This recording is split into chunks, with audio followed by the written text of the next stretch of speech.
On this episode of Lingkod Bayan Diaries, ating tunghayan ang kwento ng isa sa ating mga honor awardees.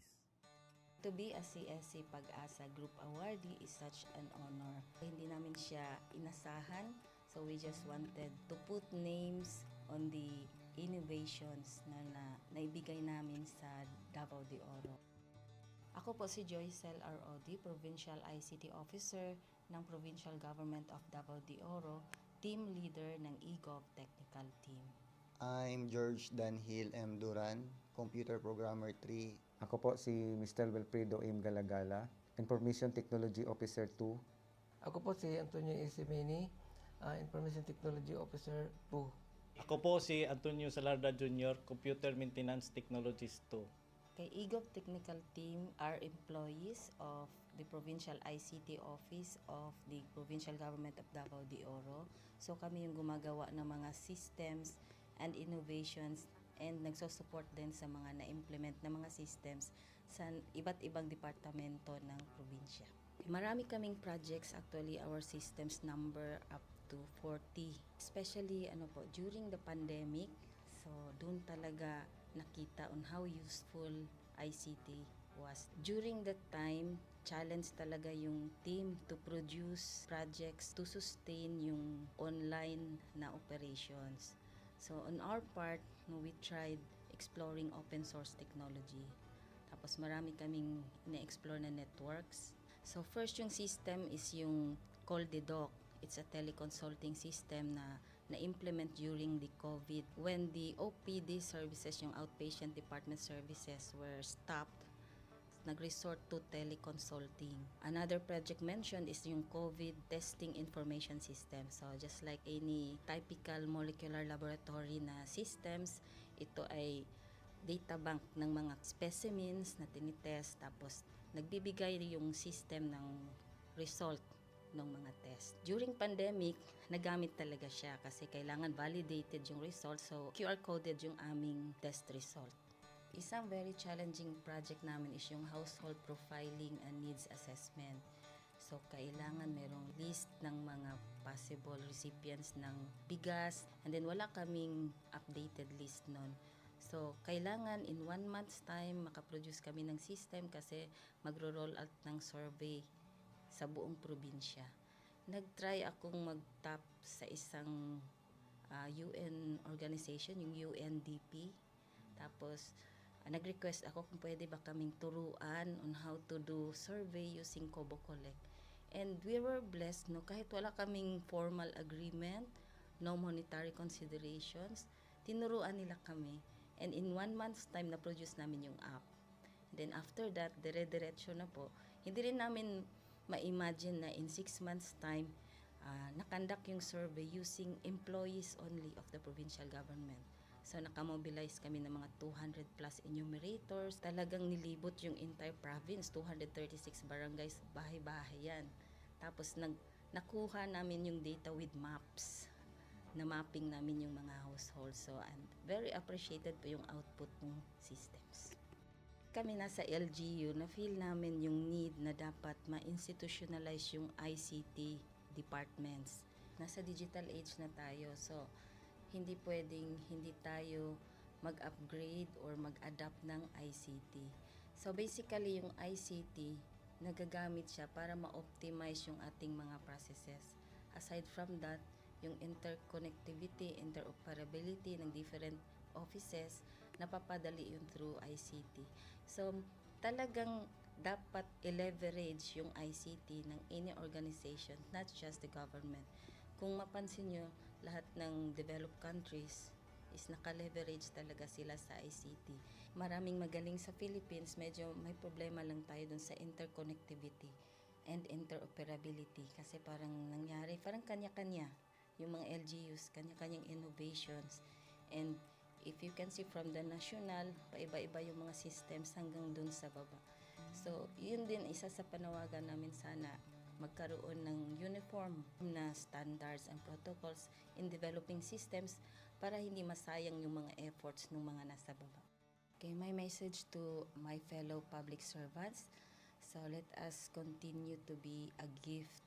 Di ba, pag gift ka, maganda ka, mapapasaya mo yung recipient, kay magiging useful ka sa recipient. So, isa lang yun sa palagi kong isinasa puso, no? Continue to adapt to the change, especially in ICT innovation. Even though marami tayong challenges na related to it, just continue to adapt to the ever-changing progress in technology.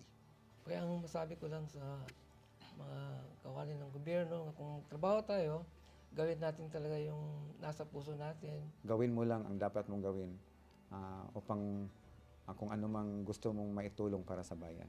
Na patuloy lang natin ang ating mga mabubuting gawain sa gobyerno para sa ating mga kababayang Pilipino.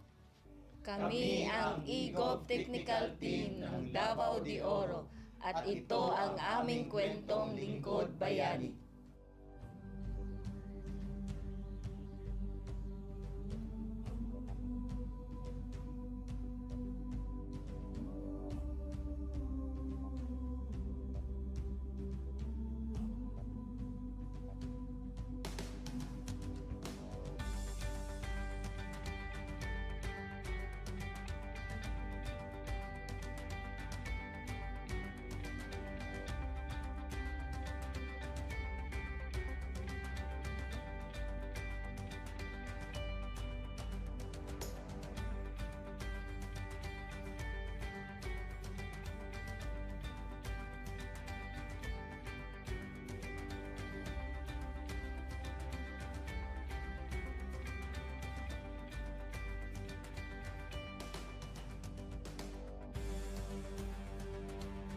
Inyong natunghayan ang kwento ng ating lingkod bayani. Kung ikaw ay may kilalang lingkod bayani, maaari siyang i-nominate sa Honor Awards Program ng Civil Service Commission. For nomination procedures, go to www.csc.gov.ph. See you on the next episode of Lingkod Bayan Diaries.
Good day to all of you. On behalf of the University Registrar's Office, I welcome everyone warmly. As the head of this esteemed institution, I am privileged to introduce our office and share the valuable services we provide.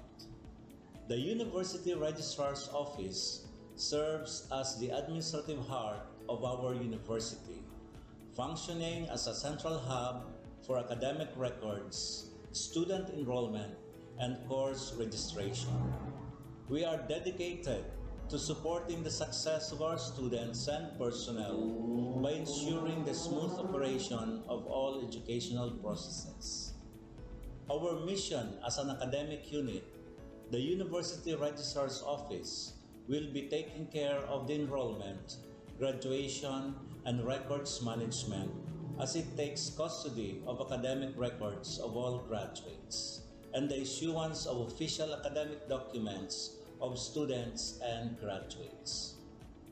Whether you are a current student, a prospective applicant, a faculty member, or an alumnus, our dedicated team is here to assist you. From guiding you through the enrollment process to helping you access and maintain your academic records, we are committed to providing exceptional service with efficiency and professionalism. In addition to our core responsibilities, we are continually strive to improve our services by embracing technological advancements and streamlining our operations. We aim to enhance accessibility, transparency, and convenience for all clients, allowing you to focus on what matters most, your education and intellectual growth. As University Registrar, I am honored to lead a team of talented professionals passionate about supporting your academic journey. We understand the challenges and aspirations of higher education and are dedicated to serving as your trusted partner throughout your time at our university. In closing, I extend my heartfelt welcome once again. The University Registrar's Office is here to assist, inspire, and empower you as you embark on your intellectual endeavors. We look forward to collaborating with you and contributing to your success in every possible way. Thank you, and may this be the beginning of a remarkable academic journey for each of you as a university for humanity.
is the biggest sporting events in the entire Bicol region and probably one of the grandest in the entire nation.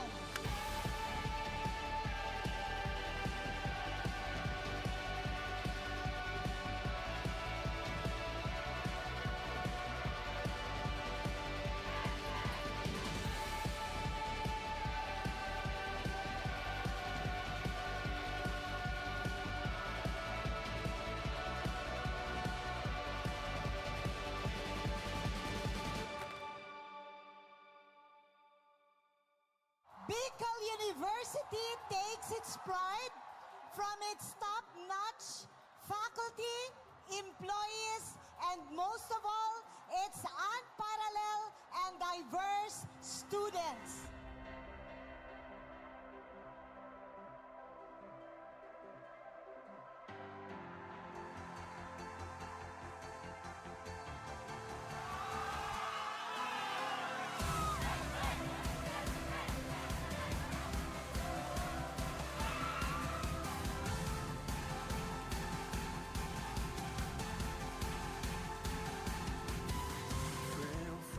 Bicol University Olympics always coincides with my birthday season.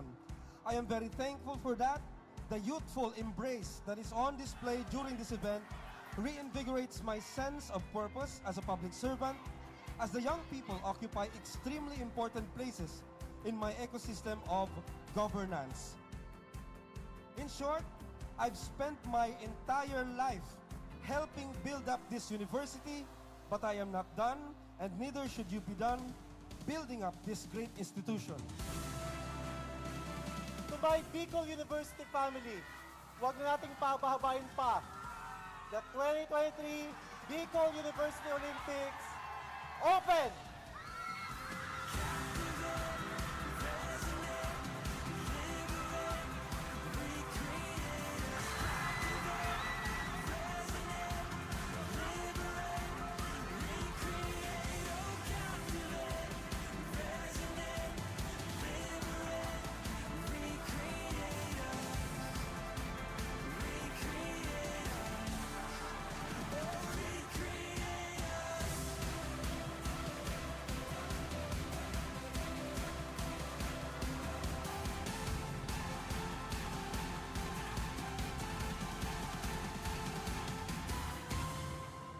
BU students have proven over the years na iba talaga pag taga-BU. Certified Uragon pag BU Wenyo. We're climbing higher, we'll touch the fire. It's all that we know, we'll never let go. We're wild and free, got all that we need. We're flying right through, yeah, that's what we do. We're flying here, see it so clear. We're up in the clouds like we're heroes. We came from the dust, we never gave up. Just look at us now, yeah, we're heroes. We won't ever give up now. I thank you for allowing me to witness this heart and will and spirit that you will demonstrate during these games. Thank you for all your birthday greetings. Mabuhay ang Bicol University. Thank you.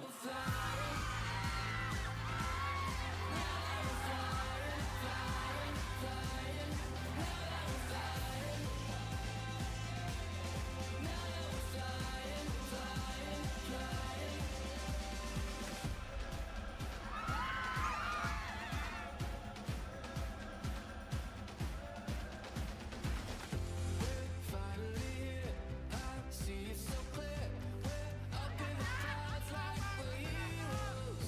We came from the dust, we never gave up.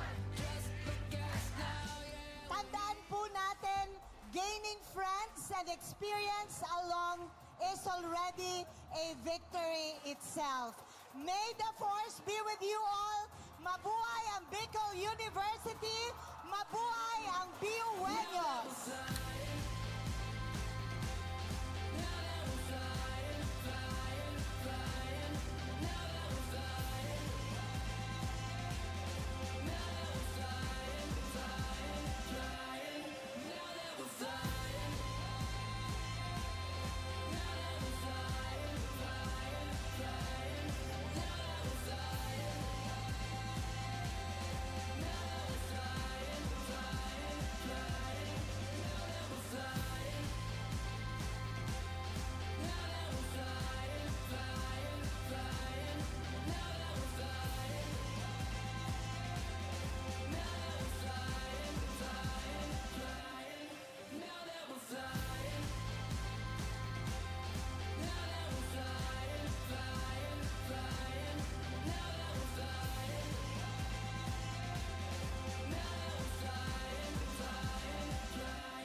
Kapag wala naman akong magawa.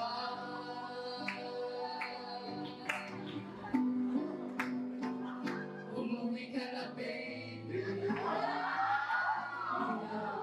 Sanay na wala ka.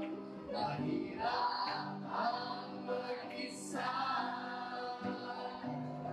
At sa gabi na hanap kita.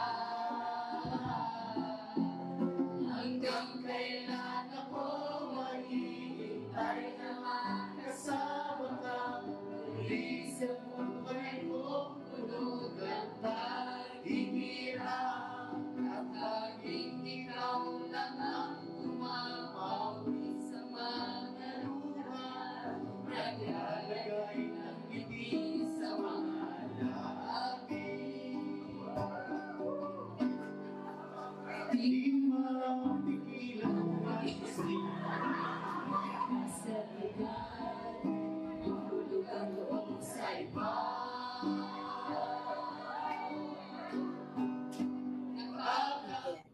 Sa isang organization kasi maraming factors siya.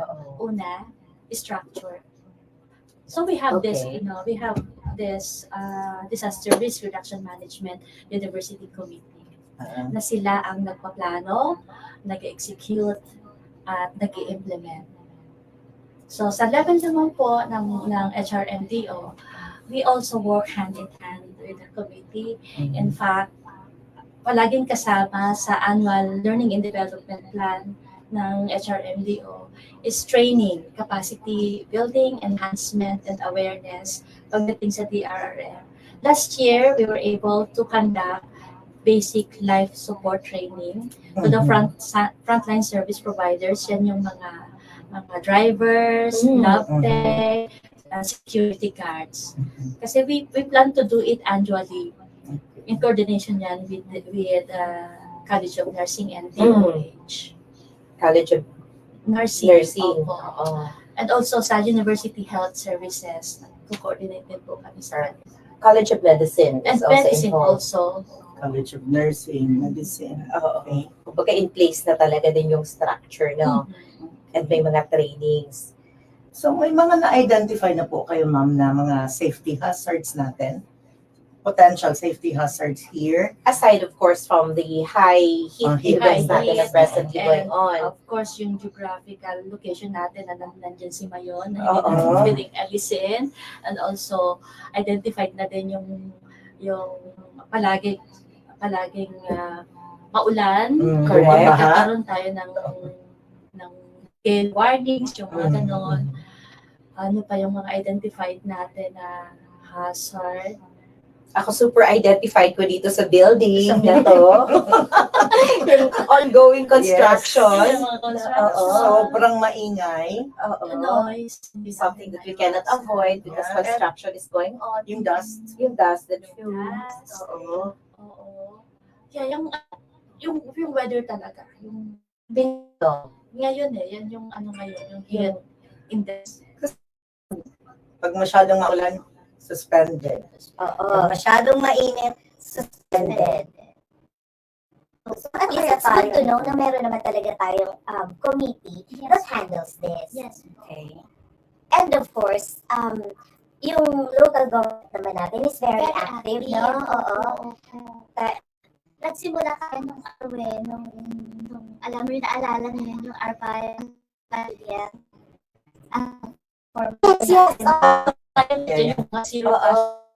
Exactly. And being resilient ang mga albayan. Actually, I was about to say that proactive tayo. It's ingrained in us.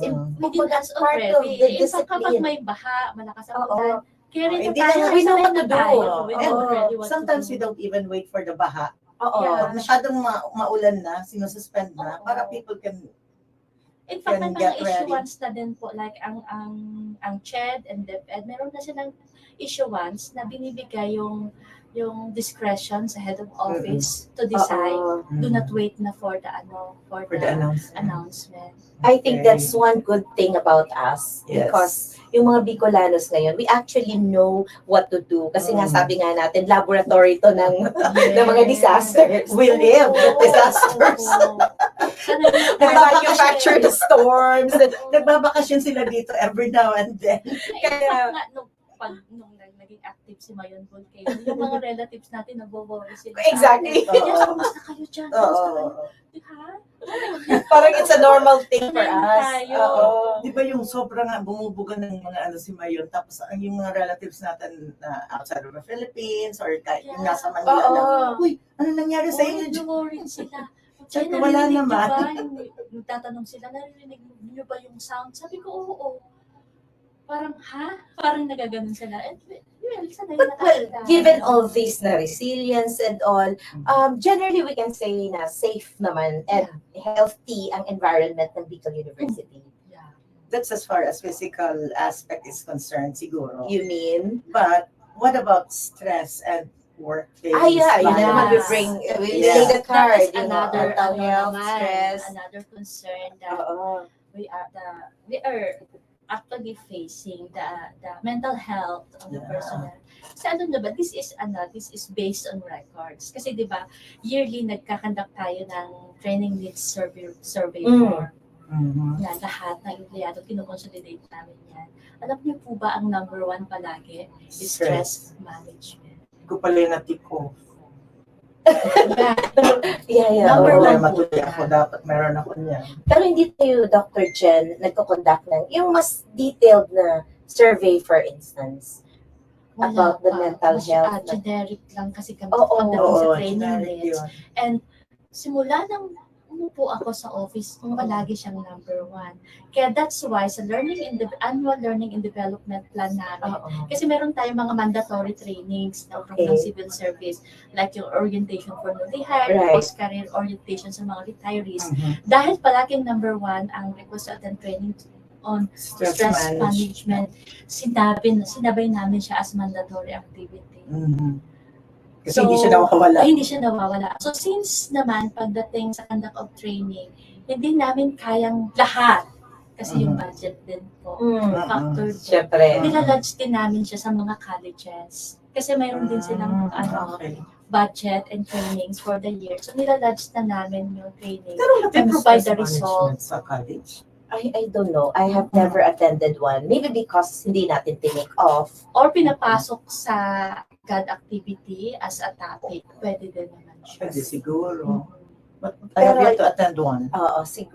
But yung mga na-conduct nyo, Ma'am Chen, na mga seminars, ano daw ang cause ng Stress yung nila, ng mga mental stress health dito sa atin? issues. Siyempre, ang mga isa sa mga result, siyempre, saan tayo galing sa family. Okay. Sa family, mga concerns, sunod, yung sa trabaho, work-related na siya, and then, yung environment. Okay. As far as sa trabaho is concerned po, ano ang kinaka-stressan nila sa work? Ito yung mga sikat sa amin. Kilala niyo si Judith. Yeah. Okay. Yan. Ang palaging kasama ng opisina si Judith at saka si Juna. Sino? Juna. Okay.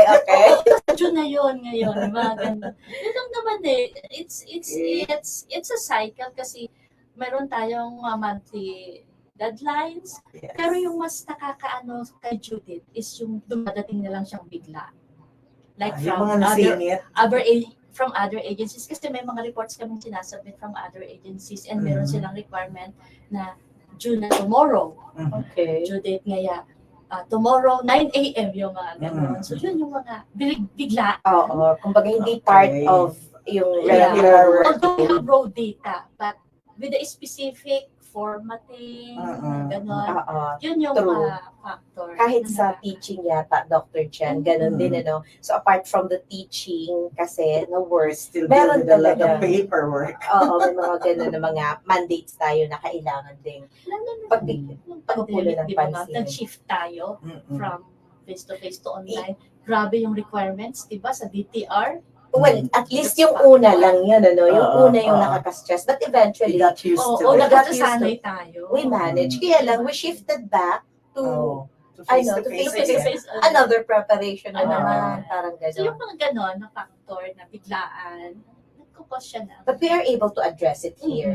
Yun naman nagkagandahan sa atin dahil resilient na nga tayo. Eh, kung minsan ayoko rin kasi masyado bagang i-romanticize yung resilience. Oo. Kasi parang if we always say, kasi ganito resilient na tayo, parang that also prevents us to think of other ways to really counter kung ano man yung hazards natin sa work. And not just depend on the resiliency aspect. Sometimes it prevents us also from telling people that I'm not okay. Exactly. Which is very, very important. Kasi we cannot tell naman by simply looking at the face of the Ay, person. nako. Ay, nako, maganda lang ako pero may sakit talaga ako. Oo, yung mga ganon. Ganyan talaga mamang nararanasan. When I say I'm so sick, I am too sick to work. What? Oo, really? Di ba tinitignan yung appearance, which is Ano kaya itsura ng sick na sick? parang like stereotyping na din. Oo. Sick ka na nga, hindi ka pa dapat magmamaganda. pangit ka naman. Ay, curious lang po ako. Was there ever a time na nagkaroon ng workplace violence dito sa BU? Well, sa panahon na nasa HR ako, Wala na. By violence? By violence, What do you like, mean by violence? Nag-away yung mga teacher? Violence? Or I mean, saksakan. physical. Yeah. Wala Di naman ba? po. Wala naman ganun. Kasi it happens in workplaces, di ba? Yeah, But we're so, ano pala, Ay, blessed. wala. Oo. Kahit ako wala Wala naririnig tayong na ganun. violence dito sa workplace Violence, natin. sabi ko, mapapatay kita. Oo, pero yung may mga nag-slip sa floor, yung mga gano'n. Ayun. May mga Hindi naman yung Accidents, violence. siguro. Accidents yun. well, part of safety and Yeah, health, okay. healthy workplace. Slide or meron naman Yeah. gano'n, hindi may Like, sa fourth floor, if I may, third floor, if I may, hindi siya due to, slippery siya, hindi dahil wet siya. Oo. Ano siya? Masyado siyang Flat? shiny. O yung sila yung malinis. shiny. Dapat rough. Oo, doon sa right. Oo. Pagkalabas kay sa ni na Bobet, Oo, sa College of Law. ilang beses ako doon halos mag-slip. Buti na lang, natatanti ako pa, may balance, maganda pa rin ang yung balance ko. Pero grabe talaga. And then I was told by somebody na, ay yung ma'am, dakulo na medyo na kaya paanohan ko ngayon kay something para hindi siya slippery. What do we do sa mga ganyan, Dr. Jen, pag na-identify na yung, may mga ganitong issues na medyo hazardous? Sa magsisimulan kasi sa planning. Like, Okay. yeah, we want to renovate. So sa floor, specific mo na, I want this rough flooring. Okay. Sa planning pa lang, doon na yun, makikita. Dapat. And it undergoes a process. Ano? Di ngayon na hindi siya na-specify, tapos meron ng ganyan, dapat siguro i-address din siya. Yes. Uy, Jembel, na-stress na natin si Dr. Jen. Siguro po. Meron pa nga ako, cluttered workplace. We can take a break muna. But just would like to greet muna yung Dean of the College of Arts and Letters, Dr. Adrian, and the Associate Dean. Hi. Yung mga Hi, Sir hazardous Adrian. natin dyan. Hi, Ma'am Warren. Hindi na hazardous sa Cal ngayon. Bumabagyo lang paminsan. And also, I would like, waterfalls. exactly. Hindi pa kasi tapos yung construction, Jebel. And also, I would like to say thank you so much to all the members of the AB English Department who are all there busy sa isang venue namin, Dr. Jen, because we're having the Speech Choir Festival. I'm also taking this opportunity to invite everybody to come and watch. It has started today and it will last until Friday of this week. Merong championship round on May 3. Okay, Jebel? Want to greet anybody or si Dr. Jen maybe? Ikaw na muna, ma'am. Sige. May mga yeah, syempre pa hindi ko makakalimutan palagi ang aking HRMDO family. Nanonood pa kayo? Manonood sila later. Ikaw meron pa bago tayo mag-break? No? Okay, I'm okay. Yung hanging question na lang natin. Okay. Yung what about those, ano na nga yung, cluttered walkways, yung mga nagkalat ng mga, debris, no, na, after, as in, I can see them. We'll talk about these things. The issue din yan ng mga students and Yes. mga co-teachers namin. Okay, so we're gonna take mass. Na-share po mo itong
And we're back again with Dr. Jen Barameda.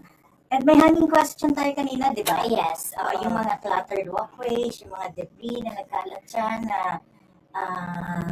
ano pa yun ang mga construction na dati. Siguro ang tanong din is, ano yung protocol for handling these hazards? Actually, true naman talaga, dapat walang ganon, lalo na kapag may ongoing or nakakaulang na siya sa iha. So, siguro I will report that. I will make a formal information sa officials para makita din. At meron naman tayong mga assigned inspectors sa infra na umiikot. So, dapat isasabay siya sa titingnan, hindi lang yung sa ongoing, but yung kapalibutan. Correct. If it will pose hazard to the students and to us na dumadaan. Pero what about Dr. Jen, yung protocol when it comes to halimbawa, handling emergencies? Kasi marami na ako na-experience dito sa building na natutumba na lang yung mga teachers. Oo. At kanya-kanya na lang kaming takbuhan. Kanya-kanya kaming tawag. And at times, even if tinatawagan mo yung isang office, hindi naman. But actually, siguro what's good about us is malapit lang tayo sa hospital. But it took them 45 minutes. But well, maybe. Yeah, let's take a look at the protocol. Paano ba dapat? Actually, ang ano palagi, pag may emergency is yung health services, yung clinic natin. Yung BU mismo. Yung BU mismo. Pero, sabi nga sa akin, kasi like, pupunta doon, lalakad papabipi. Sabi sa akin, ang layo. Malayo yun. Meron din naman, kung BP lang naman, yung College of Nursing, meron sila. May clinic din yung high school, meron sa atin, meron din. Opo. So, Sa kung admin. mag-BP lang Ay, naman. kung BP lang naman. Oo. What Pero about kung gano'n na emergency na? talaga, Na-dismayo. palaging tinatawagan is yung health services. Okay. Sila yung trained, sila yung may doctor, si Doc Shan. And of course, available din palagi yung mga doctors natin sa College of Medicine. Kasi there was this instance ba, hindi na natin in-name yung teacher, na-dismayo siya, ma'am. Not really na-dismayo, but Down talaga. Oo, Down talaga yung na- teacher na- namin. Natumba talaga siya. And we responded kami. And then Yung may mga makalapit lang. first aid man. Oo. But then when we tried calling yung mga offices na dapat namin i-call, parang hindi working yung mga phones. And then, if working naman, I don't know what happened, pero nag-call na lang kami sa BRTTH. And it took them 45 minutes then to respond. Kung save kung natin atake yung pa lang number. ito sa puso, paano na? Save natin yung number. Si Doc Shan is very active siya. Save natin yung number ng health services. Yeah, dapat may number Oo, tayo na dapat. visible. Opo. Pero, going back, isa sa mga objective talaga namin is to train faculty and non-teaching personnel pagdating sa first Alam aid mo, maganda yan, and Ma'am. basic life support. Yan po ang namin. Kaya, in fact, meron kaming naka-line up na training sa basic life support. At ang participants na naman doon is our faculty members Oo. representing the colleges college. and campuses para at least merong marunong sa college kapag may mga emergency. I think that's what happened dun sa merong isang Merong marunong. faculty member na Oo, marunong na sa marunong. katabing office. Opo. Ganun talaga Dapat yung lahat tayo objective marunong. namin. Dapat marunong. Kasi paano kung absent yung marunong? Marami siguro dapat Yeah. na marunong. Tapos kukunti lang yung nurses natin. Oo. And distributed pa siya sa mga campuses. So, dapat may marunong po talaga. And yan yung target namin. So, hopefully this year maka-conduct naman kami ng 3 ang target kasi namin na trainings relevant to. Siguro maganda rin i-mention, Gem, recently baga dito sa Bicol University, sila na ang in charge ng mga vaccines natin. Now, meron that's tayo another good addition dun sa mga kinausap ko si Doc actions. actually kahapon. When na kaya yun ang Kinausap vaccine? ko si Doc Shan. Oo. Marami ng available na services and mga gamit sa clinic. Oo. Kasama na doon yung mga vaccination. Lagi kami nag-avail ng mga vaccination And nila. meron tayong yung recent ngayon, pero hindi pa yata tapos. Yung pag-a-ask ng Ng yung kung survey. sino, oo. yung survey Yun kung o. sino. Basta something Ay, Ma'am Jen, yung po, sa fires, like ako, nasa 3rd floor ako, and Ay, oo. hirap na hirap akong umakyat kasi I have this disability. Yun ang kinakatakot ko. Paano kung magka-fire? Paano Ako kung talaga, hindi ako makakababa. Paano pag oo, good thing, walang fire, But wala pa ako na-experience sa BU. Wala naman. So, except yung BLT. Ay, Yeah, matagal yeah. na. Matagal Pero na. walang tao dito. Wala, Gabi yun eh. walang tao What if may anong gagawin na Nakakatakot yun sa lahat. Ang suggestion ko, ma'am, kasi yung mga conditions like yung kung pwedeng i-arrange, sa front floor ka. We're trying so hard. Kaya lang, They are trying talaga. too hard. Oh, Pero wala po talagang available na mga rooms. Yan ang problema. kasi di ba, we are going there na tayo pagdating sa inclusivity, yung mga ganun, and equal opportunity principle, university. Pero So, hindi yung pa, mga ganung arrangements. hindi pa fitted ang mga natin buildings. No? So, soon, kapag natapos na lahat ng construction, sana ganun tayo. So meanwhile, mag-aral kang lumipad. Meanwhile, magpapagawa ako ng slide. Opo, kaya yung pool. Yun yung mga medical emergencies well addressed sa atin dito. Yung fire, more or less, meron tayong mga drills na. Meron tayo yearly. Oo, yung mga sa other disasters, mga active naman sa local government. This one is very important. Okay. Crimes. Especially, duman baga sa to, duman sa Cal. new Cal. Well, I think we're not that safe kasi anybody can just come in. At ngayon, kinlose na ni Dr. Adrian yung isang gate na medyo, yung back door natin. Doon sa may Hindi mo man yan makuklose kasi mga tao pag ang nandoon, mga No, not that part. Yung, yun ang kumbaga, pinto ko guarded yung part. yung isang pinto. Yung isa, kinlose. Para isa lang ang isa lang ang bukas. Good luck lang pag may ibang disaster. Kasi before ba daw, si Morning Good, Uy! hindi, mabait naman si Morning Good. Pero, di ba may mga students na tinataunt siya? Oo. Pinoprovoke siya. But Tapos, I've not been seeing him ngayon. kaya nga, pinoprovoke siya. There was this time na pinoprovoke siya. Tapos, pigapo pa nga niya siya. Nagkuha man kita kula ko nagapo. Suaki, di man naka-easy naman sa may inutan. Taputon suaki, ang kubog-kubog na. Actually, fear ko din yun. Nung bata pa yung mga anak ko. So, So, paano yan? How may mga- safe are we? Oo, labas-pasok lang yung ibang tao. That I cannot answer because it needs top management decisions. But I agree that may mga instances talaga na hindi natin maiwasan. But yun, that's the role of the DRRM committee to study, to plan, and strategize and implement. So, napaka-useful talaga ng committee na yun, no? Oo. Yun talaga dapat meron silang mga plans. And i-inform naman kami kung ano yung mga plans Yes, na yun. correct, Para we also correct. feel safe. Lalo na yung mga protocols, dapat Oo. sa implementation, na ano tayo, yung mga orientations, information dissemination, dapat. Yung siguro sa part na yun, medyo kulang ang alam namin. Siguro it's about time, no, na they also take action as far as information dissemination is concerned. So, anong gagawin namin so that we will also feel safe and healthy while here in the workplace. And not only that, we could also be of help. Oo, Kung correct. informed ka, alam mo, Yes. then makakatulong ka if there would be Oo. emergencies. Diba? Pero kung wala kang alam talaga totally, there would be emergencies. Nga ka din, di ba? You wouldn't know what to Oo, do. especially because we're handling students. So, syempre, kung kami mismo, taranta, so Correct. parang how do we save yung mga students na hinahandle namin? Yeah, there was this one student What na do we iba tell nagkaroon them? na binuwang pa lang sa payo niya. Dati, nagpaano pa lang siya, nagpa-open surgery pala siya. Sabi niya lang, ma'am, not feeling well, sakit ng ulo ko. Sabi ko, okay, would you like to go home? Would you like somebody to accompany you home? Kanakauli na, saka ko naisiyan duman sa nag-atod na, binusin pa lang niya, ma'am niya sa payo. Jesus, di man lamang nagtaram-taram. Kaya dapat in place talaga ang protocols natin, Ma'am Jen. What to do in cases like that? If we have students like that, Oo. alam din ng teachers. Pinapadala lang namin sa clinic na ang layo actually. Ayun nga sabi ko, baka yung pagduman mo, lalong maka-aggravate ng condition Kaya mag-uli ka na lang.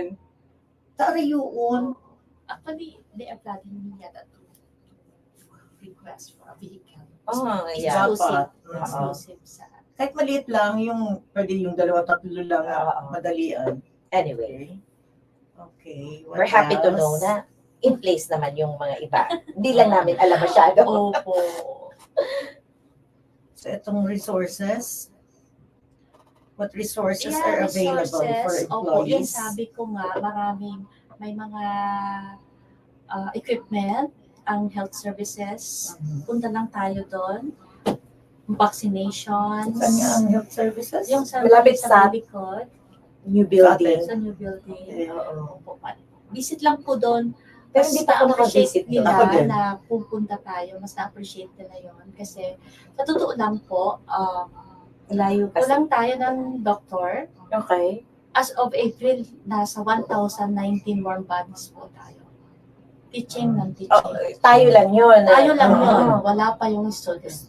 And Okay. isa lang po ang medical officer natin. So, hindi niya kakayanin ang mag-isa-isa. So, mas na-appreciate po ng clinic yung kung tayo mismo pupunta. Pero previously, Dr. Jen, nung students tayo, no, yung mga taga-office na yan sa medical, sila talaga, they go to every campus, every college. Meron pa sila ganun. Scheduled about Ongoing pa din yun. kaya lang dahil isa lang si Doc. Oo. Hindi kaya ng powers. So, isa lang talaga ang Hindi ba pwedeng dagdagan We have yan? two. Pero, masyadong mababa. Walang takers. Oo, kasi As of the summer, walang okay. takers. Okay. Yun yung ilang beses na. So, very noble pala si Doc. Kasi kahit ganun ka baba, talagang Pero meron tayo mga doctor sa College of Medicine. So, parang they partner kung somehow. Gawin na Pwede nila. rin siguro kahit yung mga students pa lang kasi they would know first aid, I think. I think may mga programs din ng College of Medicine pagdating sa mga ganyan. Papasok ka sa extension ng medicine. Pag merong mga, ang alam ko, yung College of Nursing, pag merong mga events, yung mga students, Opo. may mga student, ano sila, oo. Ako ma'am, ang dami ko rin nakakausap ng mga teachers not only sa CAL, but you know, in other colleges din. Parang may iisa lang kami, including me, yung anxiety attacks, yung mga panic attacks. No, na that's a mental health issue. Yeah. Meron bang, di ba? Meron May bang, nakausap lang ako. Ako, you wouldn't believe kung sino ang meron yan. Na, hindi, pag tinignan mo siya, she doesn't look like it.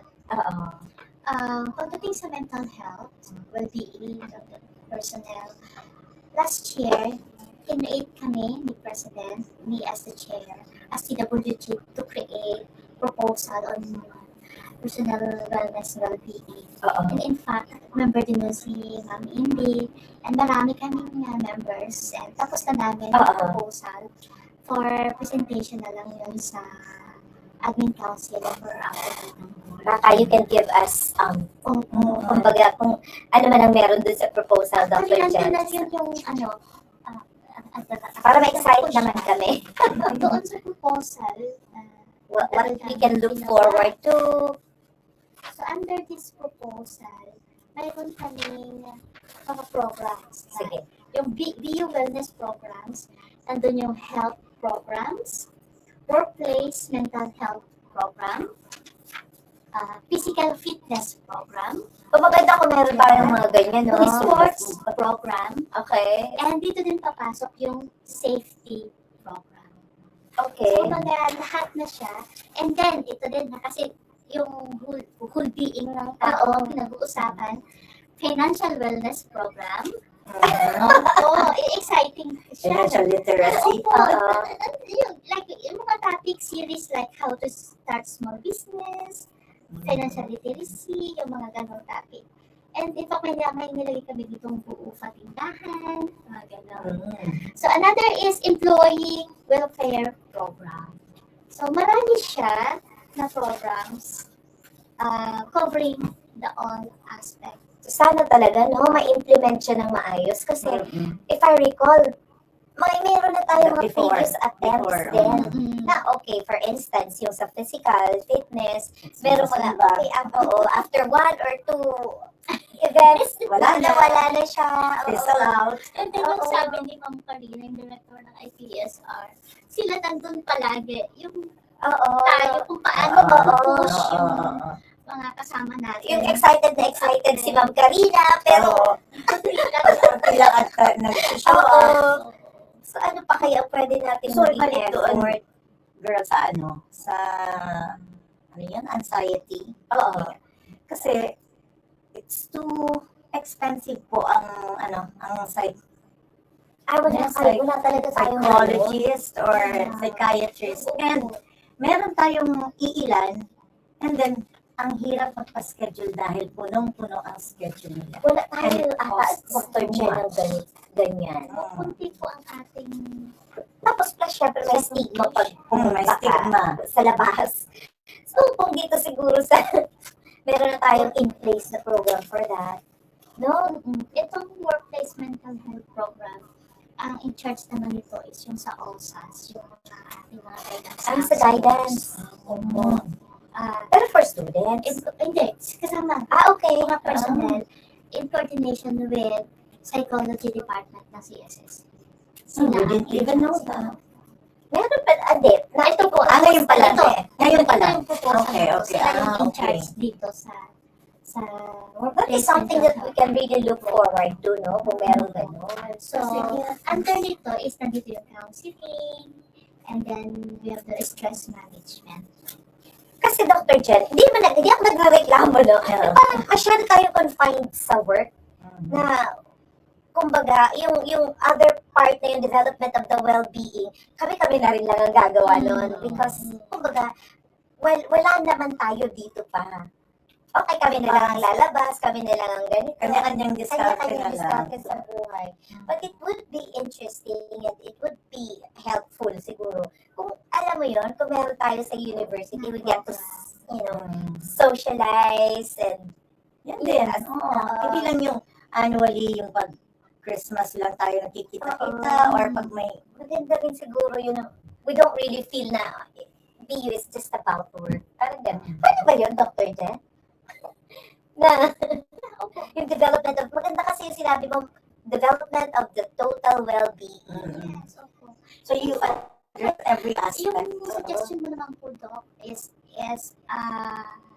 may backup dyan yung mga CS issuance about physical fitness, about mental health, about safety workplace. Kumbaga may mga legal basis po yan. And in fact, isa sa mga issuance is that the CS really encourage agency to conduct such activity every Friday.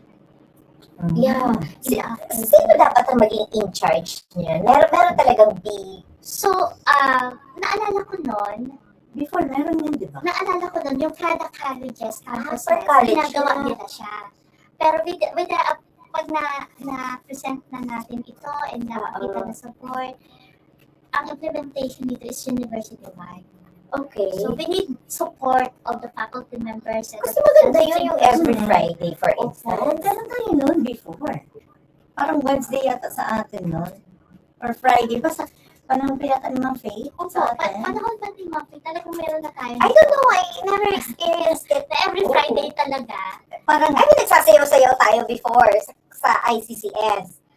Pero every Friday afternoon po, like 4 p.m. Okay. Meron na dito. Ibabalik lang natin. Okay. Siguro, wag lang masyadong killjoy ang mga BU people. Kasi syempre, parang talagang hindi naman, parang pinatapos ka muna ng work, tapos yan na yung kung mag-start siya ma'am ng 4, parang pagod ka na sa trabaho mo lang. Isa sa kagandahan kasi nitong proposal na ito is you have to enroll in the activity and you will not be given certificate of completion kapag hindi mo natapos. I don't really care about the certificate naman. Kumbaga, gusto ko lang yung tapusin mo, like itong stress management series. So, iba't ibang topics siya, activities na dapat, kumbaga, it's customized program na dapat, and pag pinasok mo, dapat patapos mo siya. So, siguro, in collaboration na rin yan with yung KED, yung buufay, association ng BUR. Hala, we're looking forward to that, buufay, and lalo na itong exciting po itong sports na kumbaga may BU Olympics din ang ayoko din. Beauty contest din. Ano tayo ma'am, indoor? Mga sungka? Mga ganun. Oo. Sungka. It doesn't have to be that physical. Yeah. Especially because medyo meron din dapat para sa atin. Those who have physical limitations, indoor is good. Namimiss ko tuloy si Ren. Hi, Renato. Hi, Ren. Oo. Parang meron tayong mga event na nung si Dr. Rex hindi pa siya nagre-retire. Once in a while, sayaw-sayawan lang dyan sa pakanting room. Pero, well, those were the days na mga bata-bata pa naman kami. But now, it can still be done, di ba? I don't know. So, you're gonna initiate that? Who will? Wala na mga ganun. Happy sana yun. Kaya, actually, 5 minutes na lang tayo, Gemma. Oh, okay. Sabi, iniisip ko sana, kasi yung mga problems na hinaharap nila, yung limited budget, resistance to change, lack of awareness, yung mga di ba? So, sana ma-hurdle ninyo yan ang mga challenges na yun para we can come up with a really good. Actually, marami silang plans. At entertain talaga na. Oo, especially ang budget. Ano tayong assured kasi sa 5%. Ang kita dyan sa DRRM. Okay. So, with proper planning, I guess, ma-achieve natin yung ating objectives. So, we are looking forward to that. And sana, lagi kaming mai-inform kasi yung information, Yeah. yan ang pinaka-importante. Agree din ako. There might be beautiful programs na in place, but we're not aware of them. Wala din, it doesn't matter to us naman. Diba? Kasi surprise na lang. Oo. Diba? Meron pala. Tapos kung may mga emergencies, nagulat kami na natataranta kami, what are we gonna do? Parang gano'n. So tamang-tama rin pala itong interview natin kay Dr. Jen because now we know na this protocols, yung mga systems na yan in place and meron pa silang mga proposed measures that could probably, improve yung health and safety of the So, yeah, meron ka pang questions, Jemel? Wala na. Actually, tatanong ko talaga yung mga measures. Mabuti na discuss na din ni Dr. Jen. And baka may mga gusto kang sabihin, ma'am? Siguro ano na lang, closing. Closing message. Sabi nga nila, diba, there are hazards in everything that we do. But there are great hazards in doing nothing. Okay. Action is important. Yep, maski may planning tayo, kung walang action. Sabi nyo nga, diba, pagdating sa information, hindi tayo aware, hindi lahat aware tayo. So, action is important, lalo na sa disaster management. Sa information dissemination, mama, asahan mo kami dito sa The Branch. Oo nga eh. Ito may naglalaro sa isip ko. May problem din ba? Parang umilaw. Actually, you can do that.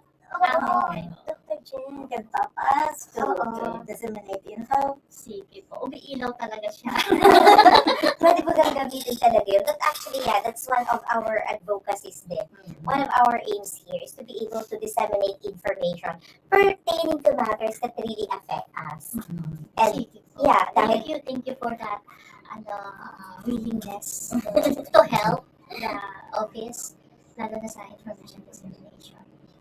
Yeah, thank you. Thank you so much for honoring our invite. Yeah, I just would like to reiterate those things na sinabi ni Dr. Jen na very important to us Bicol University people. Meron tayong system in place, meron tayong mga plans, but it's more important that we get your support for the actual information dissemination and of course the implementation of these programs. Para sa atin naman yon, not only for the teaching force but also for the non-teaching. And we're so glad that Dr. Chen is heading us sa ganun na direction, leading us to that direction. So we can be assured of a healthy and safe Bicol University. Yes. Amen to that. Yun na yun. So with that, I think we have to say goodbye now. Thank you so much to all our listeners, to all our branchers, and of course, thank you so much to our dear HRMDO Chief, Dr. Jen. Thank you so much for joining us today. And we are The Branch. Bye. Bye-bye. Thank you for tuning Hi, in. Eads. Bye. JC. See you. Thank you.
Board of Trustee Bicolanang manunulat. So mamaya ipakikilala natin sila isa't isa para may element of surprise. Sino ba sila?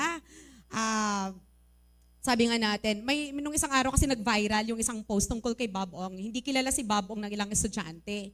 Pero ako nakakahiya. Hindi kilala si Bob Ong, pero ang mas nakakahiya, kung Bicolano ka at hindi mo kilala ang ating mga Bicolanong parasurat. Diba?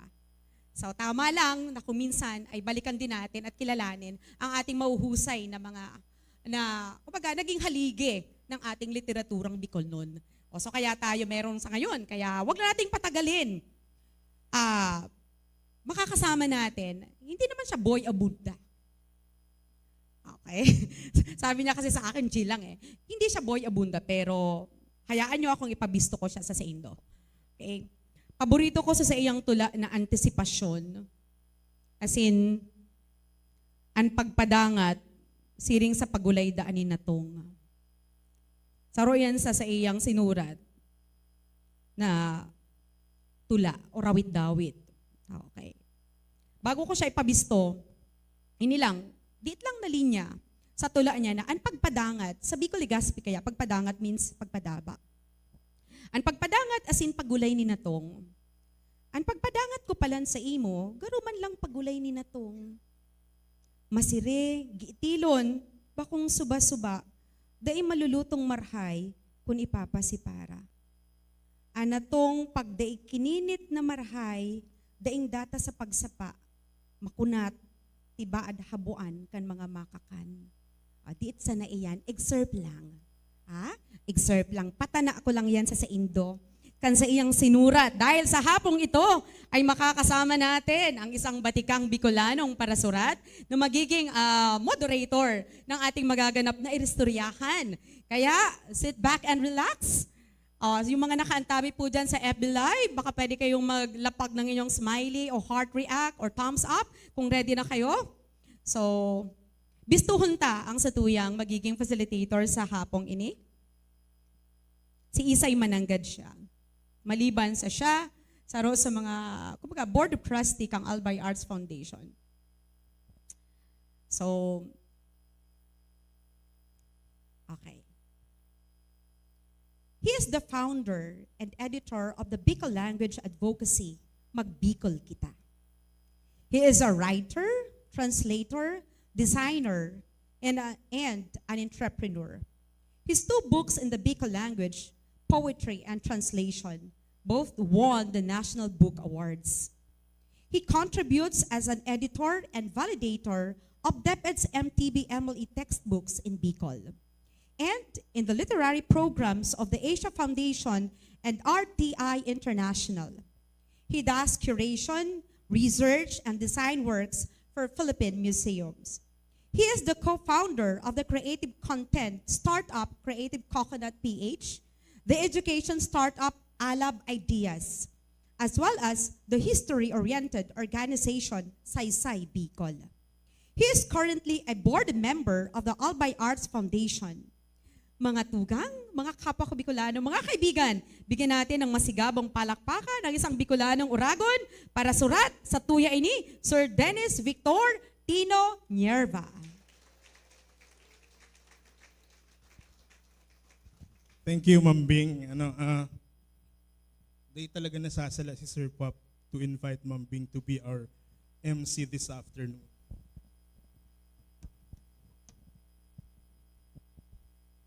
Yeah, thank you. Longings and lures, landscapes and loves, I can take it personally that this is a dream of mine, a personal dream, to bring this event ngunya na hapon sa Indogobos, because we can call this hall ngunya na hapon as a powerhouse. So igwa kita ning apat na parasurat, apat na cultural workers, apat na literary figures kan kabikulan sa panahon na ini. Kaibahan tasinda ngunyan na pagkahapon. Yan ang mga pictures ninda dyan sa ako, taarog man kayan ang sa tuyang format this afternoon. So this afternoon, what are we going to expect? No? So kay Bahan Tasinda, ang tall order ko lang, actually ang request ko lang is magchirismisan kita ngunya na hapon. So ako ang bilang moderator, taga-hapot sa naman ako kan mga hapot, no, na itatao ta sa inda.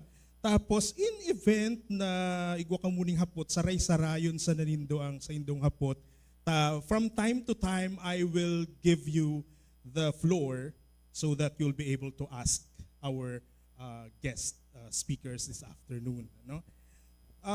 It is very rare. The opportunity that we have this afternoon is quite rare na tiripunon tan apat na malalaad na kababaihan na parasurat kan kabikolan. Ano? Permitang sa mga pagtiripon kadaklan mga lalaki. Even sa visual arts na mga problema ako as the president of the Naga City Arts and Culture Coalition. Garo niya ako pag nag-exhibit, pirming lalaki ang yaraon. No, sabi ko mga babae, paano day man nga kami kaya nakakataram makukusog ang boses ninda. No? So, well, dahil lang ninda aram. No? Sige. So, ipapabisto ko sa indoan sa tuyang mga makakaibahan ko niyan. This afternoon, we will listen, we will hear from them a lot of things, no? Perspectives on literature, their writing processes, their specific genres, and most especially, how are we writing with Bicol as our backdrop? Ano kita nagsusurat na Bicolan sa tuyang backdrop? Salamat, Ma'am Bing, for reading the poem that I've written years ago, and it's so different when a woman reads that. Now, because I, as a male writer, I've always been wondering, pirmi akong, sabi ko mga friends kong babae, dahil mo nga pagtawan ng pagibuhon, babae ang boses, tabo ko man babae. So, I am always excited when a woman or members of the other genders would read my works, because that really gives a different, distinct flavor. Okay. And then it makes the reading a lot exciting. And this event promises to be a multidisciplinary, as the speakers will delve into the intersections of their writing with personal experiences, literary themes, and societal advocacies, and especially how they explore the challenges of the times that we have now. Sige, sa mga makakaibahan ta, kang pig-curate ko ining talk, ining show tango niyan, ining event ko niyan na hapon, dapat niya ako represented ang genres, no? At tanganing may madadangog kita ning essayist, may madadangog kitang poet, may madadangog kitang fictionist, and may madadangog kitang critic, you know? Ayan. So, masakito ni arrange sinda kung anong order ang susundin ta. Nansaro. Now, I also designed the pub mats for this. Sabi ko, paano ko doon niya ako, the safest is to arrange them alphabetically. No?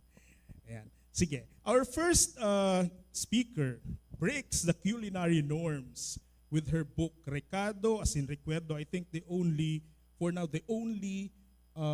memoir cookbook in the Bicol languages. Bukusan na ding usa the language, but languages, kasang agko pa rin kunada. Isay-isay niya maka-iintindi sa Rinconada. Anyone? Anyone who speaks Rinconada here? Okay, sige. So as an organic farm and food security advocate, she infuses native ingredients into creative dishes with expertise in evaluation, organization, development, and governance. So, mind you, she's not only a writer, she's not only a cook, nakaduma na siya sa Niue. If you don't know where Niue is, i-google na lang nindo at yan. Sarong salit-salit na island yan sa Tahokang Pacific. No?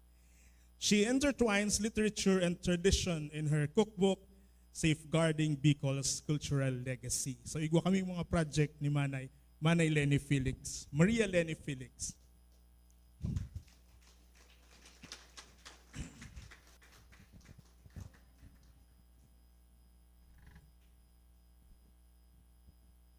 Ayan. Ang sunod na stangon yan sarong autor nin mga koleksyon nin mga istorya. So in short, chismosa, no? Pero tuninong na chismosa actually. Author of collections including Awakenings and Little Freedoms and novels, collection of stories such as Married Women and the novel, the most recent, The Maps of Camarines. Honored at prestigious literary awards and featured in anthologies, she's also a former journalist and currently pursuing a master's in comparative literature, which I will ilalaglag ko siya, kaklase ko pa siya hanggang ngunyan, yung pag-iraray siya sa UP, nagkaklase ng comparative lit, arog kayang kahaloy. And she's also fascinated with ghosts, I think. No? Miss Mary Ann Moll.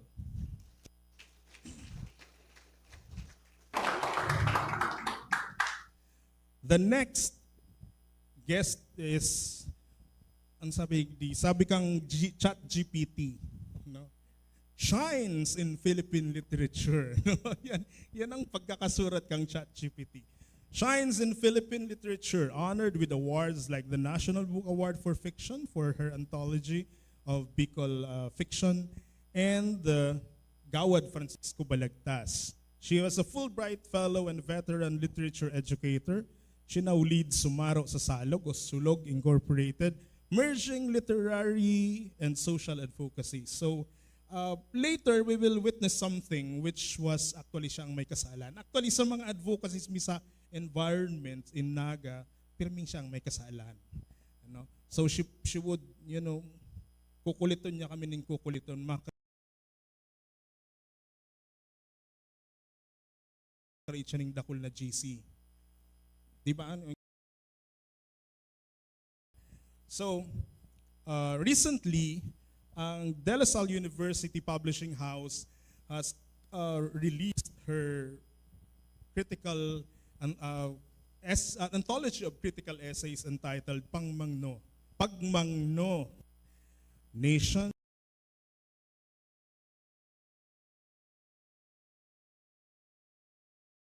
Women, Ecology. And then, ladies and gentlemen, pinakaharani sa Legazpi. Siguro kaya nasa last si Manay Merlitz because siya ang pinakaharani sa Legazpi. A trilingual poet, which is a challenge now for all of us. How would we write when those who are taking AB cultural, B, Bachelor of Arts, Culture and Arts Education, my God, meron silang ganun, goods. Oo, nakakaingit, no? Na mayroong Bachelor of Culture and Arts Education, no? At ang ganda nung doxology. I really like the text of the doxology. She's a trilingual poet, writes verses in English, Filipino, and Bicol. Her poetry graces esteemed publications like Focus and Philippines Free Press and anthologies like Ang Silid na Mahiwaga. Her Bicol Filipino collection, Pinatubo at Iba Pang Tula, was published in 2014. And may forthcoming ngun siyang ngunyan na paabuto. Chan, i-mention mi sa Indo. I'd like to introduce to you na Merlita Lorena Tariman.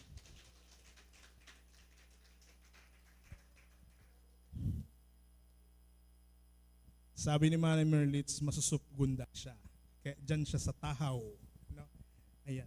Do we have a microphone, extra microphone? Ayan. Sige. Ayan, yaon ang satuyang apat na guests. Sige. Picture. Ayan. In this warm afternoon, before you are four of the most eminent Bicolana, right? And he would insist on this, that we should feel proud and feel honored that they are with us this afternoon. So let's give them a round of applause. Ngunyan, ang inot kong hapot, because si Manay Lenny nagsusurat din essays, memoirs, si Ma'am Dudes writes criticism, Manay Merlitz writes poetry, Mary Ann writes fiction. Why? Di ba? Bakit?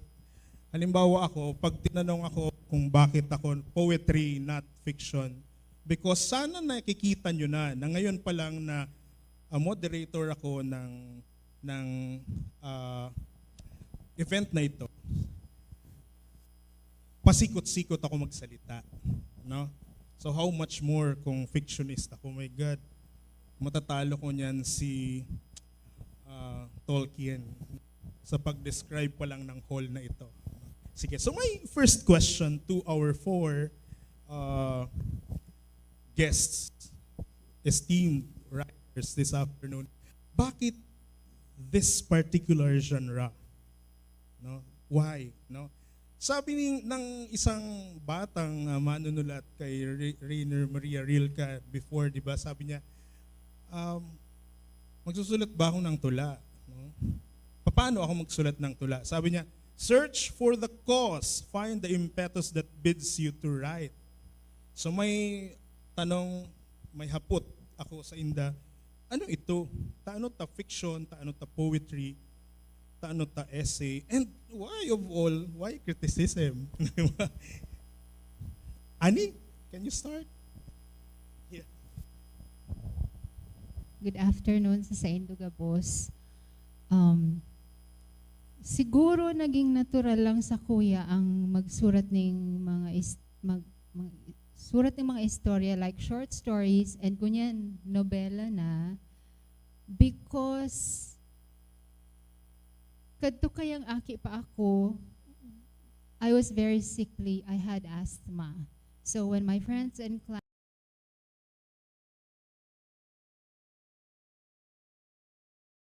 classmates would be outside in the house,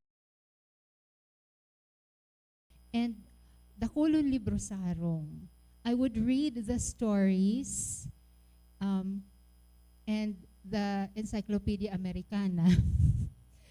And kung ano na yaon duman, but itong mga short works, mga verses, medyo I don't gravitate towards them.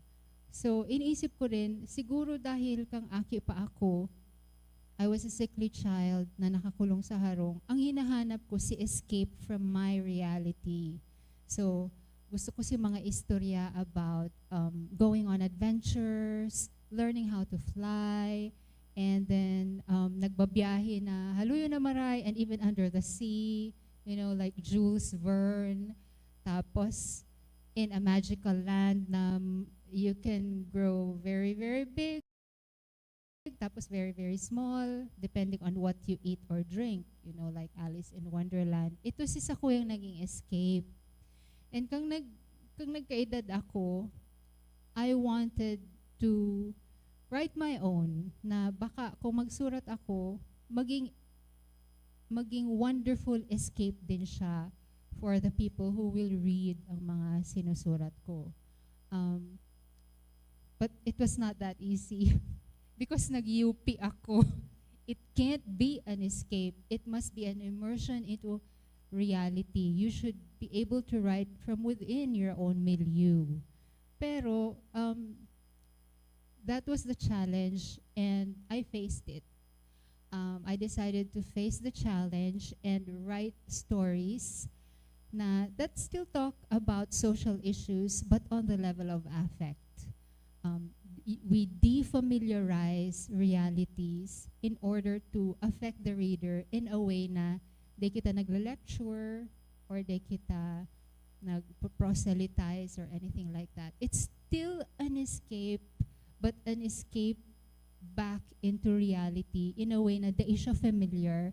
So you will look at things in a different way and hopefully in a sharper way. So it started in childhood, pero imam palan siya, I cannot write for children after all.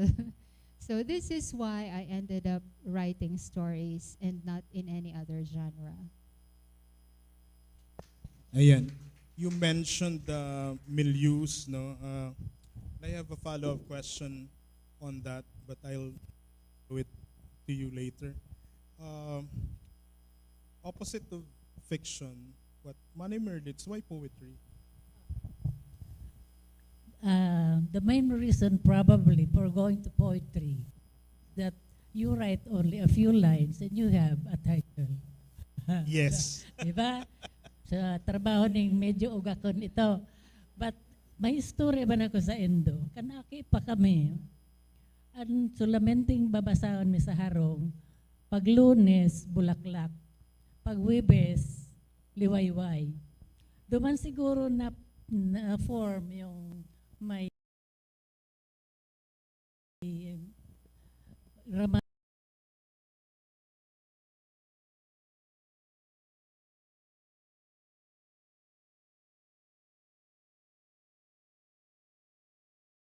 correct Filipino.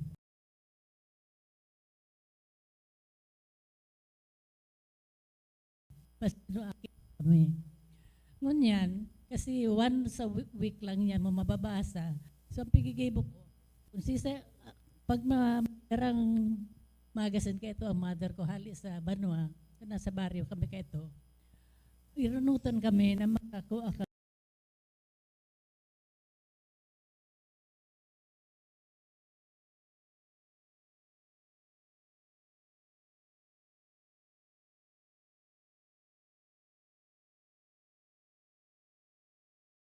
magasin.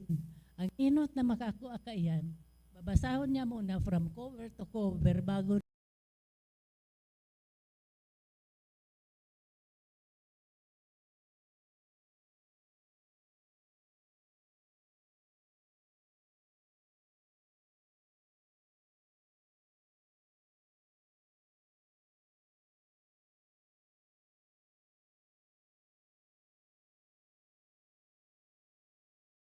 butasan. So, kung sutugan ko, nainutan ko, mahalat siya. Kung abutan ako kibanggi,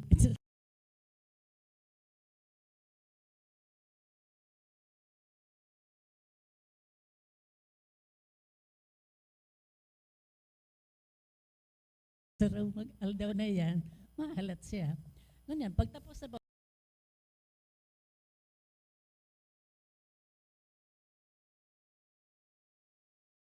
ako na basa ko na gabos pati sa mga sa pelikula mga lathalay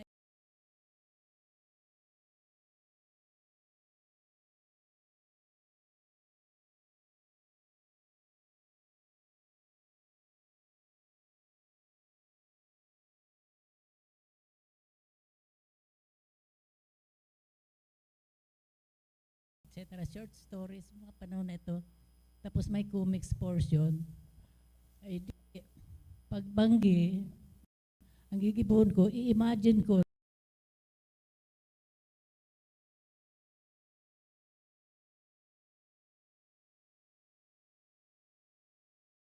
na idudugtong ko na sa istorya.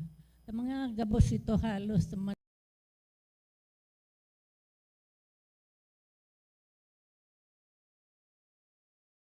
nobela itutuloy. Yung comics itutuloy. So mahalaga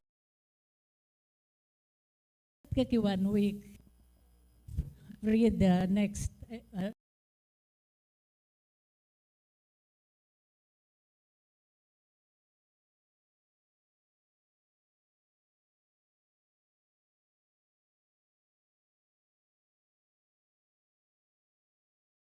episode. So gigipon ko, makaturog kunwari ako,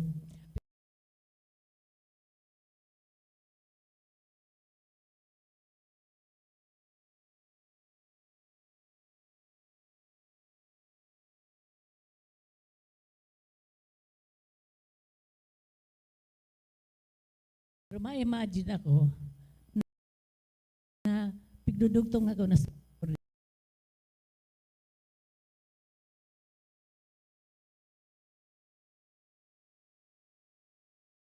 Kung gusto kong tapusin yan sa Sarong Banggi, tatapusin ko. Tapos abangan ko next week. Kung yung pig-imagine ko pwedeng nangyari sa no, ginibok ang author, tayo man barang nangyayari.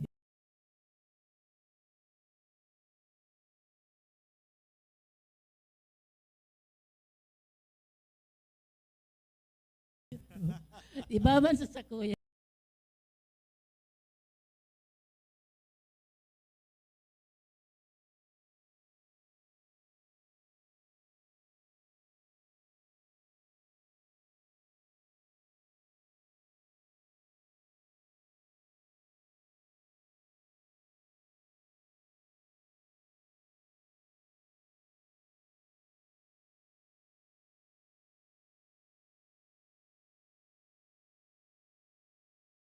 Direksyon ng pag-istorya. Now, going back to poetry. Nagpo nito, high school pa ako yata.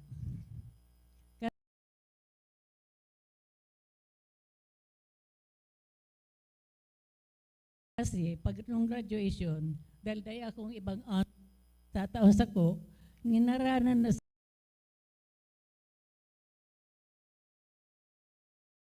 sana akong poet of the year. So, pinanindugan ko na sana ito. College. Nagpura sa pagsurat-surat mo sa poetry. Medyo halaban na rin ang naagi. Pero, ang kadaklang ang pagsurat ko, Vic,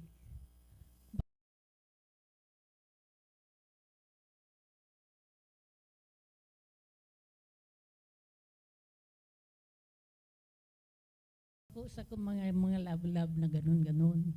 Kasi, nahiling ko, kahit kuwan taman ipambisto yung sa tuyaw,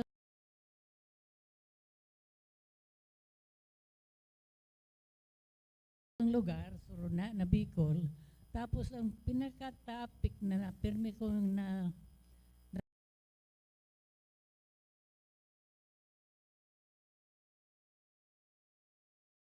gugustuhan isurat, yung ordinary people.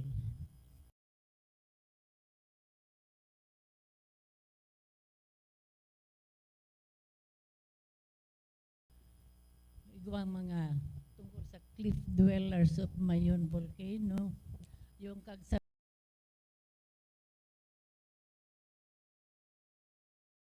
na yan, pirmi-pirmi na yan, nag-figure sa mga sa mga inot na yon. So nagpunta talaga ito dito nung kami, Bicol Teachers College pa. Kaklase ko si Glenn yung hall. Kami ang last mag-graduate.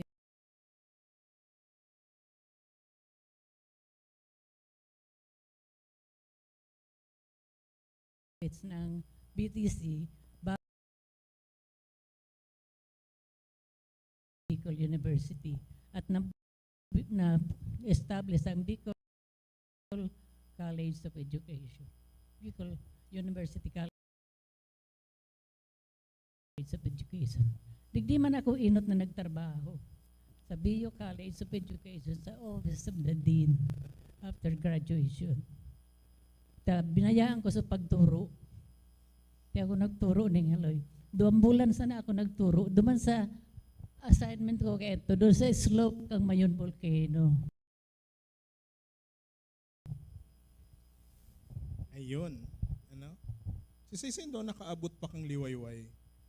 May liwayway pa ngunyan actually. And they're in fact, they're shifting medium sa of distribution. Ano? They're trying to create an app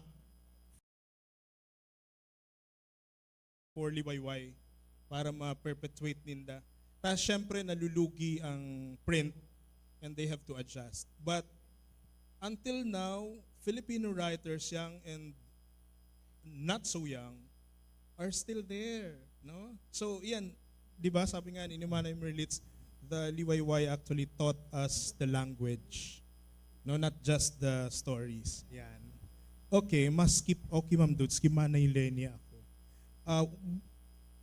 Yun I we're very close, and I've been designing your works for development, yung development works mo, di ba? Igwa kita ning CL, community engagement for TB, no, yung mga Araucayan, and then we have the Hardin and we have the Irocan with Ma'am Dudes. I pretty much, I think, understand why essay, di ba? Pero I think it will help a lot our students here and those who want to write essays din. Paano ta essay? Ano ang madali? Non-fiction. Your recado as in recuerdo, I think if they're able to read it, would just show kung taano. Manay. Thank you, Vic. Okay. So, si Sepa sa Indo ang nakakagirundum kang kantang si Ani Batumbakal na taga Prisco. Pagka-aga, dispatchadora. Pagbanggi, Sa umaga, Rayna ng disco. Di ba? dispatchadora. Si Ani Batumbakal. Sa gabi So, kang estudyante ako sa UP, ang huna ako, magiging literary writer ako. Alam mo, Huna Ani ako Batumbakal. Una ako talaga, magiging, magiging Rayna ng disco. Di ba? Pero,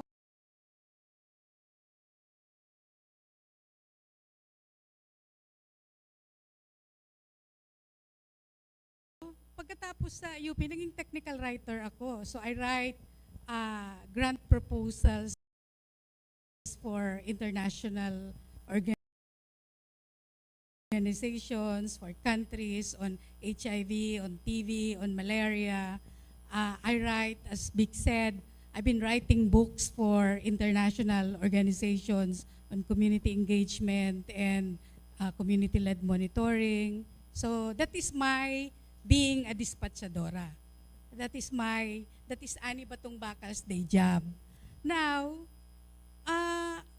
I've always thought that I could be a good essayist because matibay man ang imagination ko, and I'm also creative. You know, when you're writing technical stuff, may limitation yan. You can't be so personal. Miski pa piglalaganan mo yan, creativity nga ning day boring, but still, there is limitation. So, essay for me is a way of life. That is my night job. Yeah? That is my Ani Batumbakal Rayna ng disco sa gabi. Okay, so I write essay on food because I just thought that food is not just about the taste, the deliciousness, but it's about culture and arts. And that is why I've been writing essay about food and disaster. So that explains why my day job, I still do a lot of technical writing because that is my money-making job. But I still do on the side my essays on food, which I intend to continue doing because I believe that that is something that is needed to fill the gap in terms of food and culture, in terms of arts and culture in the Bicol region. So that explains my reason for why that is my genre. Okay? Nagiramdaman ko lugod, Ma'am Dudes. Kasi nga ni si Lala, si main character sa Love in the Time of Cholera, when he was being asked by his uncle to write letters, business letters, poet siya eh. Imagine, sabi niya, day ka na ngayon magsurat ng letter. Bako ngayon ka. Bako ngayon ka nagsusurat ng love letter. Yeah. So that's essay. And then another essay, but the focus is really different. Ma'am Dudes here is considered as the, prime critic of the Bicol literature. Now, when we say critic, minsan it's often misunderstood. Garo there was maigudo kung paano yun the literature, the artworks in a different manner, which I really I'm not a critic. So that's why we want to ask Ma'am Dudes here, why criticism of all? Okay, a type of criticism is really maybe encouragement rather than putting down. Mga teachers na nakakasabi kung matibay magsurat o dae ang mga estudyante. So na-encourage ako kato, ang sinusurat ko kato as a grade 6 or grade 7 student, mga reviews, and then in high school, also features. Tapos sa college, nag-journalism ako, so we were reporting on what was going on. Tapos nag-martial law, na-sharpen yung political thinking ko, and so on. So yan, nagkaigwa akong mga tools, mga gamit para ma-organize o malaagan ng framework si mga naiisip ko. Pero digdi sa Bicol, ini ang context. Digdi sa Bicol, nagpupuon pa sana o dikit pa sana ang nagsusururat. Ano ta, i-compare ko sinda halimbawa sa nagsusurat sa Filipino o sa sabi yung tanan, nakasurat ninda, na ako masurat. Kung gusto ko siya, yan. Masurat ako, dahil man itong pagmawabi, ito mayo man perfect, ano? As much as possible, o si Magayon sa mga pigsurat ninda. And this is a way also of encouraging my students, my friends, and writers I don't even know to continue publishing for the sake of a vibrant Bicol literary scene. I felt like Bicol is so underrated. Ano ta da ibistado maray na matitibay ang mga parasurat digdi. Dahil nabibisto sa national scene. So, may gap dyan. I will try to fill the gap. I tried to fill the gap by introducing them to their own people, to speak themselves. Studying Bachelor in Culture and Arts Education. So, practically, umaalingasaw yung critical na dimension, di ba? Kasi yun yung pinag-aaralan mo. No? Sige, as you may know, Ma'am Dudes here put together a publication that gathered together writings by 20th century Bicol women writers. No, I think si Ma'am Dudes ang sunod kulugod na puton, ano? So 21 years or more than 20 years after the publication of your Hagkus, no? Yung title of that publication is Hagkus, you know, that the malls are no longer landed. When the Comprehensive Agrarian Reform Program was implemented in the late 1960s, late 1970s, may mga landed families that found a way to circumvent the effects of that law. They were able to do their legal ninja moves. So they were able to hold on to the ownership of their land. Ang mga mall man arog kaayan. They just complied with the law. And then, ang nangyari kay ito, at that time, si Lolo Berting, si Dr. Heriberto Moll, at that time, tapos na si term niya as mayor, and then si mga aki niya, high school, college age na in the 1960s and 1970s. And syempre nagpaklase sa ama ako sa mga tugaw niya is the hacienda. Patapos na silang pagkralase and they were all college educated. So when the CARP was implemented, my grandfather had no more obligations. He didn't need any money, and then all of his children, they left the hacienda, and they went on to have their own careers. No one depended on the hacienda after that. So, that's why siguro mayong nag-aakusar sa kuya na isa kang impostor. Dahil day man talaga. No, I'm not.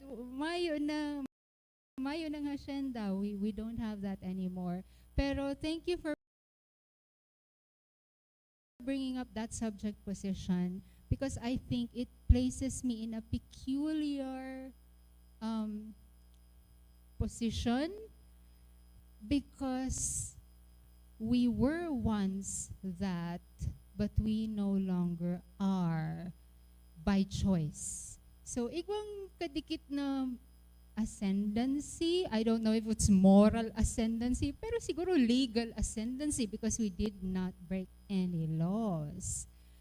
Pero that's where I'm writing from. That's why I have the confidence to critique the system of land ownership in the Philippines, especially in Camarines. So that's why I'm so confident. And that's why that is a very strong voice that you can see in the maps of Camarines. Yeah, I owned it. And my ancestors, ones who are still alive, they cannot scold me. Like, ang iba nagbasa man. Si iba dai. Anong sabi ninda? Si Tita Charita, May tita ba kayo na ganyan? Wala. kept asking me, si Sengaya si ano? Si Sengaya si ano?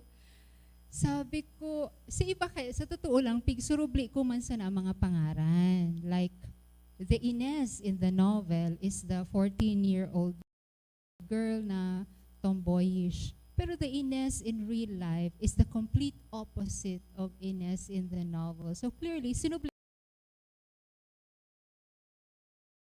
ko lang si pangaran niya, pero bako man siya to. Pero si ibang characters duman, garo siya fictionalized combination cognate of other people na because kinumbine ko na, I cannot identify anymore who is who. So sa hapot na si Sengoy, ito hanggang duman malang na level sin na naghahapot. And I can answer them honestly, it's no one in particular because it's a critique of a system, not of individual people. Ayun, are we learning? No? Parang, why are we talking about agrarian reform program here, no? Dapat literature, dapat panitikan, dapat kultura. No, ayan. But we've been talking about Annie's novel, The Maps of Camarines. I think to give us a more concrete experience of this, merong estudyante from the BU College of Arts and Letters, si Dylan Tanji, who's reading to us an excerpt, the very first part of The Maps of Camarines. Dylan.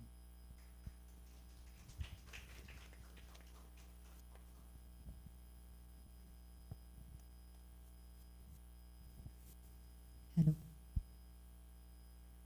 An excerpt from Mary Ann Moll's The Map of Camarines. Chapter 1, The Children. Assumpta Arguelles was born at 5 minutes past midnight in the year 1949. Her mother, Margarita del Nuncio, was already past her 40s and had given birth to 6 other children prior. One of the children died when he was 7 after contracting complications from polio. After Assumpta was born, Margarita swore to her husband, Jacobo Arguelles, that this daughter would be the last, and that she would no longer allow her husband to sleep in her bedroom from then on. Jacobo, a man who had been raised by a family of Arguelles matriarchs who used the centuries to perfect the art of pushing their men around, simply nodded in agreement. Jacobo was a quiet man, set in his ways, but his ways were not his own. As the seasons of planting and harvesting in the vast Arguelles lands dictated the progress of his days, so did his wife dictate the time of his waking, eating, and sleeping.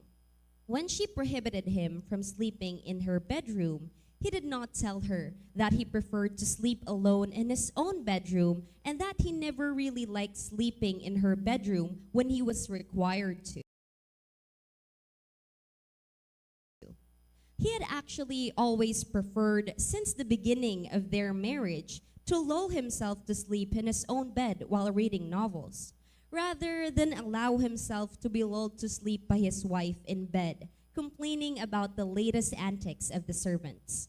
As is the habit of couples who have been sharing years of life and death and darkness together, they kept secrets from each other. They had to do this just to be able to stand each other's presence in the same house and keep the union alive. With Margarita's verdict, Jacobo was thankful to have to keep one less secret from his wife. He became even quieter. Assumpta grew up as her father's favorite and was given the run of the entire house. This included Jacobo's vast library of the classics, manuscripts, and monographs of geography, politics, and theology. The library also held a vast range of huge, very old maps kept in a tall and wide chest with drawers so shallow that only up to 7 maps could lie perfectly flat inside each one. No map was ever the same, and some of the lines and writings on the older maps had already faded through time, the edges of the paper crumbling through Assumpta's small, pudgy fingers. In the imaginings of her 7-year-old mind, these were the worlds that existed before she did, and their maps have faded because the worlds have already disappeared from reality. Those maps that could still be read are worlds that still exist, where people still live, and have not yet dissipated into thin air. She mentioned this idea once to Paz, her older sister, then 9 years old, who called her crazy. Assumpta was closest to Paz because they shared the same bedroom and the same nanny and the same tutor. And on the same night that she told this idea to Paz, there was a thunderstorm. Paz, Assumpta whispered loudly through the strong winds whistling through the cracks in the windows and the joints of the house. What? Paz murmured through her blankets, her nose and mouth covered, her dark eyes half shut, looking at Assumpta. I think I know how to find out which world is going to disappear next. What are you talking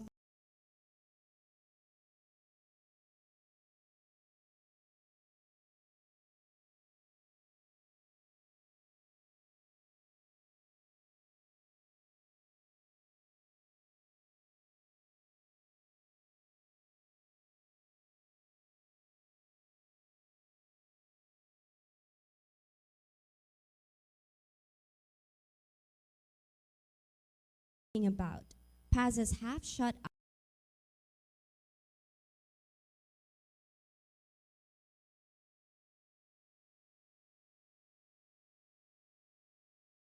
up as well. I have no idea what you're talking about. Mrs. Palacio said that there's only one Earth. Are we going to disappear?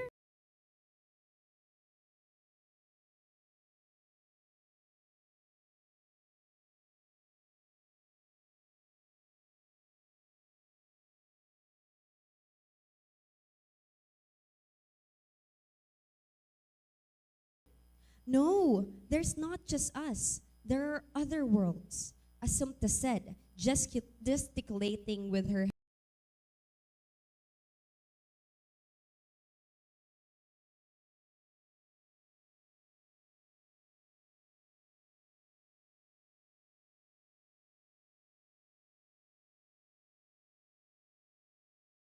hands and arms. We can't see them because many of them have already disappeared.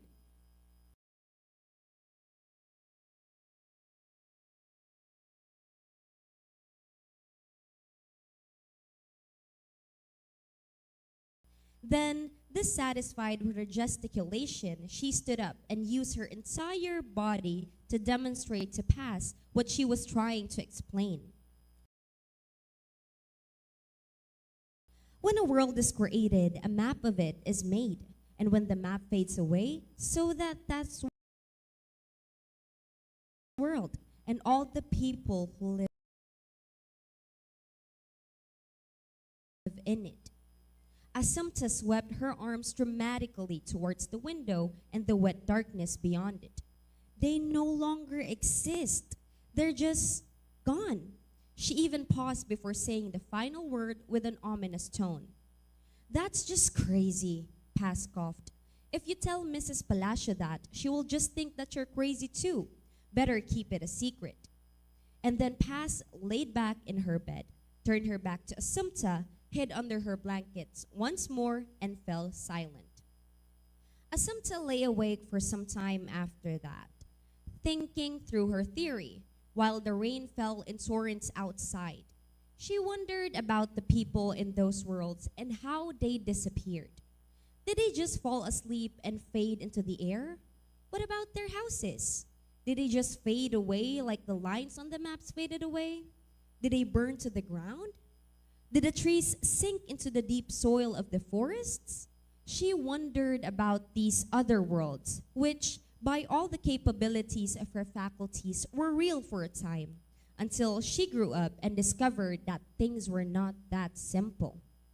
She fell asleep shortly before dawn once the rain had died down, exhausted by all the worlds that her mind had wandered to. She rose joyfully to sunshine and anticipation of a hearty, warm breakfast. Of course, Paz forgot about the entire conversation the very next morning, and Assumpta never told anyone else about her idea about the maps ever again.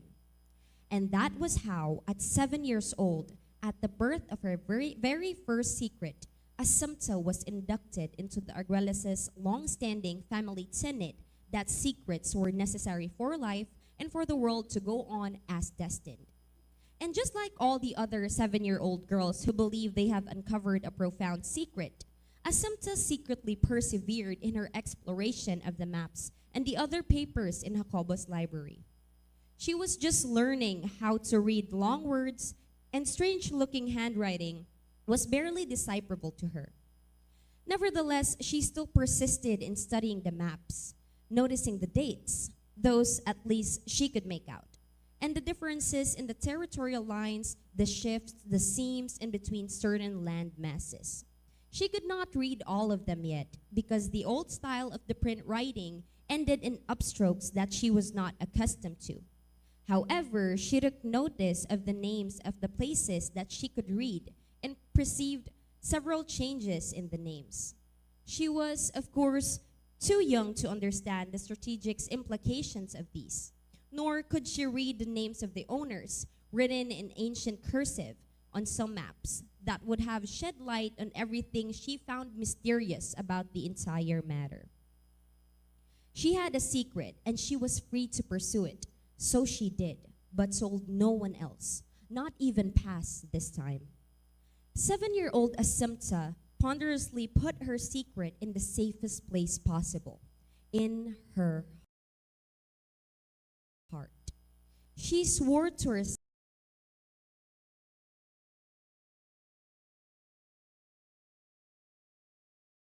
herself that she would make it her mission in life to make sense of it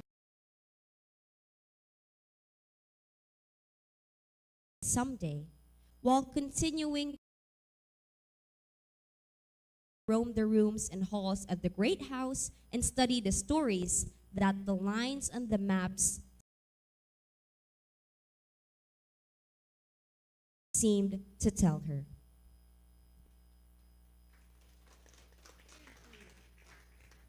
Thank you, Dylan.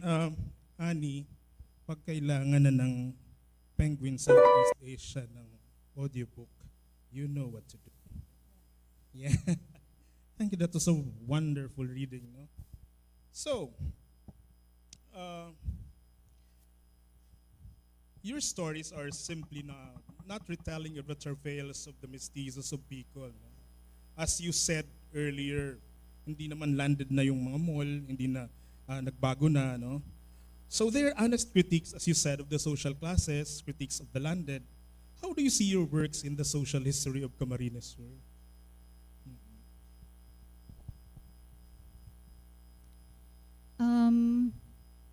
Siguro because of, I'm speaking from the point of view, but the problem persists even today.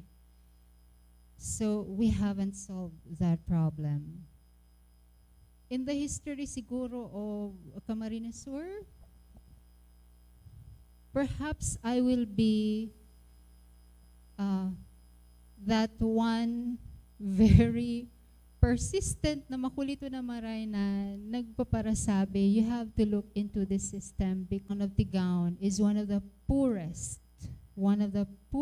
towns in Camarines Sur. Why?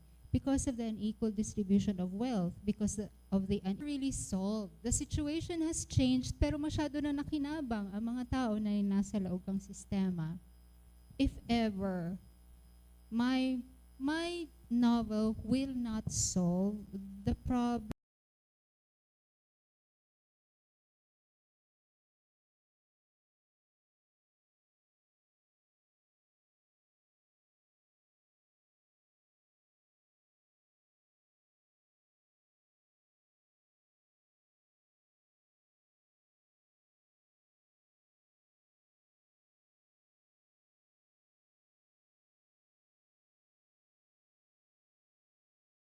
Will not abolish that system.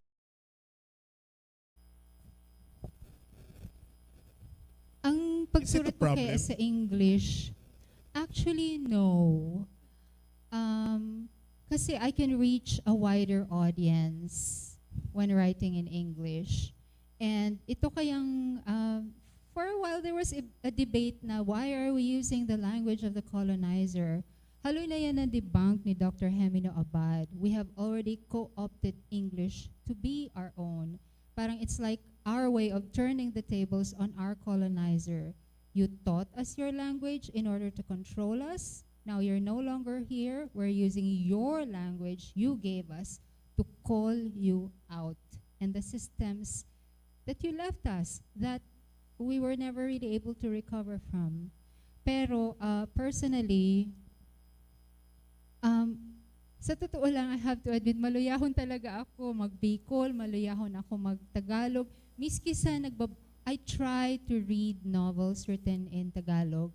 Mabagalon akong maray, pero gusto ko talaga. That's because I was raised to speak English. Hold over pa yan kang Hacienda Live kang sakuyang ama. Tapos ang sakuyang ina, Garci Torena pa. So, saro man na produkto kan mga pamilyang arog ka ayan. Hold over ayan. And then yung mga books na yaon sa harong, kapos mga English ito, I don't remember any. Nagbabasa akong comics ka ito. Pero dyan lang. Tapos pag may nag-arkilang Betamax ka ito na Tagalog para duman sa mga kasambahay, may nakikidalan man ako.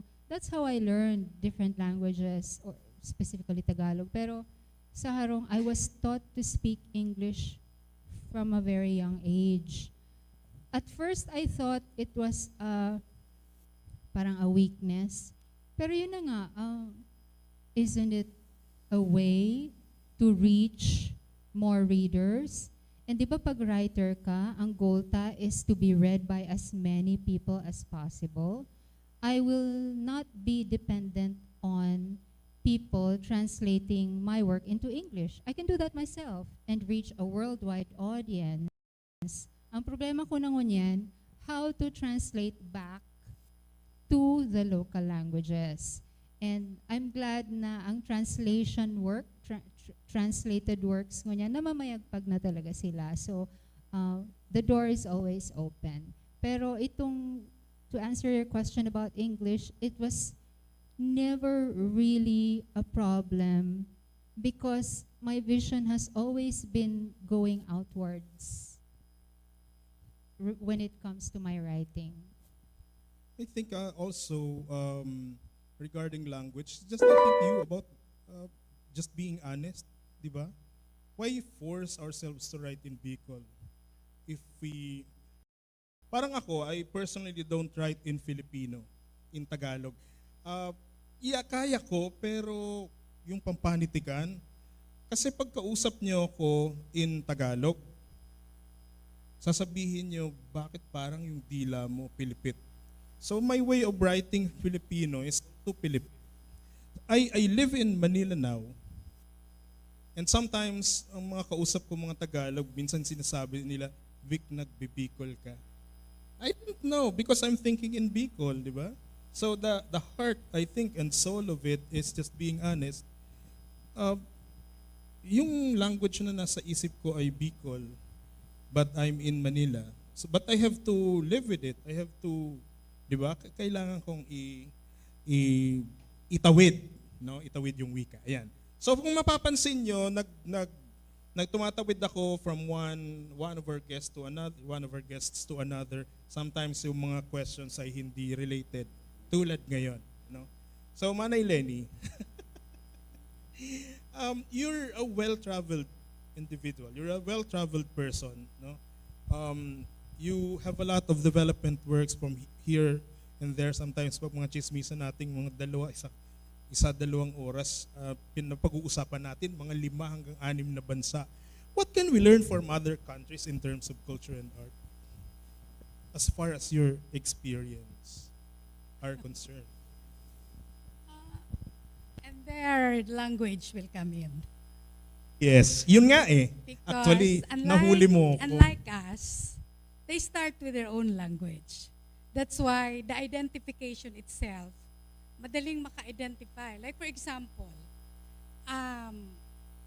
the book that I wrote for them, a playbook on community engagement for TB, people affected by TB Matters, a playbook on community engagement.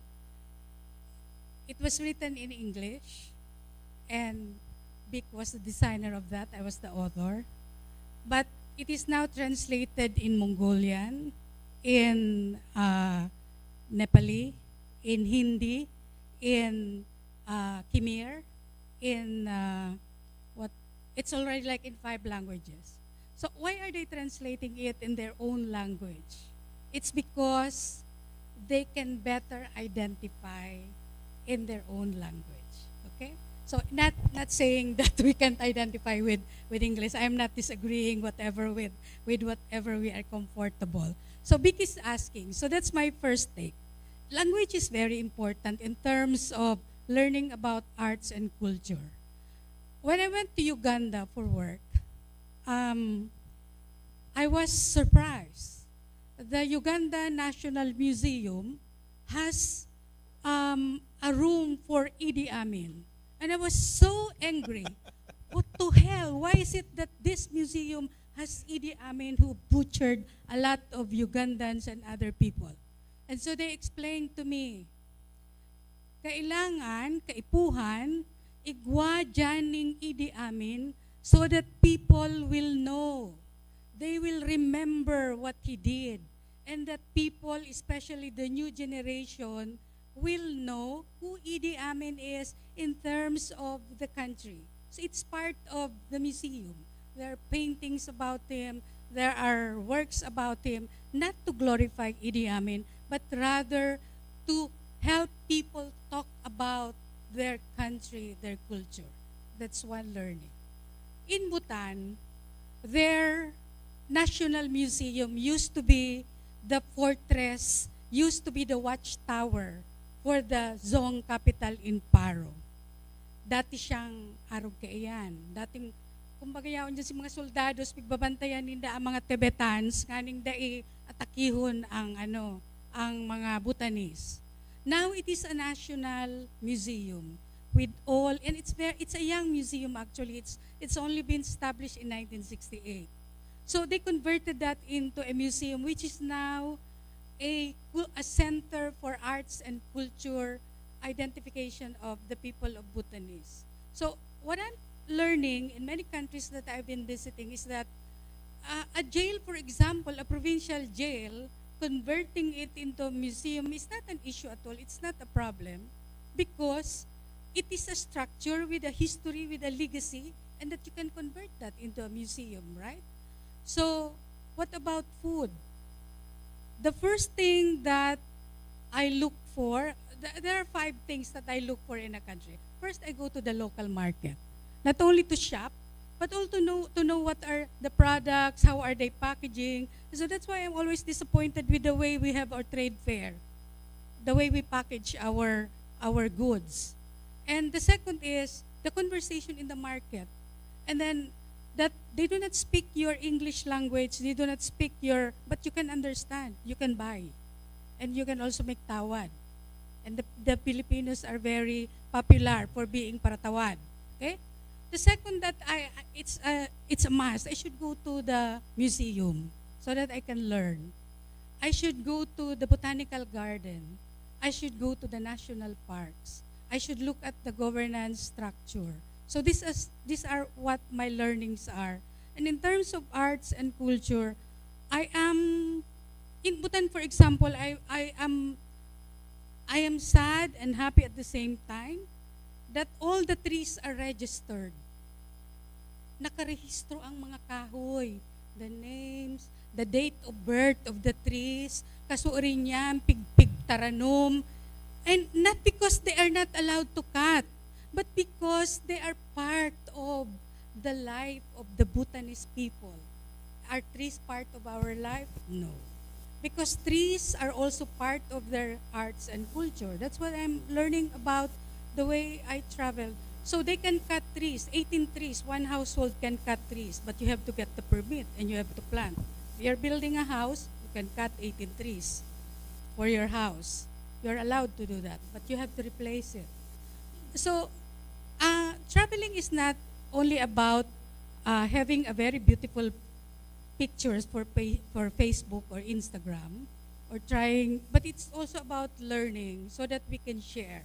So kaya kami, siguro that's what we are trying to do with our Irukan project in Camarines Sur, that we would like to have a living museum that people will understand, will learn that importante yun ang arts and culture in our life. Like, as for me, why is it, and Big Sid, what have you learned? Like, I've learned that I have to go into gastronomy. I have to go into sustainable gastronomy. I have to write about food, about gastronomy, because gastronomy is all about the connection of history, arts, the social significance. It is very different from culinary arts, because culinary arts is all about presentation, the technical aspect, the creative part. But gastronomy, especially local gastronomy, like, why do we love kimchi, but we do not love kuyog? Right? Sino dito? The Si Sendo ang nag-aaram pa kung Isa anong kuyog. nag-aaram ang kuyog. Kuyog.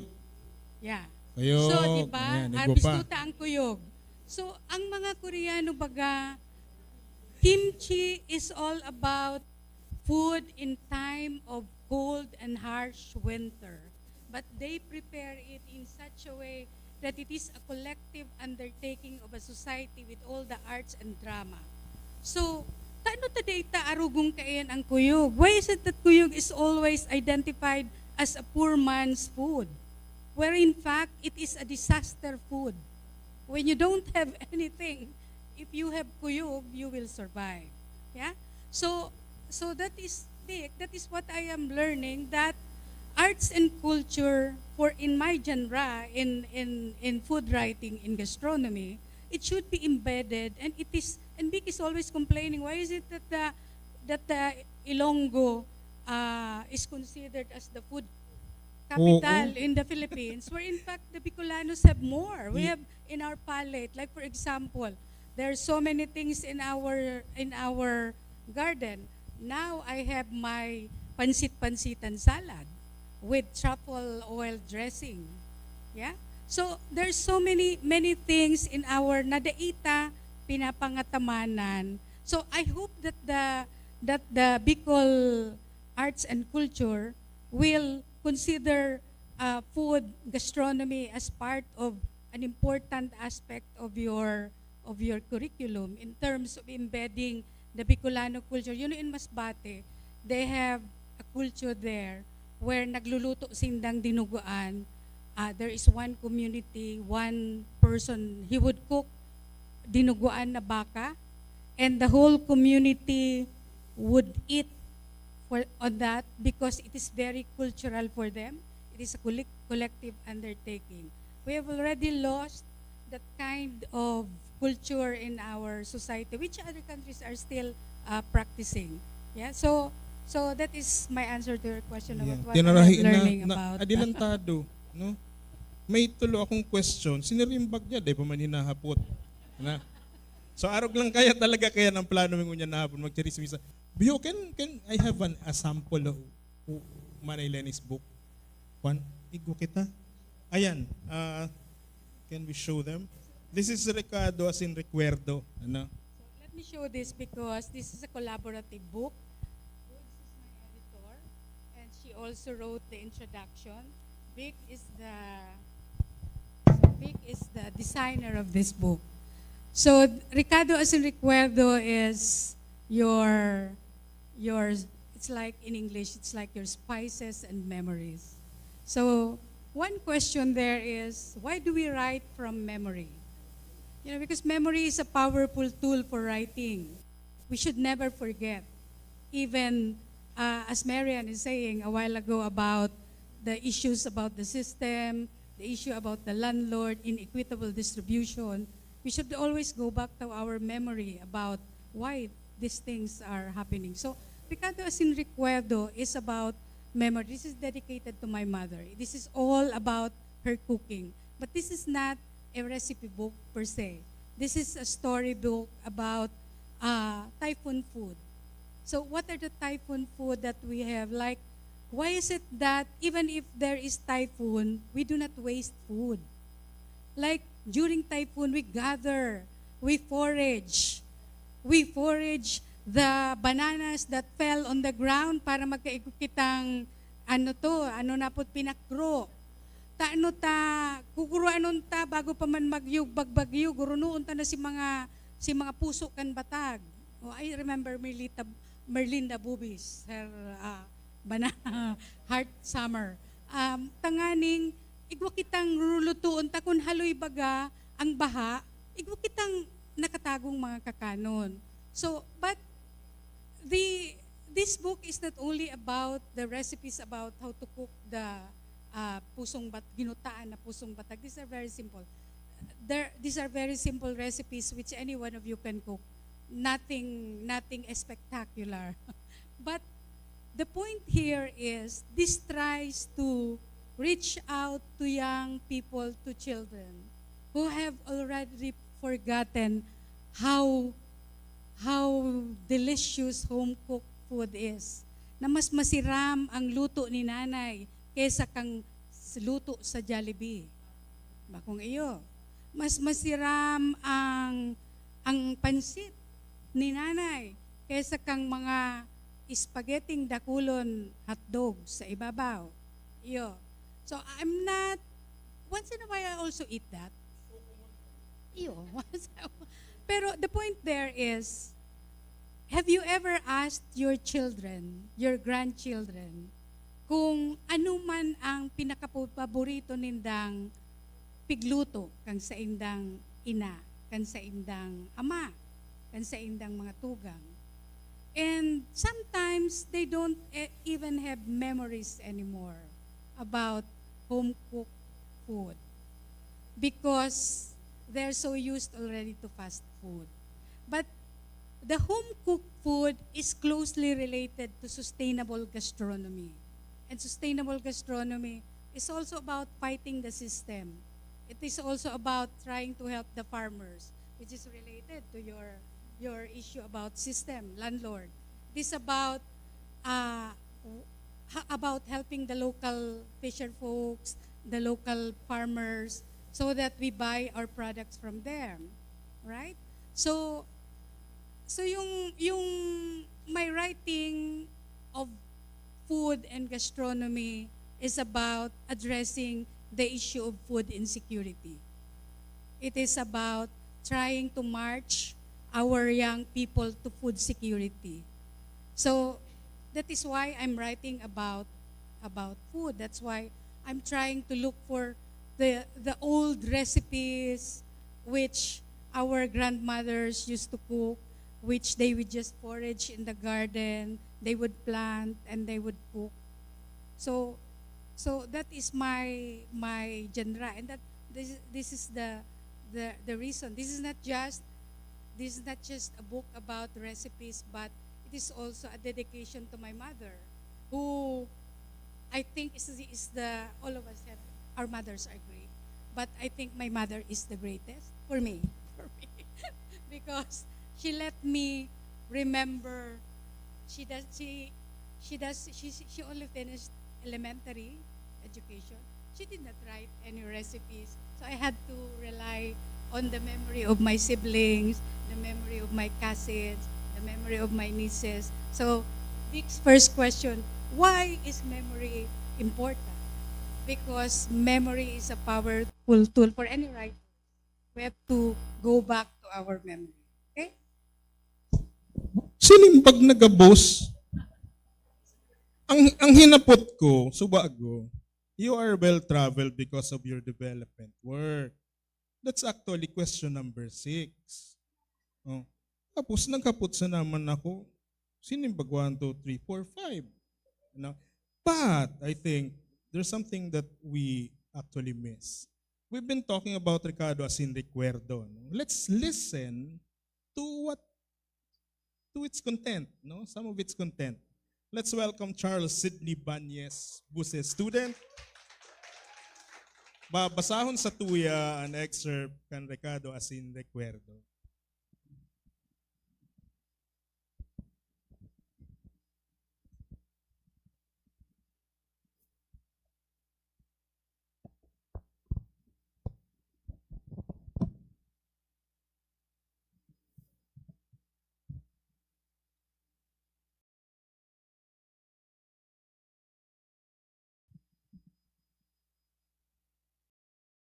Lips to lips ang apod ko sa Tabagwang, na may scientific name na Hagora asperata. Kanaki pa ako, haloy baga ako nagpurbar magkakan kaini. Sa buot-buot ko, makangiring supsupon, maati sa kamot, nagtitipsik sa bado, ang Tabagwang. Amot ang pasali ko pag inian panira, kung minsan, igwapang hiribian. Bukayo na sana o batag ang isisira ko, ang sasabihon ko sa sakuyang ina. Halawig na panahon, niyang pinaunrahan ang kapritso ko. Alagad sarong aldaw, pinatanidan niya ako. Nyakindiri kami kaon kading luto kong Tabagwang, uda na akong itatao iba kanimo. Mala mo kaiyan, ay iba ngani, uda pasang pagkaon, dawa no? Mauungot kanimo si Amang Diyos, ta inaabuan mo, agrasya niya.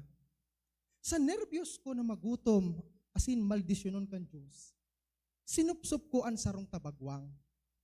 Masirampalan. Sa pag-agi kan panahon, nanudan ko ang tamang teknik sa pagsupsup nin Tabagwang.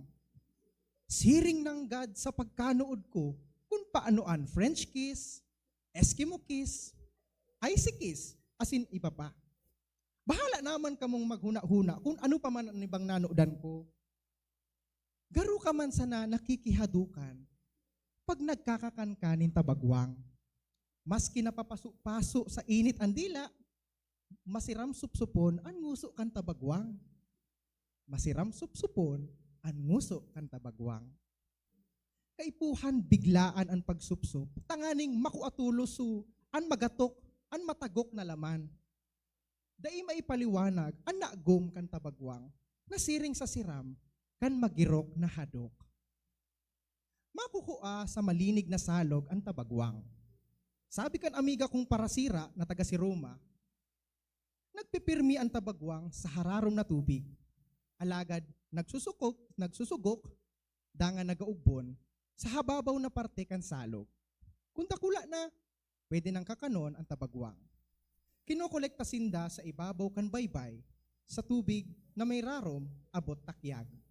Sa girumdum ko, ini ang mga ginigibo kan ina ko bago lutuon ang Tabagwang.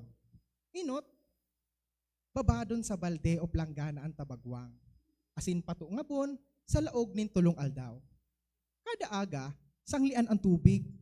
Asin takupan, takundae, makaranap asin madurulag sinda. Ikadua, pagkatapos kan tulong aldaw, pwede nang lutuon ang Tabagwang. Bago lutuon, putulon ang puro o lubot kan Tabagwang. Pag tinabtab ang puro, dangan mahiling na ang putik na garugatas, iya na ang sinyal na malinig na ang Tabagwang. Hugasan giraray. Ikatulo, ibuktak ang Tabagwang sa duwang suro ninyog, nalabot na ang mata, dangan guugoon, tanganing mahali sa mga tibulaka na napasa sa pagputol kan puro kan Tabagwang. Nagkakapirang gulay an masiram ipadi sa tabagwang. Arog kan pako, kangkong, kalunggay, puso nin batag, o bunga nin tapayas. Alagad si mama, panatiko sa lubi-lubi. Mas ugma siya kung lubi-lubi ang bangot na gulay. Si isay baya yan na lubi-lubi, paborito niya ini. An suba-subakan mga pinsan niya, an burak da akan lubi-lubi, iyo an inot na tinaukan ama ko sa iya, kan nag-iilusyon pa sa na ini. Hinda ko kung totoo man ang gata, minahuyom naman sa naan ina ko pag sinusubahan. Dahil man nagtutuga, pamisteryo sa naan huyom. An lubi-lubi, sarong sadit na kahoy na makukuasa na sa Pilipinas. Minatubo ini, dawa sa in, asin muya sa mainiton, nasirang kan aldaw. Maniwang, asin tanos an hawa ka ini, dahil man minalangkaw na marhay, asin sa tuktok nakakumpol, an malakoro ng mga dahon. Nagarutok-tok ninyog, kaya nga ni inaapod na pekeng palma. Kinakakan ang dahon kan lubi-lubi. Tinutubudan na nakakapababa ininin, halangkaw na presyon ng dugo. Asin, nakakatabang sa may mga diabetes. Para sa pagluto ng tabagwang, kaipuhan na mamula-mula asin malumhok pang-ugbos ng lubi-lubi. Kaito, inaagi-agi sana ni mama sa istorya ang pagtukdo sa muya kung paano lutuon ang tabagwang.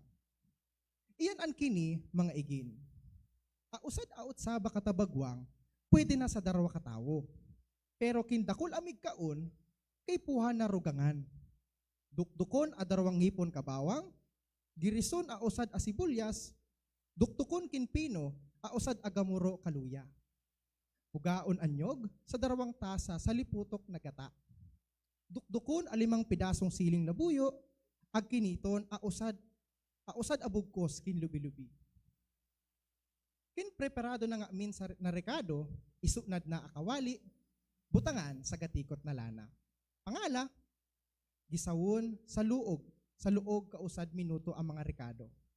Lula agata, ukago na luway-luway sana, tanganing diri magkurta. Pag nagkalaga kaga na, magulat sa 5 minuto bago irugang at abagwang. Dangan timplahan sa kabanga na kutsarang asin. Paglihis kan 10 minuto, ibutang na alubi-lubi, dangan lutuon sa luog in 5 minuto. Di pagsakban, tanganing di malunok agulay. Hintama na anamit, parungon na akalayo. Sabi ni mama, mas masiram at tabagwang kin maali, ag akanon, mainit. Tabagwang sa lubi-lubi ni Maria Lenny Felix. Diyos, marahin na hapon po.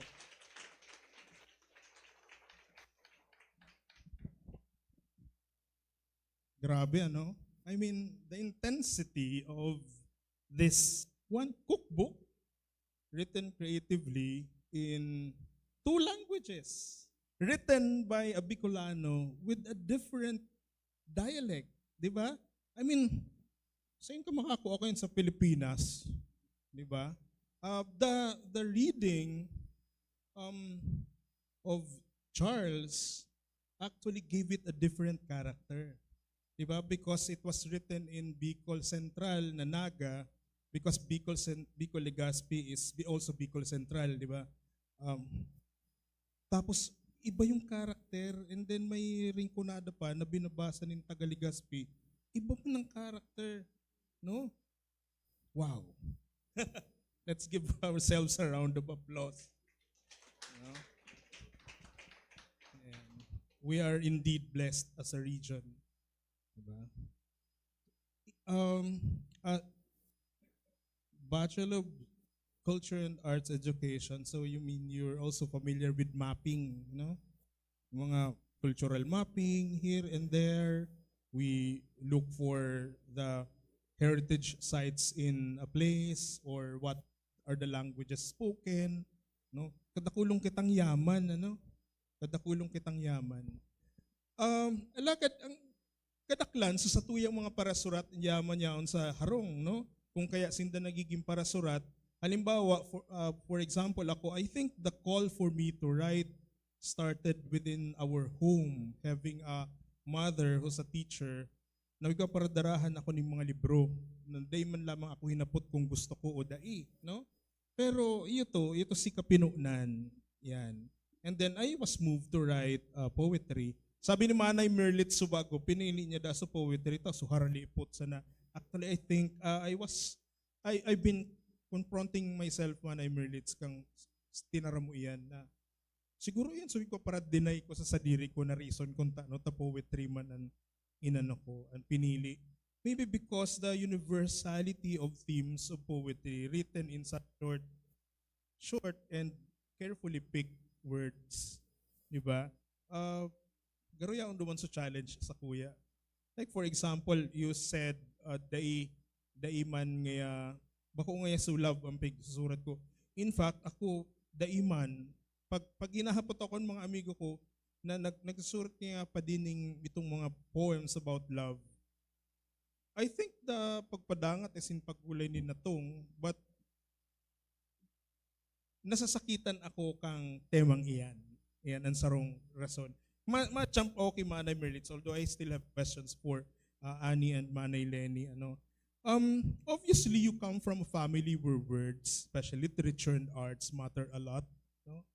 So, are there dynamics within this family setup of culturati, literati, that are different from the dynamics that we have in families that, halimbawa ako sa naman ang nagsusurat sa harong kaiyan. Is it more like difficult or does it make life more exciting to us?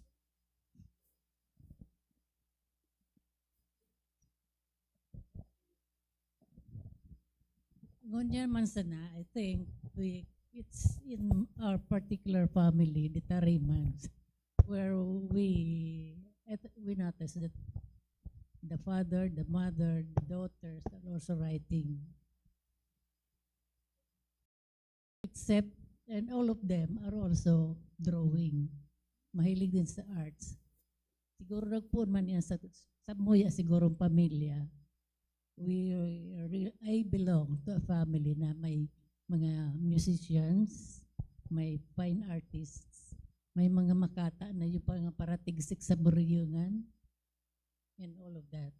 Saka yung mga sa panahon kayo ito baga, pag may pigsasayod, alam mo yung pigsasayod, yung namamanhikan, may mga patula-tula pa yan bago makapasok yung mga taglalaki sa harokang tagbabayi. These were challenges, when we were small, we were children. We witnessed all of this sa barrio. Now, probably it was just fate that we do right as a family. Pablo writes, I do, Verima and the elder. And the youngest, although marunong din, nag-concentrate siya sa volleyball. So, yung tatlo kong anak, yung eldest is atenista, yung pangalawa, aktivista, yung pangatlo, artista, atleta. So, parang gabos na So, triple A pang giraray, Now, the dynamics you're asking, daiman kami nag-uururon about these things, this literature. I myself, I thought when I was still in school, high school and college, I think I taught myself how to write poetry. I had no classes. I did not learn that from anybody, or there was nobody, even from our teachers, who could focus on you and teach you. They will just say, oh, you have a flair for poetry. But that's it. Sa arong naman, dahil man ang pig-ururunan na yan, ako masurutari, arugaan. Natural sana, no? Garo Natural tubig sana na yan. nagpo-flow. Kung naghahangos ka kay poetry, di angos mo ang poetry mo. So, basti kami mag-agom. Dahil man kami nag-story na, ako masurat about this, ka masurat about that. Now, igwa na naman yung latest issue, March issue ng graphic reader, nagkataon na pareho kami ni Pablo Iguang poem. Sabi ko, yes. Kasorin to. Kansarong aldaw, kansarong last week. Last month. Yes, Manay Merlin.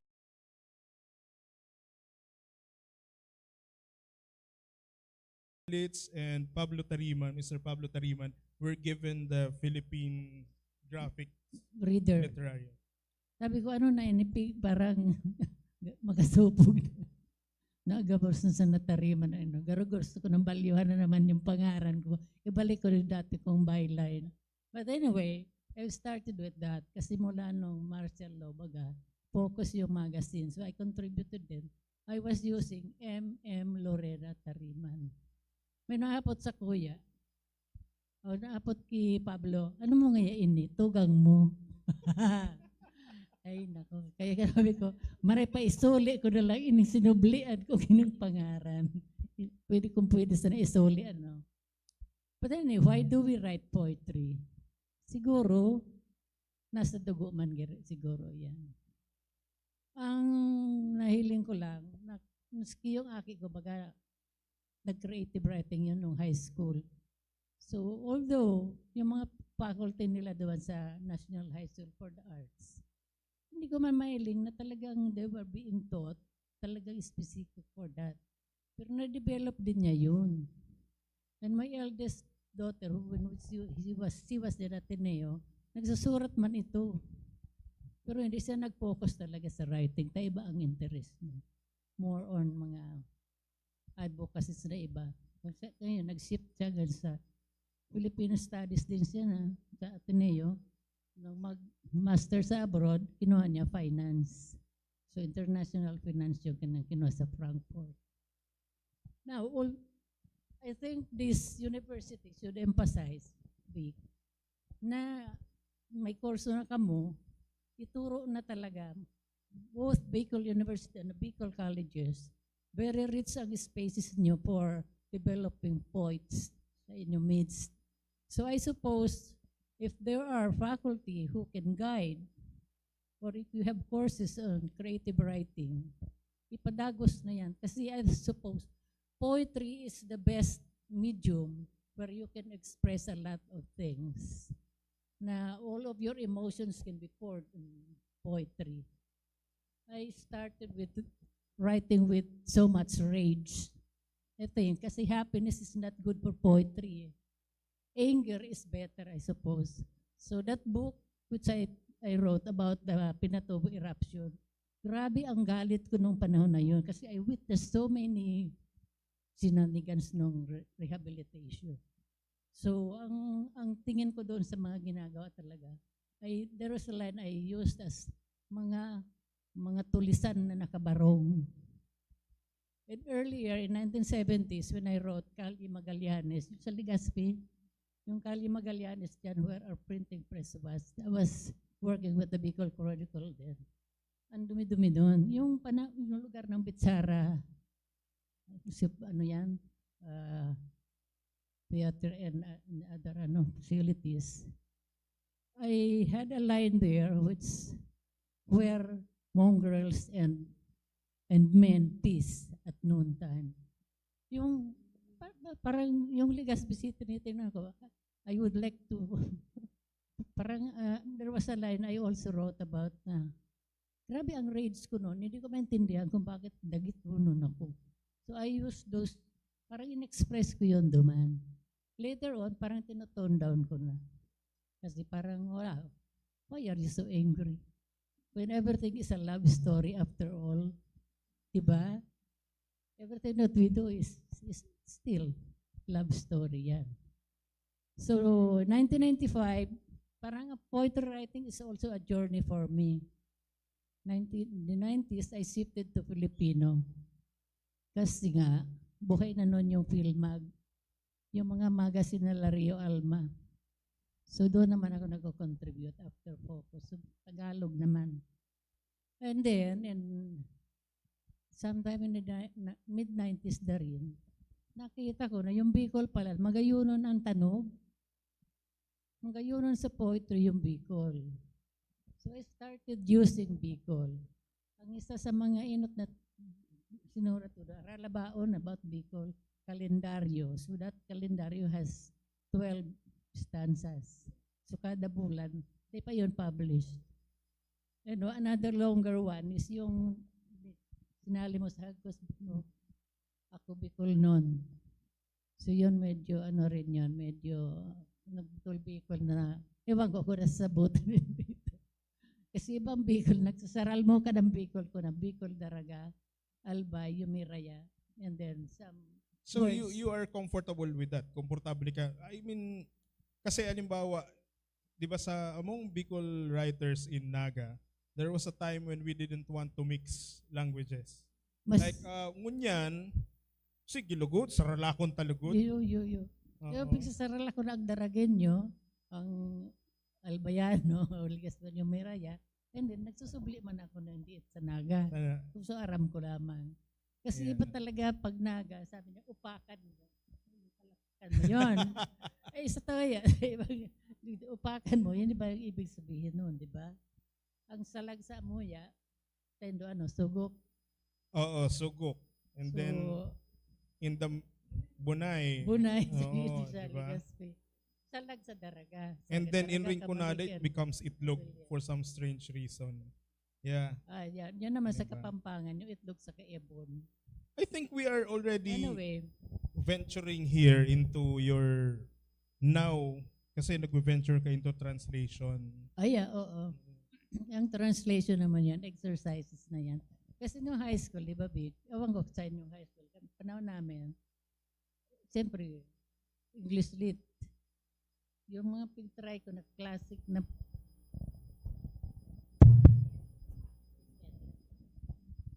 hello. Classic poems baga napigan. I think they are being taken up still in high school nowadays. Dahil ka ito nasabutan maray kan panahon mi. So, reluctant talaga ako mag-recite kung what this poem means. So, sabi ko, ano daw kaya kung Tagalogon tayo ni o Filipino para maybe it would be of help to some high school students. So, yun. I selected a few at yun nga nilabas ni Joe sa Dateline Ebalon.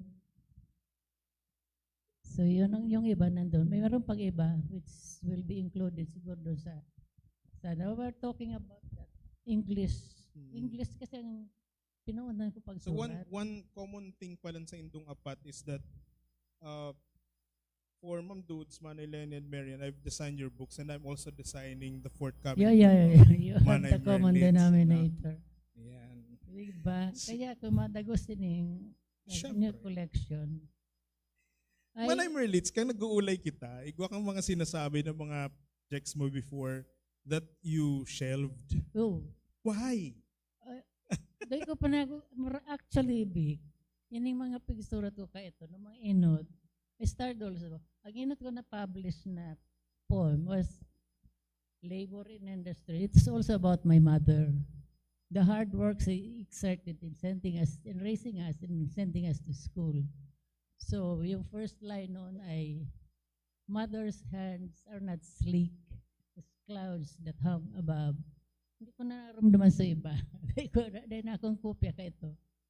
Mas gito sa mga poems about Legazpi, yung Kali Magallanes. Hindi ko na nahanap yung kopya.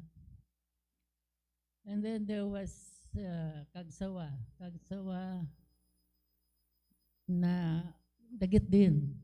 Kasi sabi ko, yung mga kaignutan kang mga tao na dahil pa nang ganda tuto, nagtarabunan na arog sa pinatubo, arog sa puso kagsawa. Ganun. Pero sabi ko, ma-English kiraray kita ngunyan na nagstabulta ako ng pandemic. May tinitipo na kaming collection na Bicol, although that. Ito ang gusto ko i-encourage sa mga estudyante natin ngunyan. Kung pwede, na magpuo na kita magsurat sa Bicol. Kasi digdihan mga nagsusurat sa Bicol. Who among you here writes in Bicol? Wow, igwa man. Yan. So I hope when we do this again, more hands will be raised. No? Ano to nag-i-English ako? Ano? Kasi last time that we had a workshop na sponsor din ng Albay Arts Foundation, i-English na naman kami duman. Sabi ko, ano ba naman talaga kita? Kung po pwede, with the help of the faculty na rin ng mga courses dito sa BU, if we can really encourage more of our young writers to express themselves now in Bicol. Kahit anong klaseng Bicol pa yan, tadakul mabakit ang version kang Bicol. Magkakairintindihan man kita sigurado, except that probably we lack the audience, as found out by Dudes, di ba? Ang audience natin sa Bicol, ang readers, I should say, kukonti. Ngayon, baka pwede tayong sumakay na rin. Tulad ng popular na yung mga recipes na, mga essays na sinusulat ni Lenny, tandeman taki poetry. Yes. Para masiram na so kakano na na-produce doon sa recipe, may manamit pa man na taro pang literature piece somewhere dito sa page. Yeah. Okay. Anyway, so tang pigulayan tang literatura and pagsurat, it becomes a really personal matter for each of us, no? Yung ini, sabi nga ni Ani Subag, if I'm not mistaken, that writing is actually a very personal process, no? Kaya siguro katag-ulay kita. Kaya sa halimbawa sa mga coalition building efforts, pero ang mga writers ang hapot anong gigibuhong ko. Syempre, unless siguro maggibo kita ning sarong renga, for example, no, where poets would contribute a line so that we can create a whole poem, an entire poem, no? Tagsararo kitang linya, o ikanaman niya sunod, o ikanaman niya. Unless we do that, writing is really a very personal process, no? Theater is a group. Kaya po niya ng group dynamics. Similarly sa film, for example, minsan ng architecture and other domains kang art, kinakaipuhan niya ning magkatang kita ni tanganing mahamantaan sa ronggibo. For example, a song needs a composer and then the musician and then the arranger and then the other individuals. But when it comes to writing, whenever I write a poem, for example, most probably they ko man kaipuhan ng ibang tao.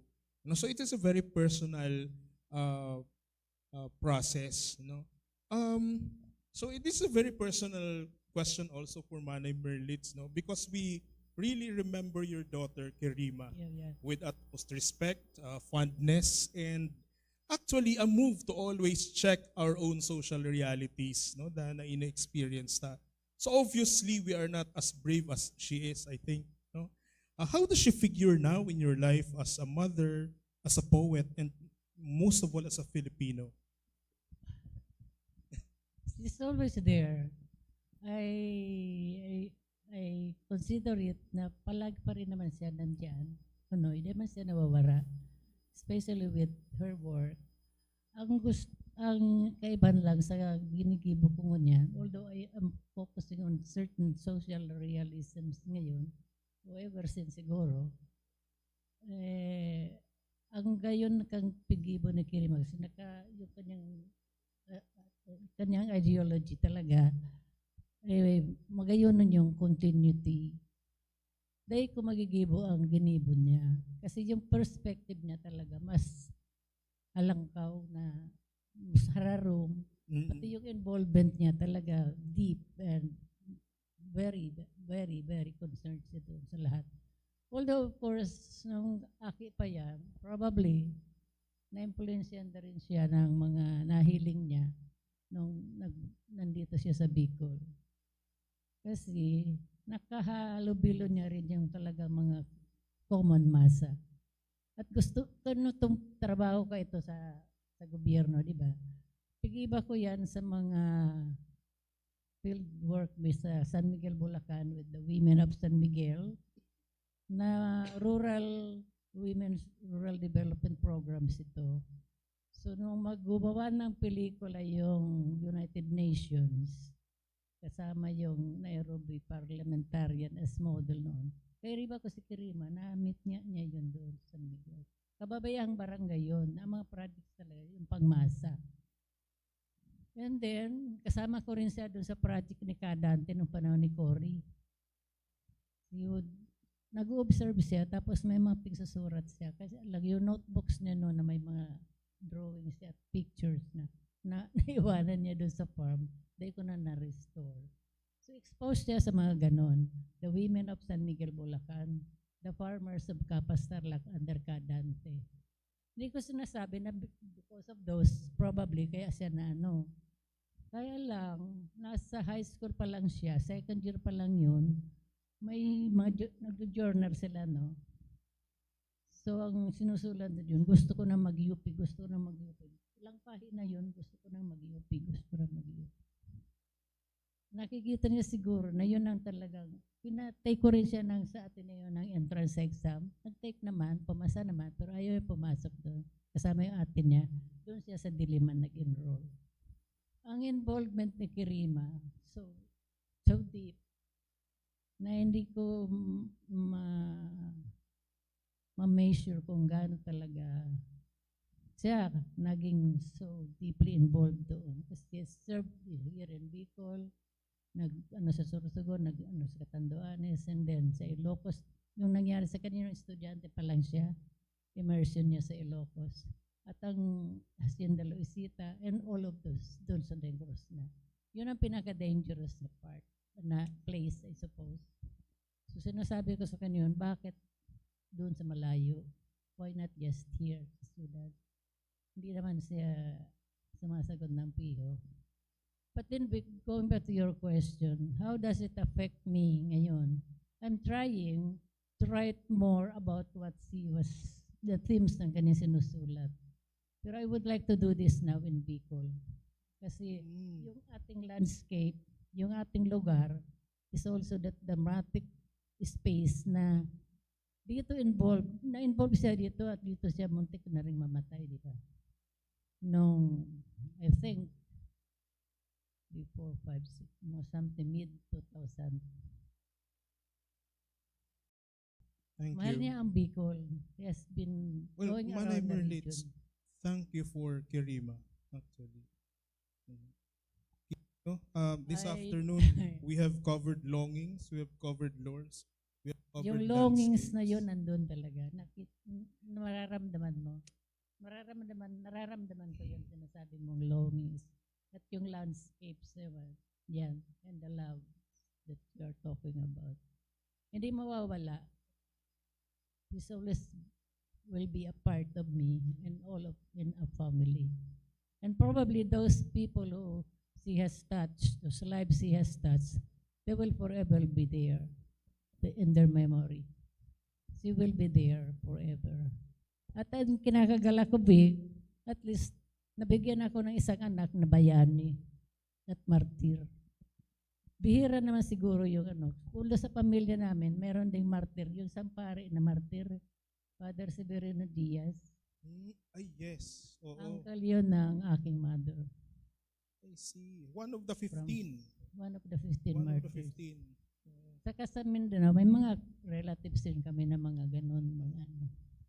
So, yung mga Lorena doon sa Mindanao, may mga history na, yung sa uncle ko doon, MNLF, na si Rostico, si Uncle Tikong, and then, yung anak niya, yung nasa, ngayon, Bangsamoro, lawyer. Siya ang nag-draft nung framework ng Bangsamoro.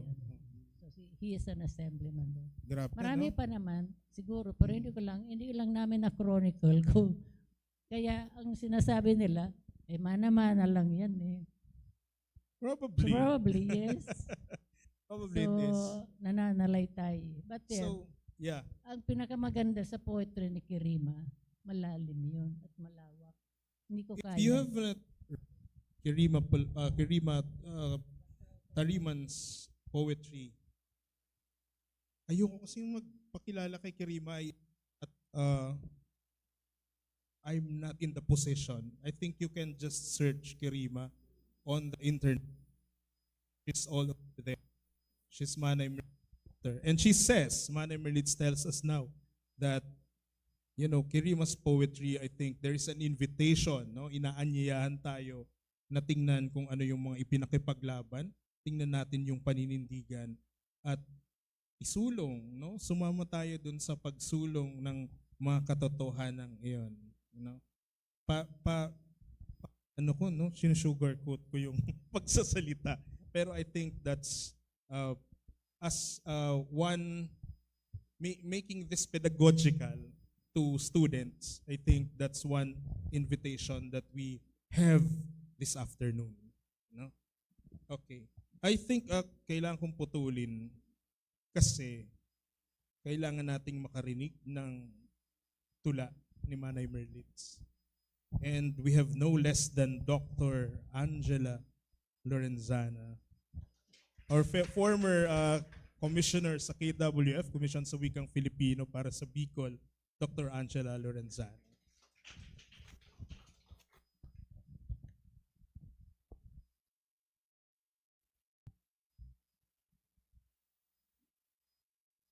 The Pilgrim's Tale by Merlita Lorena Tariman. Our space is reshaping. The process is pronounced in rumbling rites of this mountain of fire and ash, of granite and flux. Sullen hour, and we are watching her. Sullen hour, and we are watching her fits and fury.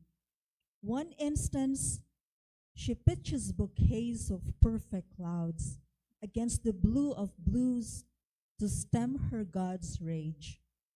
In another, her irritation as red tongues of dragons are flipping all over her crown and then crawling down ridges, daubing her caverns crimson. Yet, before the birth of dawn, she wore a silken shawl that pitched faint glints on the black wings of the night, an enticing sight that lured the bashful moon to swoon. Quietly, we come before her. We come as pilgrims in search of astonishment, at times as worshippers, reverent of magnificence. Today, we veil our fears and come intent to earnestly learn how she says her prayers.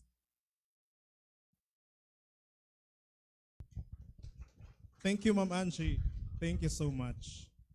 Ayan. We still have questions for Manay Lenny, kay Annie, kay Manay Merlitz, no? But we'll move to Ma'am Dudes. You know? Ma'am Dudes, yung critical perspective kasi sa panitikan, we've heard from a fictionist, a poet, and a non-fictionist. Naalala ko na naman yung yung Monty Python na History of the World, no? Istorya ng itik dun sa loob ng cave. Then they would, the cavemen would paint. Yeah.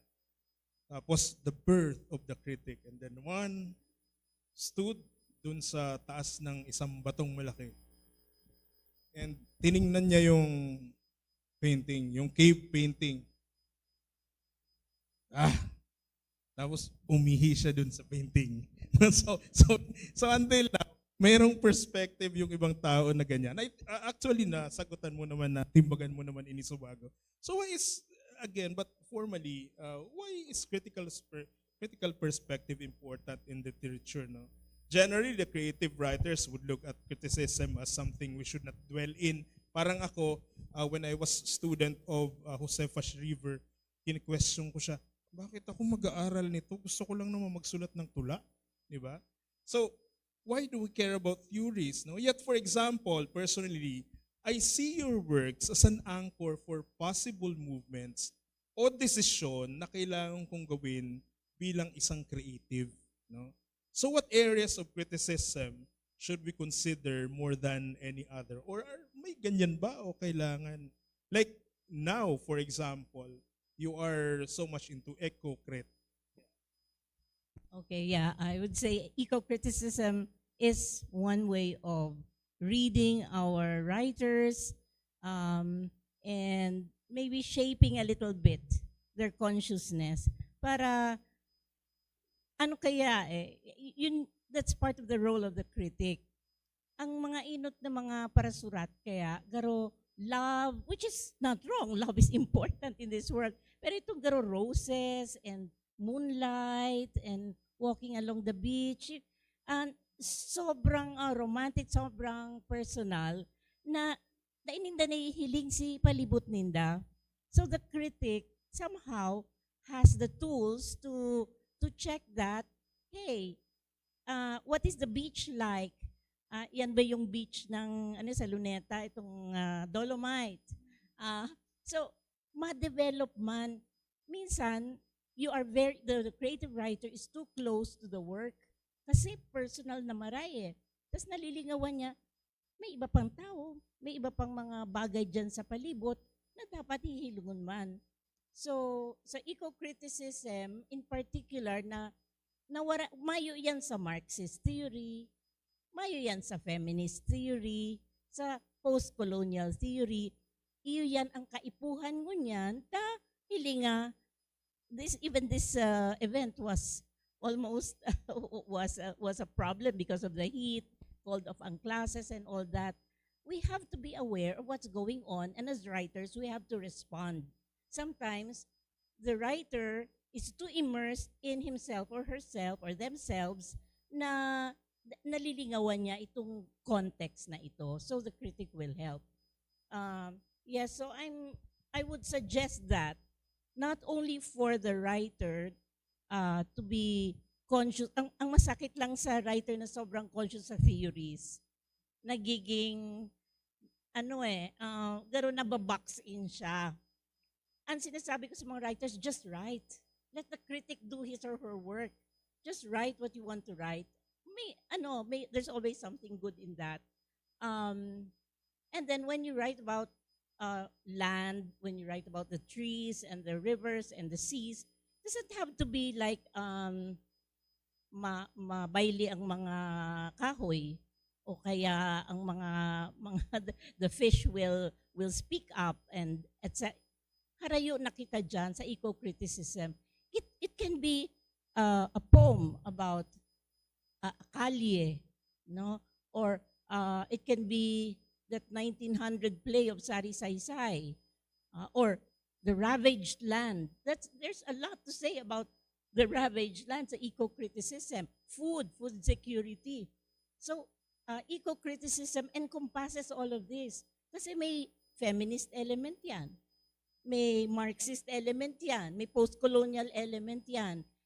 Kung dahil mo yan aram, itong mga theories na ito, dahil na siya sharpen. So those theories will sharpen even your own writing, your knowledge of the things that are going on in the world between humans and non-humans, objects, and so on, will, I think, contribute very much to better writing.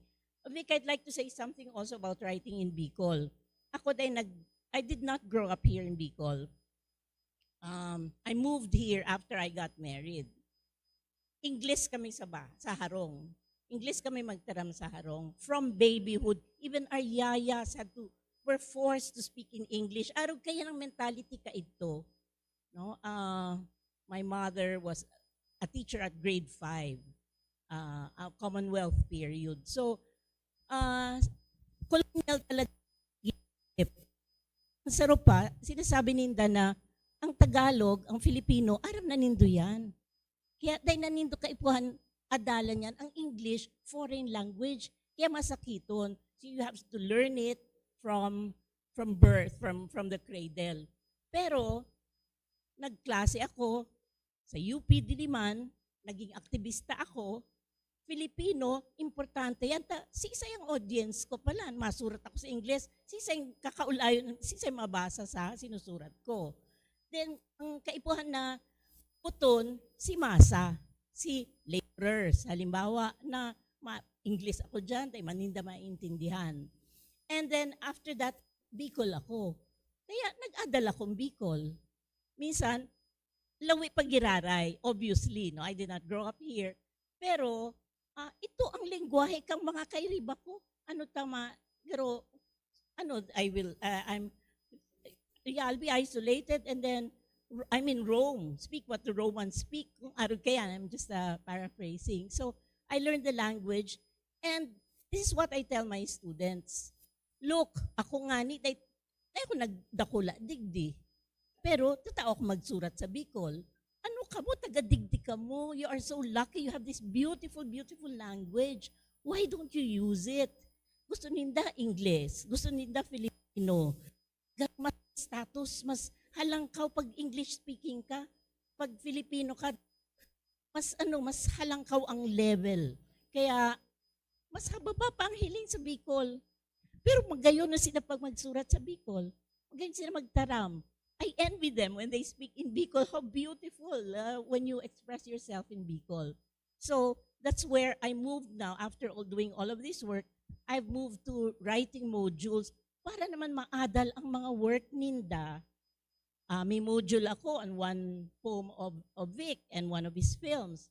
May module ako about one of the essays of Lenny. So that's my object na maadal sa classroom. Sige kaming surat, siging surat, may naman nagbabasa. Pero ano binabasa ni si Tennyson o si Shakespeare o si Almario? Why don't we read our own writers here? Bring them to the classroom. The students will become familiar with their work and will like their work and will continue to read. So, I don't know, the kids, yung mga high school kids, ngunyan, talagang siguro YouTube ang influence ka ni, mga may tuwang pa na mag-English. Yes, actually.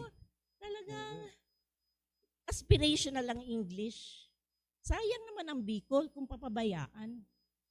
Maybe we should create content in Bicol. Mag-Bicol kita. I mean, I think to counter that, as a content creator, I'm using the term. As a content creator, I think we can contribute if we produce content for YouTube, for social media, in the vernacular, no? I want to add something to that. Talking about content, look at music. Nagsikat na baga si Diwata, si Jasmine Villanueva. My grandchild who's in Manila, tuwan-tuwa siya sa Santigua, sa Kapayaba. Dahil niya naiintindihan si words. Pero gusto niya. So, maparasiksik kita na mag-Ingles o mag-Tagalog na kulang sa puso, sa kalag. Pero yan, Diwata was able to get it na napaka-pop. Yeah, what I appreciate about Diwata is that she doesn't force her language. Sometimes, minsan, I'm a little purist pag-ubot sa language, tapos gano'n niya ako may sala. Pero, sige na. People are singing in Bicol now and more songwriters are composing in Bicol now. That's a Diwata effect. No? And I think that's an important thing to consider. There's another songwriter over there in the audience who also writes in Bicol. Yeah. Sige. May mga questions sa Quora Chan, pero because this is Ma'am Dude's turn and I think half kaya kang questions sa simbag niya naman subago, adelantado man siya.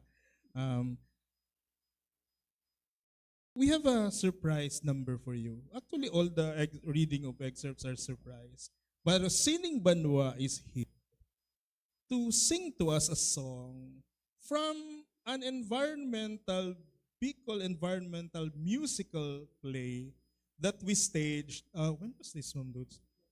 16 or earlier? 16, 17, no? Igwaning sarong Bicol musical na ang interested na hilingon kung paano ininabilog, ano? So, sino Ma'am Dudes ang promotor? What we did before was to go to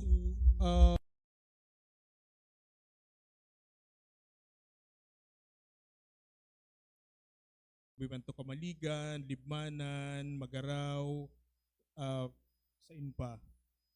Kanaaman, And then we talked with the senior citizens there and gathered all their stories about their river.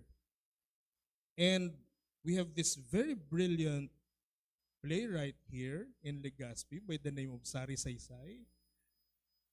So what he did was to come up with a libretto na based on all those stories that we were able to gather from the different communities along the Bicol and Naga rivers. So anong nangyari? Naging mga aninipot sa Tahaw Kansalog, fireflies in the river. And from Sari Saysay's libreto, itinao niya kay Jaire Pasano from Legazpi, no?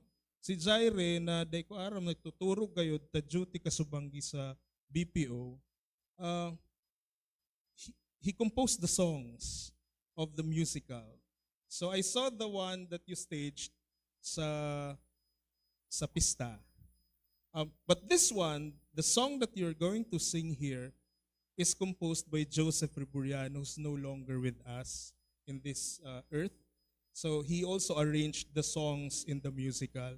And Sining Banwa is generous enough to have it ining kantang ini na kita ang mga aninipot, we are the fireflies, will be performed to us this afternoon. Let's give a round of applause to Sining Banwa.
Ating mga alaala siguro ng ating pagkabata, isa sa pinakamasayang alaala na meron tayo.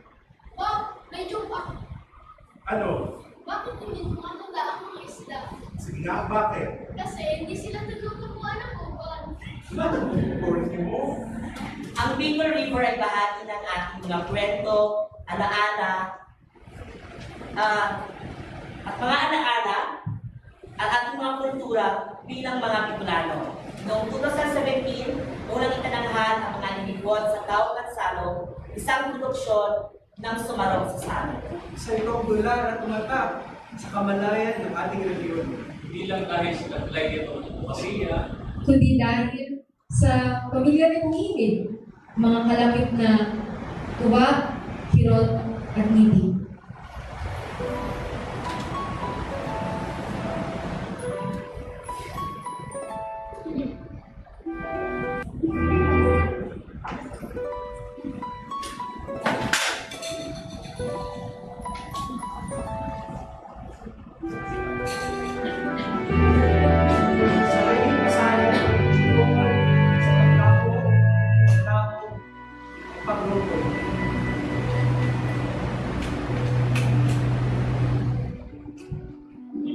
Salugin buhay, salug malintawan. Bunga na magabon, salug pemintulong. Salugin kaumangan, tawag mamungkuhan. Salug at pintuluan, salug sa buhay. Ang sa mga ngibig na buon sa salog, sabon na magkais sa salog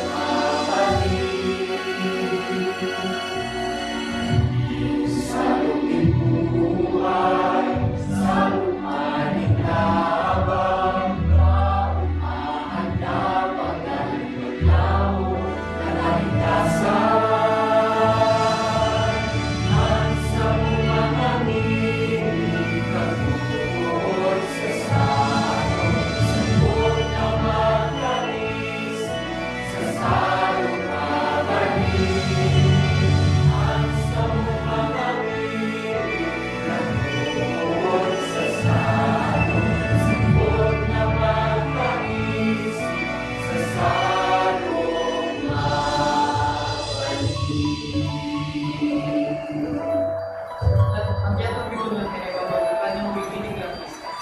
Mga taong nangarap na malayan din nila. Inaalala natin sila, pinagpupugayan natin sila, at kahit na hindi na natin sila muling makikita at makakasama, nananatiling malinaw ang kanilang hambag sa mga nararating natin ngayon.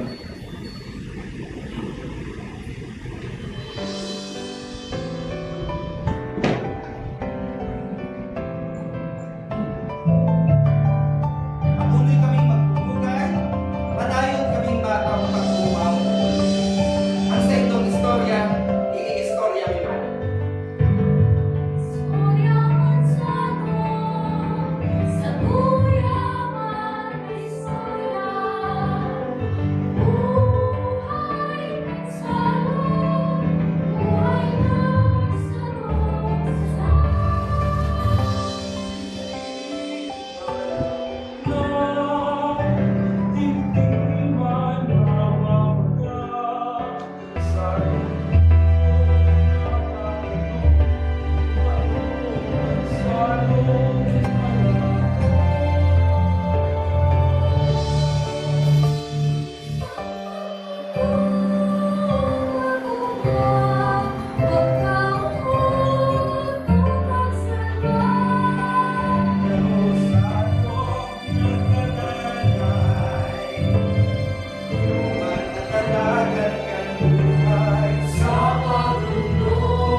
Thank you so much. Diyos mabalos, sining banwa, ano? Ang mga tunay na kaladkarin ng Legazpi City, ano? Ayan.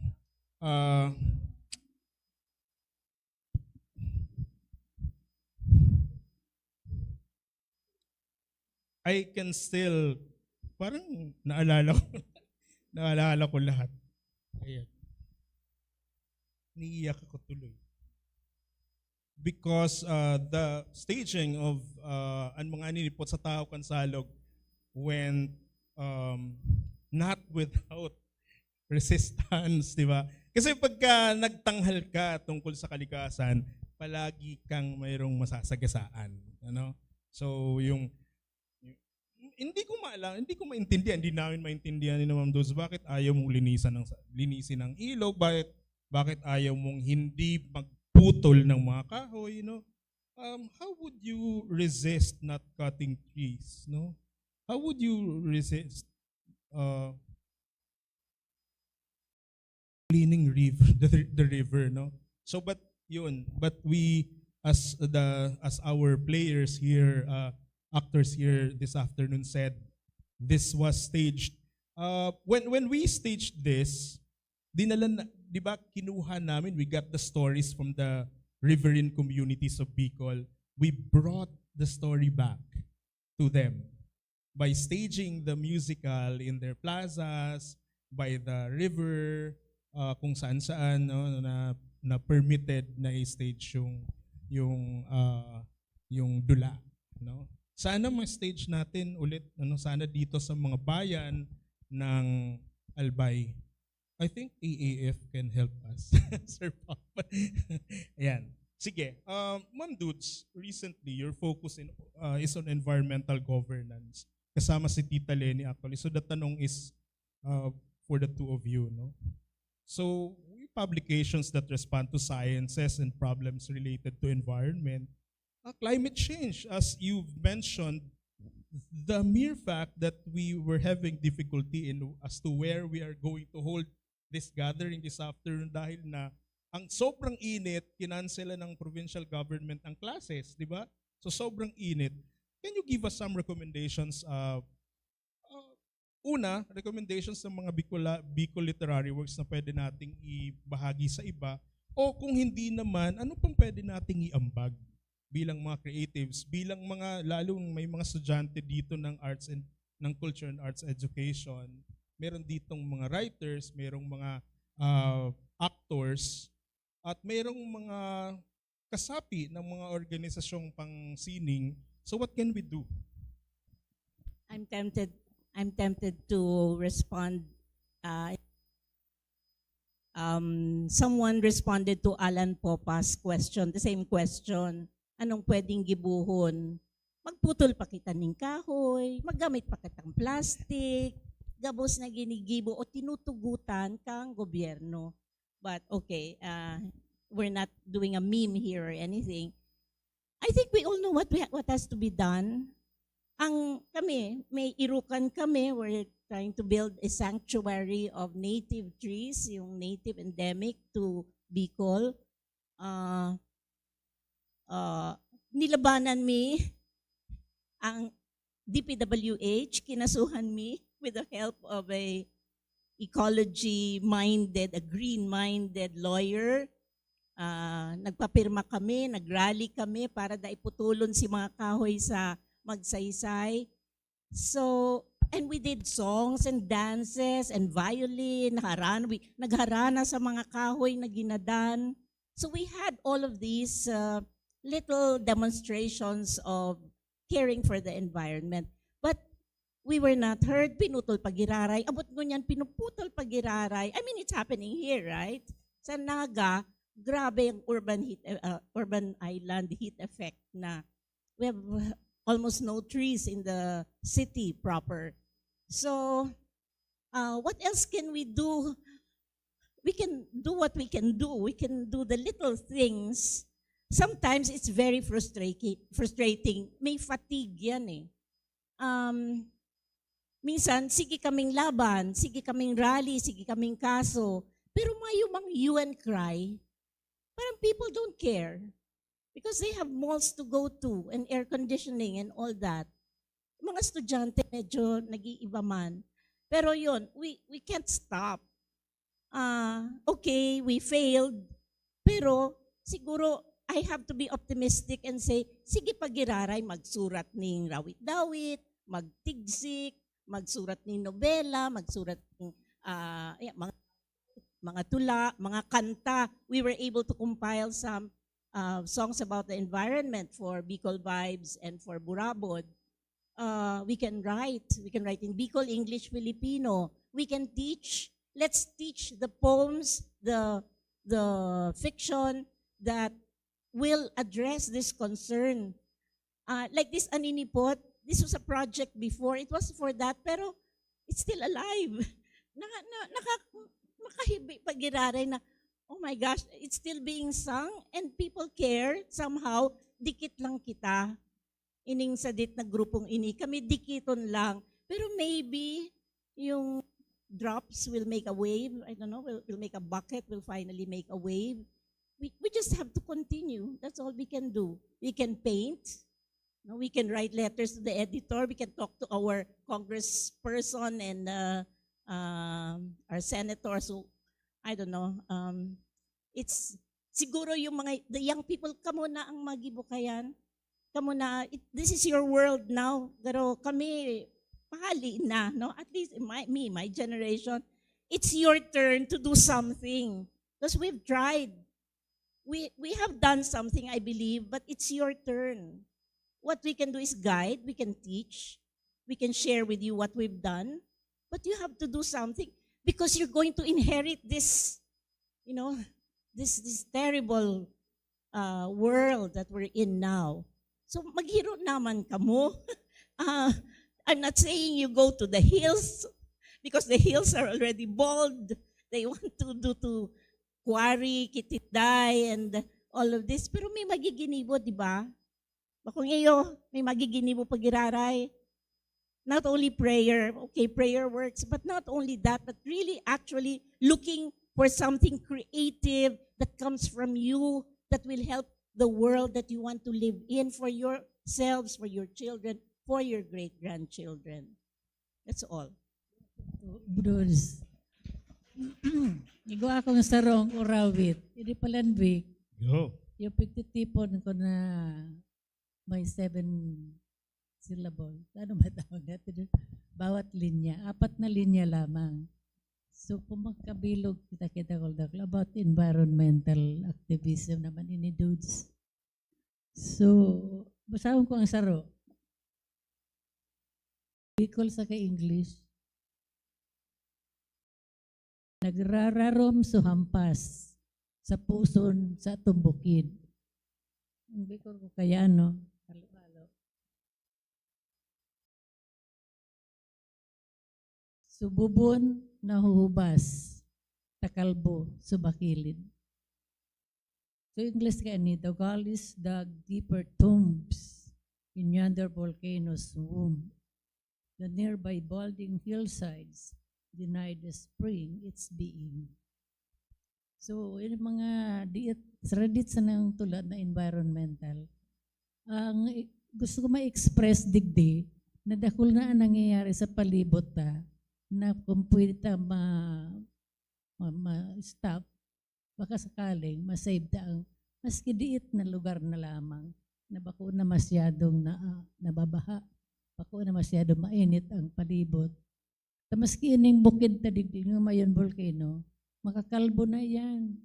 Yan na nga sa mga kahoy dyan na pigpapara. May ito na darakulo na mga agoho. Para na. Kada pag-uson, bato. Kada pag-uson, sand. So dahil na matatada. Yeah, the hills are alive with the sound of bulldozers, no? Manay Lenny, di ka patapos. Your next plan is to write a book about Bicol kitchens in times of typhoons. And this is quite interesting because while, food writers around the world are busy writing about gourmet cuisine, you are busy writing about food that we eat during typhoons or after typhoons. No, can you tell us more about this? Why? No? How? Okay. So, kami ni Dudes, magkaibanan kami sa mong environmental advocacy, pati sa kapagkarasuan na yan. Sometimes it's very easy to give up with these causes, especially if you are aging already. Yeah? If you started an activist in your student days and you see that garumay man nangyayari, garumapagal naman, maray pa kayan magparasuroy-suroy na sana. But siguro dahil man talaga pwedeng magpirong-pirong na sana ang mga mata, no?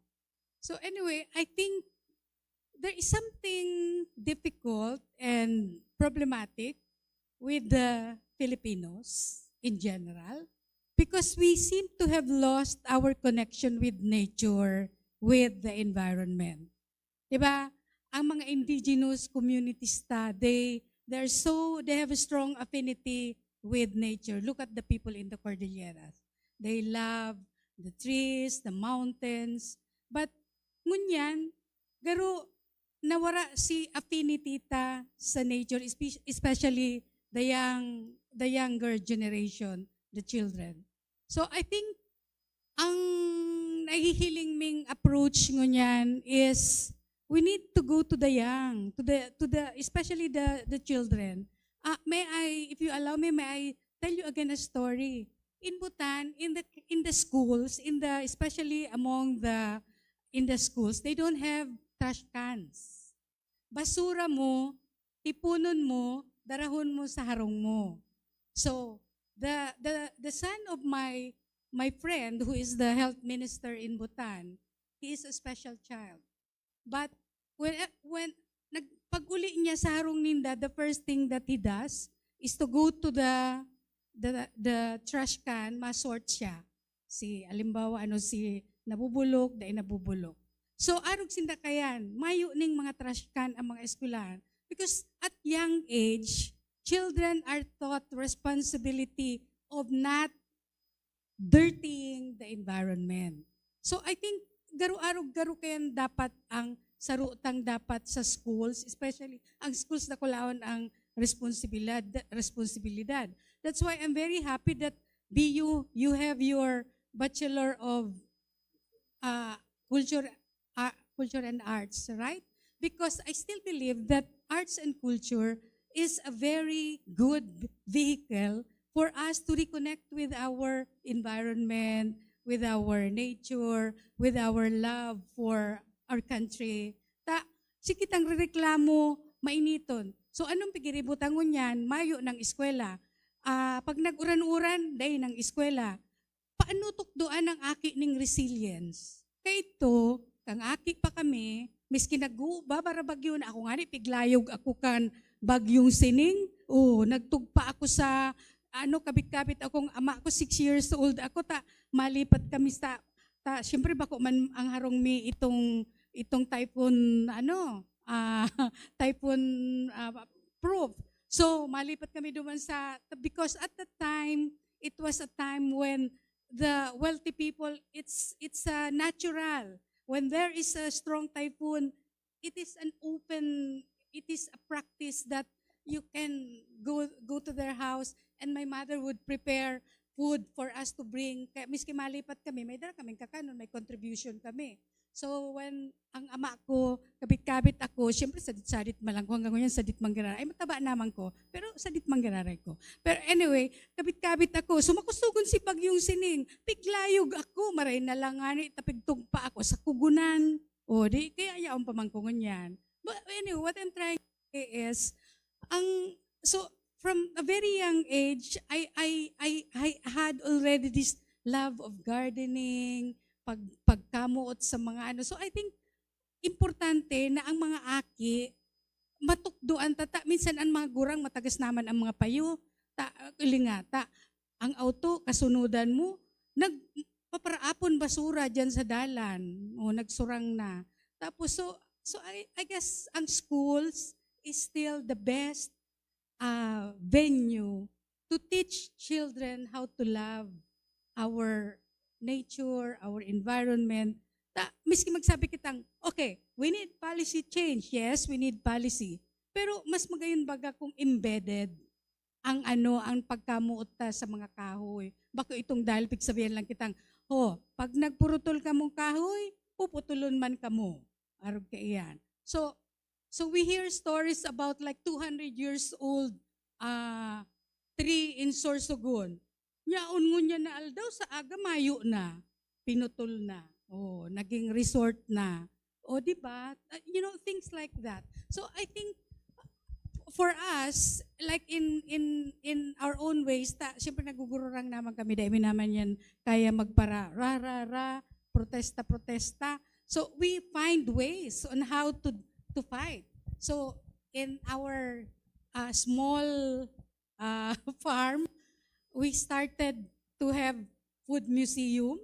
We're developing a food museum. We have started a food library, and this dedicated for not only for those who can read, but also because, as I was telling you earlier, that I am very much into sustainable gastronomy. I am into writing about the experiences of local communities. So I am writing into what are the food that we can store so that when disaster struck, we have those food. Ano yung mga yaon sa lokalidad ta na pwede tang tiripunon, tanganing bukong puro sardinas, ang pikakarakanta sa panahon kan bagyo. O sige, mayaraman na naman si mga si mga madistribute, dakulo na naman ngayang ligo na i-distribute. Okay, pakuman ngayang ligo, tamahal-mahal ang ligo. Tusa ng mga ibang sardinas, si mga noodles, very unhealthy, di ba? The noodles are so unhealthy, puro yan Ajinomoto, bitchin, etc. So we're killing our children with all this food. So I guess for as Big is saying, what can we do? I'm very happy that you have your Bachelor of Arts and Culture because you can innovate, you can introduce courses about gastronomy. I was explaining earlier that gastronomy is all about the relationship between arts, culture, and history. The relationship about that. So you can always build a course about that in your courses. And siguro, as parents, we can start at home. Ang paglaban baga sa environment, if like for example, kay puan turok doon ang mga akita because this is sa inda na iniyo. Resiliency is not just about staying at home and then trying to cool ourselves inside the room with the air conditioning unit. Resiliency is about how do we fight this climate change? How do we fight all this heat that is happening? Bakong madeklara tolos, dahil na mag-eskwela, 45 degrees centigrade kita ngunyan. O di forever na dahil ma-eskwela, kung mag-50 na iyan. So, but we never teach our children what is the meaning of resilience in a time of disaster. So, what do we do? What food can we gather? How do we forage our landscape? Because maybe my landscape is all about foraging. It is all about finding what can we source out locally. How can we help our? I know that Glenda here is very much into supporting the local, the local producers in their area, and that is what we call sustainable gastronomy. That we try to support the locality. That we try to whatever is available. We do that. Kaya, yan, siguro, kami, naradods, yan ang sa mong mga advocacies. So we will continue to write poetry, and Merlin is saying here that we can also start writing now poetry about food. We can next time, Annie can start writing about the food maps of Camarines Sur, right? Oh, she can always innovate the food and all maps of of Pangal spin-off of Camarines Sur. She can always do the food mapping. So anything is possible if we just put our heart into it. But that is always that is what is the beauty about resilience. So I always love the word resilience because it means to say that we know how to fight. And because climate change is not going away. So I was watching this movie, and the child was so angry with the father and the auntie because they were trying to play with trying to sige, teripsikan kitang tubig. And then this 6-year-old was saying, how dare you, dad and aunt? Now it is global warming. And then you are wasting water. So if our children are starting to say like that, may pag-asa pa man siguro kita sa Pilipinas. Yeah. So that's my. So I will continue to write essays. I will continue to write stories about the food that we have in our locality. I will try to elevate Puyog so that it can become kimchi, so that we are not so enamored with kimchi and we're trying to snub Puyog. So I will always try to write all this what we have that we are just slowly forgetting because we tend to be so and here I would like to remember my esteemed professor in UP, Dr. Sio Salazar. Siguro pantayong pananaw naman. Let us start to look inside, to look into ourselves. What do we have? What strengths do we have? Para malabanan taman ini yung mga anong iniyo. In my place, we still have fireflies. Because we have planted a lot of trees. We have planted a lot of flowers. So we have migration of butterfly. Now our mangosteen are starting to.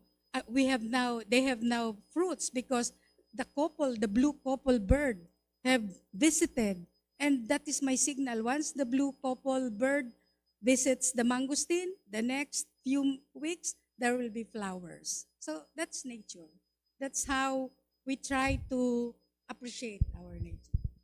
Ayan, nakulon, ano? Para hinapot man lang ning sarong question. Sige, dahil sinabi naman lang ni Manay Lenny na the food map of Camarines. So what's next after the maps of Camarines, Hani? We are interested in how you engage, Bicol, writing from Bicol, because you've been based in Naga since, a few years ago.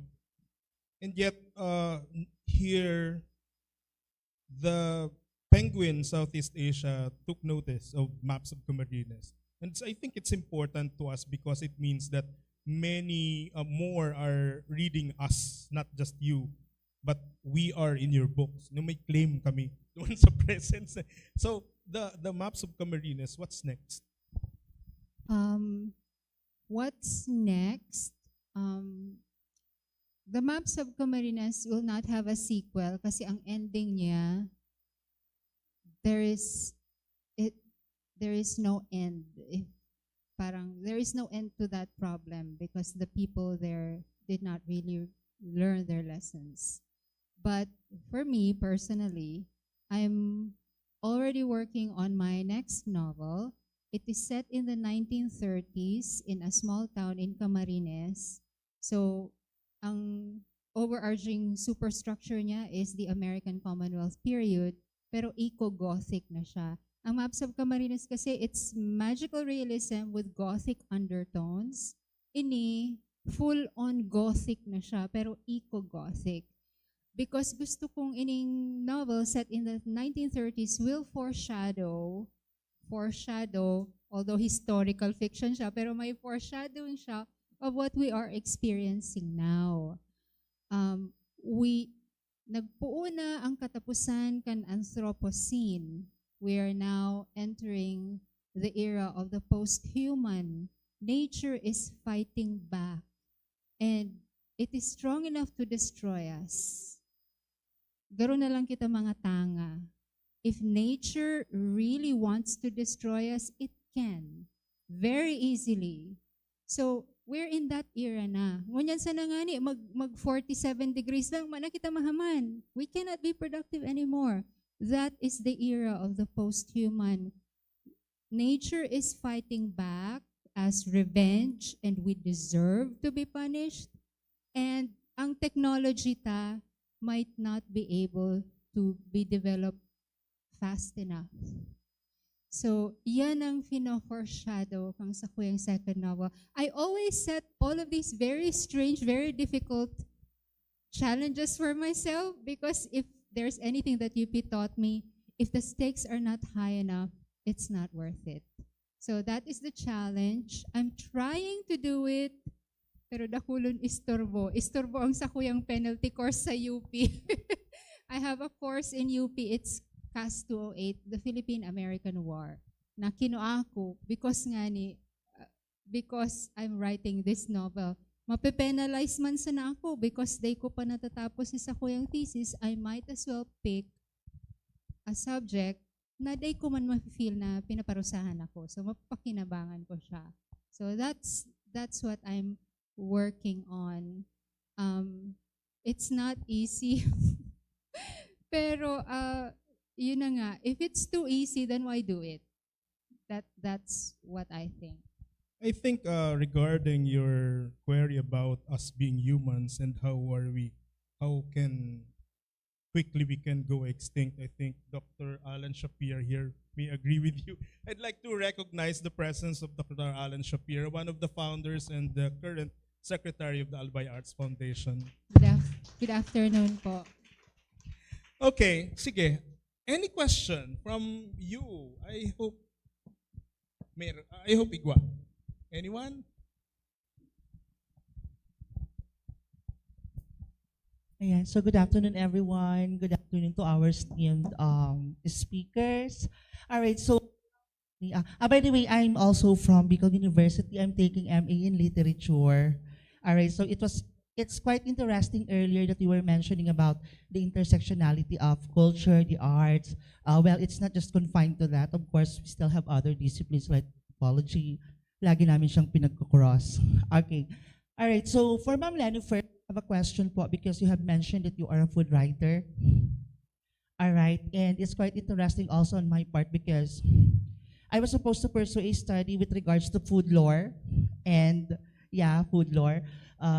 Nagihirapan kaso akong i-delineate yung foodways and food lores and gastronomy. But nevertheless, it's quite workable naman. I already found the differences between these three. So I have focused on food lore alone. Okay, so my question, ma'am, is that you mentioned are in the process of writing, or you already wrote a work that is focused on gastronomy. Okay, now the challenge, my question now is, of course, if some of the audience here are also aware of Feliz Prudente Santa Maria and Doreen Fernandez, they are, of course, nationally, they are popular as food writers. So now, ma'am, in your case, what were the challenges in your process of writing? When you were writing your work, what were the challenges of making, or rather attaining a regionalization or localization of the memoir? Na parang nakafocus lang po siya sa context ng Bicol region. Were you aiming to finish this work having an identity that this is Bicolano, something that would make it different from the rest of the works by previous food writers?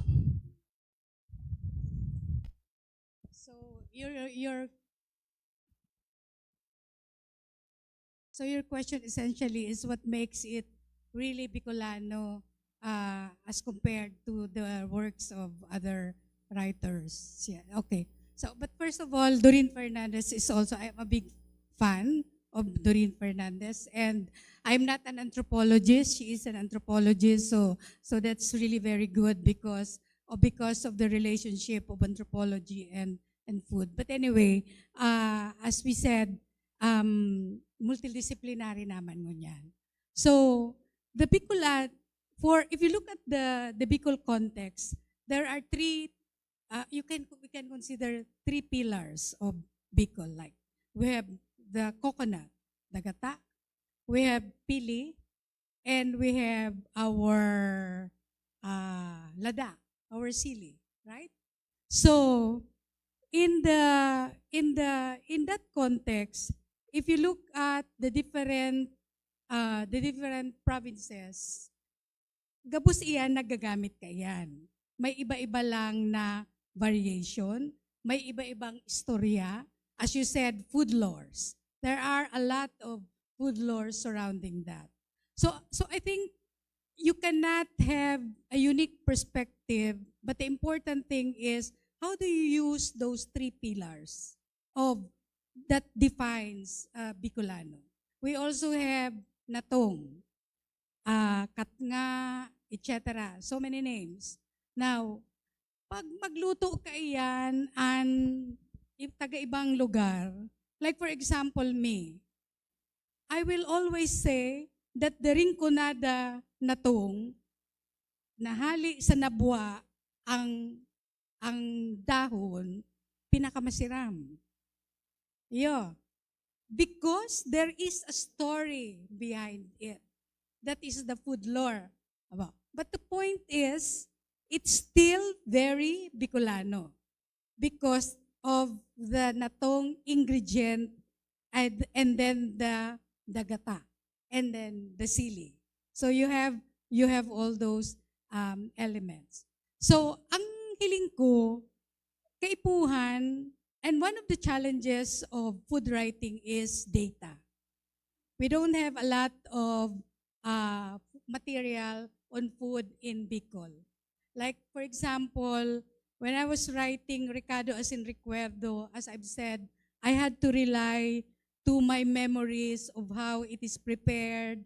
That's why I keep telling, my mother would always say, we have to go to Nabua to get the gabi leaves because that is her belief, that is her lore. And the Albayano may not believe that. Yeah? The Albayano may not believe that.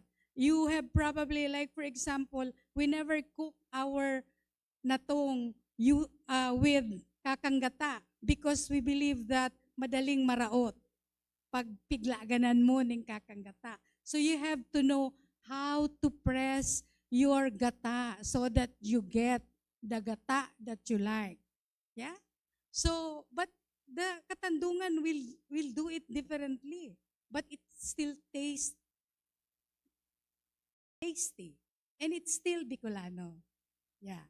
So there is no such thing as one way of cooking natong. But there are common ingredients which define what is a Bicolano. And the lores would be different. And that's why it's challenging to write because you have to do some research.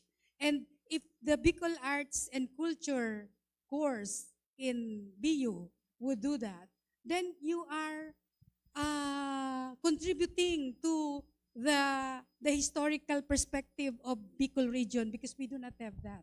We do not have a lot. When I was writing about food in a time of disaster, which an assignment for me by my editor, she always pushed me to write. I was like, where do I get the material when we don't have any material on food for disasters? So you have to again go back to your memory, and then you have to go back to some researches, to all newspapers, which write something about that. So I guess the challenge is data, but we can start with memory, and we can start with, like Aniniput, for example, there were focus group discussions. It relied on stories from the older generation. But we can start now. Like if you like to write about food lores, that's a very good subject matter. You can always do that. You can write a book about that. And, you know, will be publishers who would like to publish that kind of book. So we encourage young people to write about food and gastronomy.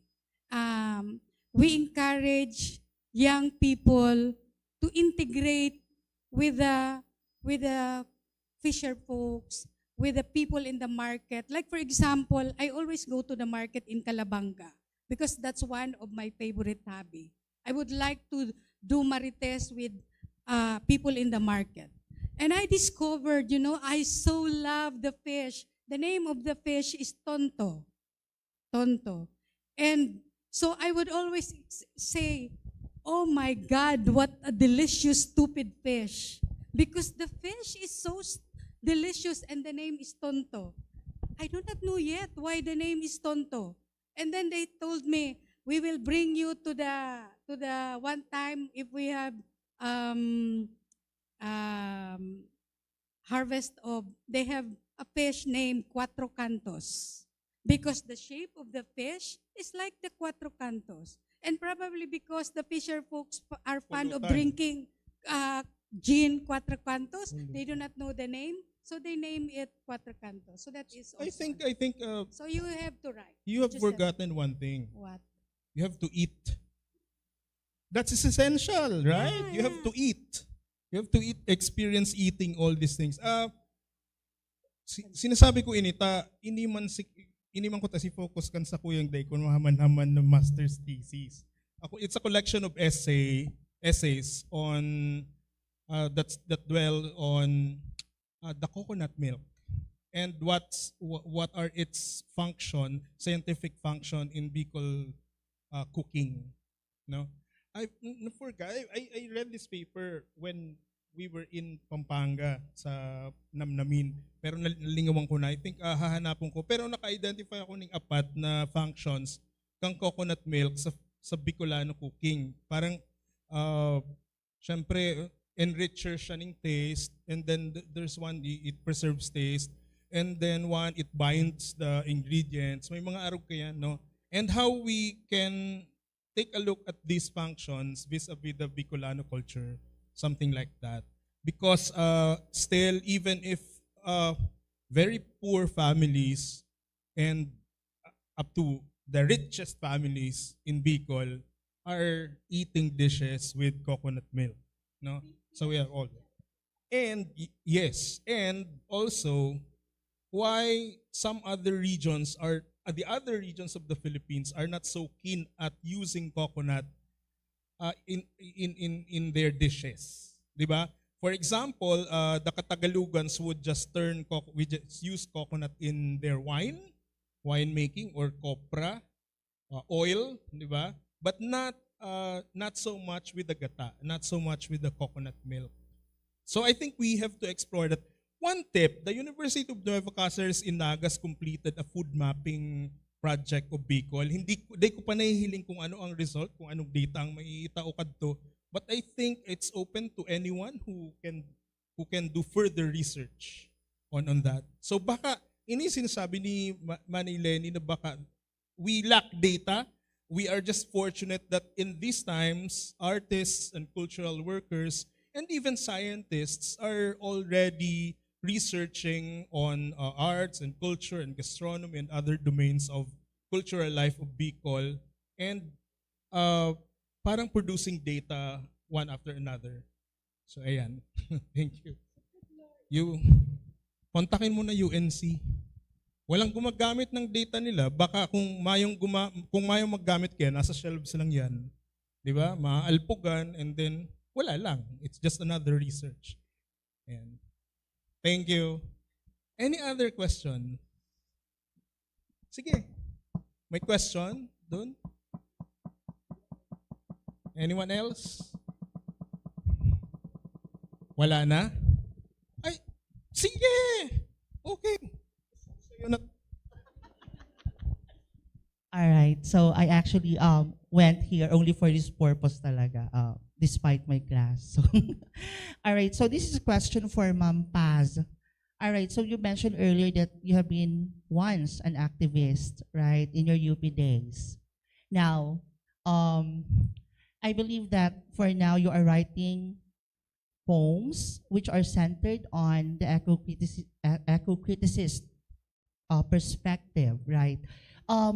May I know how important it is to still write fictions and other literary works which uses a historical event as a background.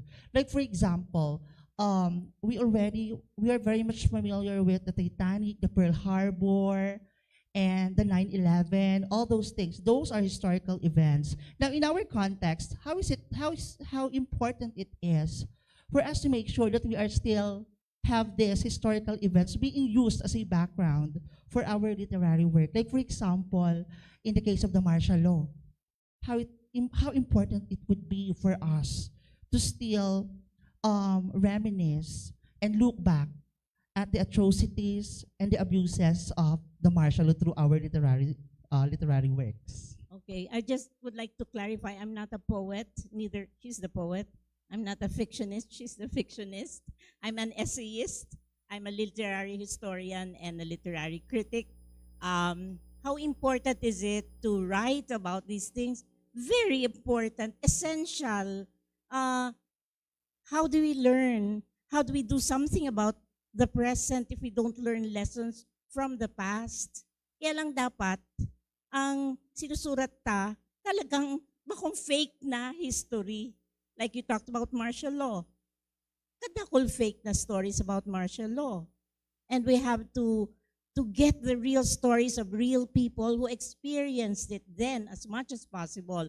Of course, you need not have lived the time. There's research. Sometimes, halimbawa, taxi drivers, masabi sa mga aki, ununoy, kasuarin ka, inaki, tayo mo baga aram yan.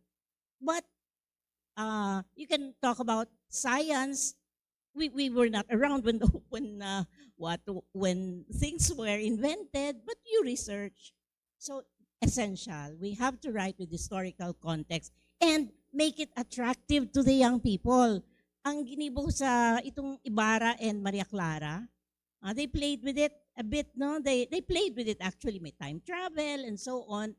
I didn't watch it, so it's not fair for me to really comment on it, but it was quite popular and it got students interested in Noli Me Tangere and El Filibusterismo. So, yeah, so just for that, good, mabasa na naman ng mga aki. So, yes, essential to have this stuff on martial law and others. Actually, ako naman, how to make this mine. I have an answer to that. At the moment, igawa kami ng pelikula na dapat magluwas next year. The title is Padamlagan, Nightlight. We want to retell the story of how the Colgante Bridge in Naga collapsed in September 1972. Few days after that, Ferdinand Marcos Sr. declared martial law, placed the country under the martial law. The story of the film is about it is anchored on the realities of two things, the martial law and the collapse of the Colgante Bridge, which happened in real life, no? But the story is about a relationship of a son and a father, no? And how a father would look for his son who's missing, he doesn't know. He's either up in the mountains or dun, nagkolapse na bridge. So like that.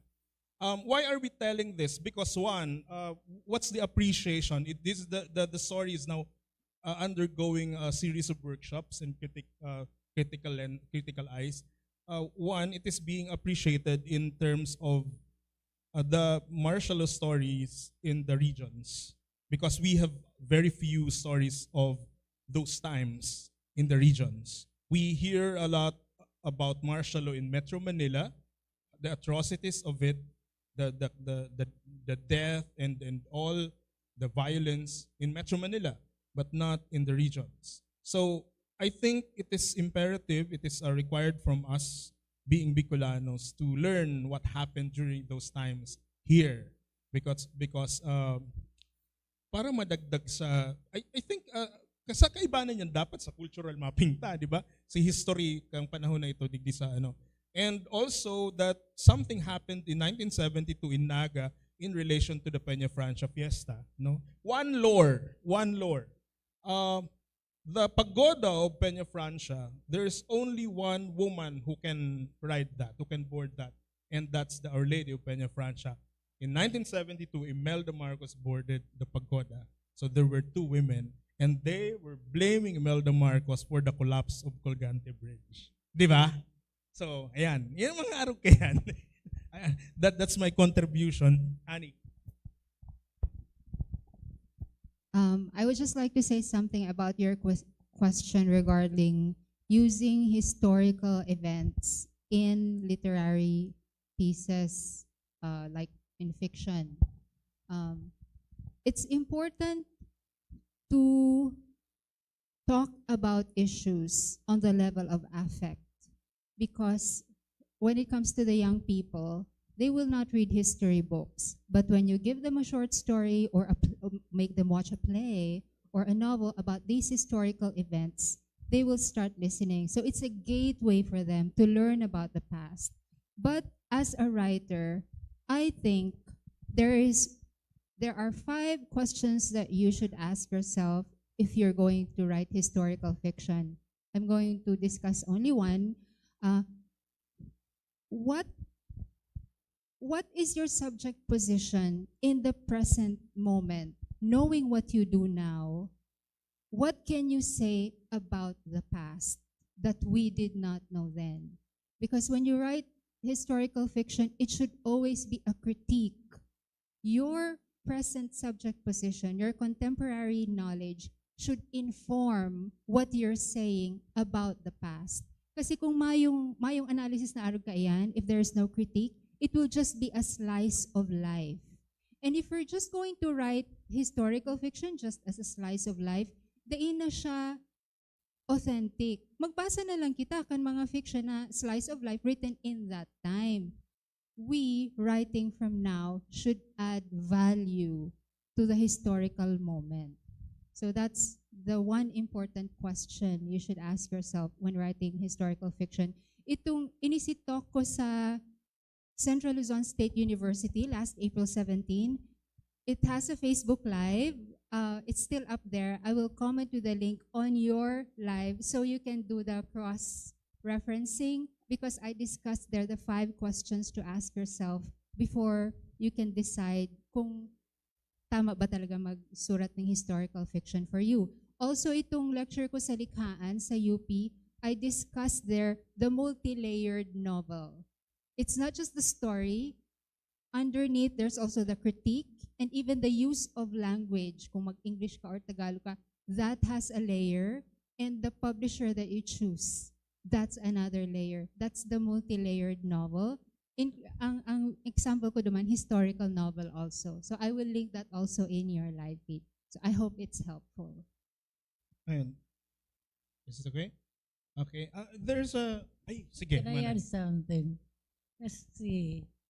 I have written 2 poems about the history of the Astilleros in Albay as a reaction to the book by Rafi Banzuela.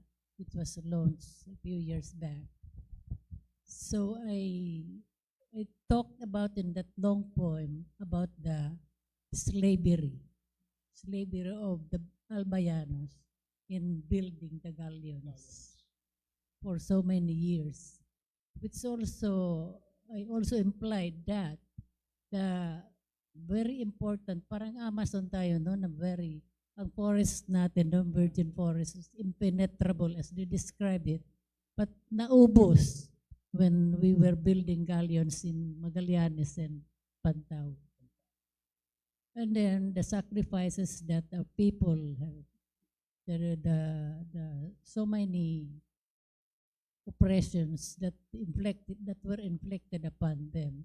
So I suppose if you would find a copy of this, nasa Facebook din yata yun, as a reaction to that launching of Rafi's book, you will understand how hard the lives of olden Albayanos were, particularly those who work in building the galleons. So art can be a response, no, to that. Okay. Thank you. Thank you. Okay. There's a mailed-in question here no, from Sheila Estavillo watching. She's in Bacoor, Cavite now. So grabe, no? Grabe ang reach ta. It says here, this is for you, Ani, but I think Ma'am Dudes can also answer. Pero I think this is really for you. As a writer, especially a writer of fiction, but I think this you as a writer of fiction was also into critical the theories, no? Have you experienced alienation of who you are just because in everything you always look at that something which is worth critiquing, no? So I personally experienced this and hindi ko po alam if this is normal or not. Masasabi ko kasi sa sarili ko, hindi naman ako ganito dati. So nakaka-guilty daw. Parang kung nagbabasa ng sulat sa FM station, ano, I just started being like this noong nagsimula akong ma-in love with writing critical papers, applying the different literary critical lenses. What advice can you give po to neophytes in this field like me? Thank you so much.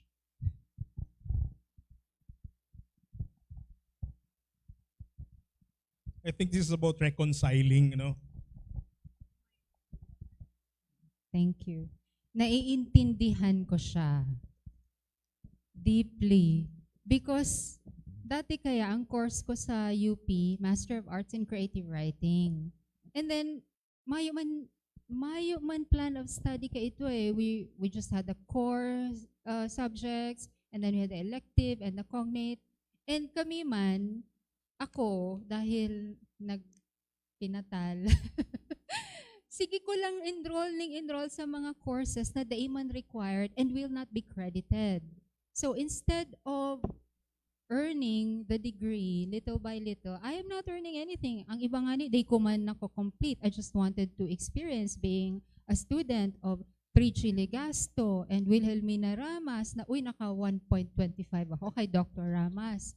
Kay Dr. Prichi, of course, incomplete ako because her standards are so high, di ko kaya.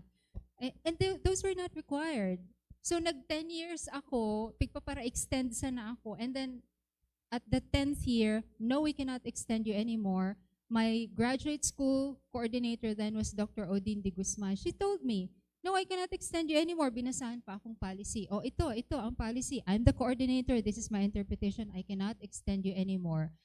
Pero sabi ko, ma'am, iguana akong idea for my novel na ang end kaya kang sa imong creative writing, dapat mag-ibo kang either collection of short stories or suite of poems or novel, and that will be your thesis. Sabi ko, ma'am, iguana akong idea for my thesis. Ano ba yung idea mo for your thesis? I told her, the maps of Camarines, itong idea ko na may mga ghosts and everything. May igwa ka ng meron ka ng pedagogy, meron kang literary theory, meron kang critique ng sarili mong ng worldview mo. Doon ka sa comparative literature because I cannot extend you anymore. Bahala ka mag-start ka from scratch pero hindi from creative writing. Kaya ako inapon sa comparative literature. I cannot write short stories for several years because I cannot read for enjoyment anymore. It's always with notes. With notes. My answer to the person who asked the question, it's just a phase. It can take years, pero it's a phase that I think your intellectual development actually needs, and you don't know it yet. Ako, I couldn't write for several years. Nakasurat, that was 2013. I wrote the first 50,000 words of maps in 2012 kasi nga 2013 ako nagsasabi kay Ma'am Odi na igwa na akong idea. Pero, di man pwede, di ako inapprove. So, 2013 until 2018, I could not write any fiction. I could not read any novel. I could not. Kasi puro ako, comparative literature with all the Derrida and the Homi Bhabha and the Spivak and the Judith Butler. I was so immersed in that life. And whenever I would try to write, parang di ko nagugustuhan, in-analyze ko na yung sarili ko. I don't like what I'm saying. I'm too stupid here. That's a phase. Pero in 2018, I wrote an absurdist short story for Mia Tiham and Christine Ong Muslim for Sigwa. It was it's about climate change. And that started it all again. Nakasurat na naman ako and I was able to write another absurdist short story. Na-publish siya, Anomalous 30. It's an absurdist short story about the Philippine government bureaucracy. So hindi naman kailangang matakot, no? Hindi. Kung writer ka talaga of fiction, you will still end up writing fiction. But maybe you just have to grow old. I think, Annie, I can relate with you. This is the last answer kasi mag-aalas 5 na pala. No, hindi ko na alam. I'm so sorry. No, I can relate with you. Magkaklase pa tayo sa history of the book. Because I enrolled in that subject even if it wasn't required because it's so interesting. So it's the fault of the university na nag-open ng mga subjects na interesting for students. Yeah. Diba? So sila ang dapat sisihin. No? Sisihin natin yung university. Oo, kasi sila halimbawa, creative writing ako, tapos inopen mo yung subject na history of the book. I'm a book designer. naturally, I'd enroll. Ayun, nag-enroll ako sa 10 pang ibang courses similar to that. That's why until now, I am not yet done with my master's thesis. No, so ayan. So, but again, if you say so, it's a phase. Yeah. But another thing, this is my very last answer. My poetry, for example, before, I always want to go back to my poetry before going to UP. I miss that. I miss that. I miss the poetry that I wrote before learning all the critical theories, before going to the university. To decolonize, I think, the poetry. So I think before deciding also to venture into delving into critical theories, into all these ideas, when you just simply authentically want to write poems, stories, essays, and all in the realm of art, it's really should be a decision that it sometimes you'd see that it's really irreversible. So I think we really have to live, the aftermath of learning it all. Parang ganyan. I think let's end here. I'm giving back the floor to Ma'am Bing, and really thank you, Annie, Manay Merlitz, Ma'am Dudes, Manay Lenny for the afternoon.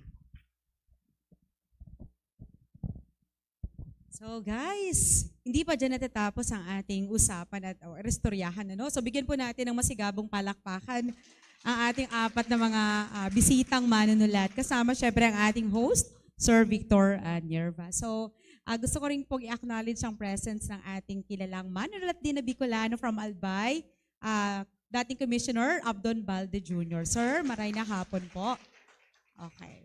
So mapadagos kita para tawan kita sa inang mga takeaway or insights. Ano man ang sa indang naguno. Dakulo na agyat sa ngunya na hapon. So, di kita matakot magsurat. Sabi ka subaguan, pagsurat sa rong pribadong trabaho or pwedeng hilig, pwedeng passion mo yan. Di kita matakot magsurat. Magsurat, pero may hali syempre sa puso. Bako sa nguso. So para bigyan tayo ng kanilang mga insights o nasalok nila sa hapong ito, parang igbabaga kita ni Tataramo na ano ang isya-sharon kuneta nyo? Kung may isya-sharon kuneta kayo ngayong hapong ito, pakinggan muna natin ang isang mag-aaral mula sa BSED Filipino ng BUCE na si Binibining Angela May Aquino para bigyan tayo ng kanyang insights and impression.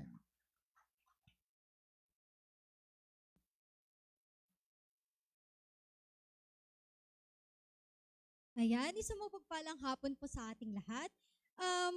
Isa pong karangalan na makakuha ng isang kabatiran mula sa mga gagaling at batikan na 4 na manunulat na Bicolana. Ngayon, sa puso ng Albay, kung saan ang mayon ay matayog na nakatindig, isang makabuluhang pagtitipon ang naganap, ang seminar na Longings and Lures, Landscapes and Loves, kung saan ito ay isang pagpupugay sa buwan ng panitikan. Ang mga manunulat na Bicolana ay nagbahagi kanilang mga akda na sumasalamin sa kanilang mga pangarap, isyong panlipunan, kalikasan, food writing, at pag-ibig na hinabi sa mga tanawin ng kanilang rehiyon. Ang kanilang mga talakayan ay sumasaklaw sa iba't ibang aspeto ng pagkalubo kan kultura asin literaturang Bicolnon asin Pilipino. Binigyang din nila ang kahalagahan ng pagpapanatili ng katutubong wika at panitikan bilang mahalagang bahagi ng ating pagkakakilanlan at pamana. Ngayon, habang ako'y nakikinig sa seminar na ito, bitbit ko ang mga aral at inspirasyong aking nasalok mula sa 4 na batik. This is the school we wish to sing, of a school to honor and revere, a temple built by man of firmness, a mold for you to walk with pride, for he will always be united.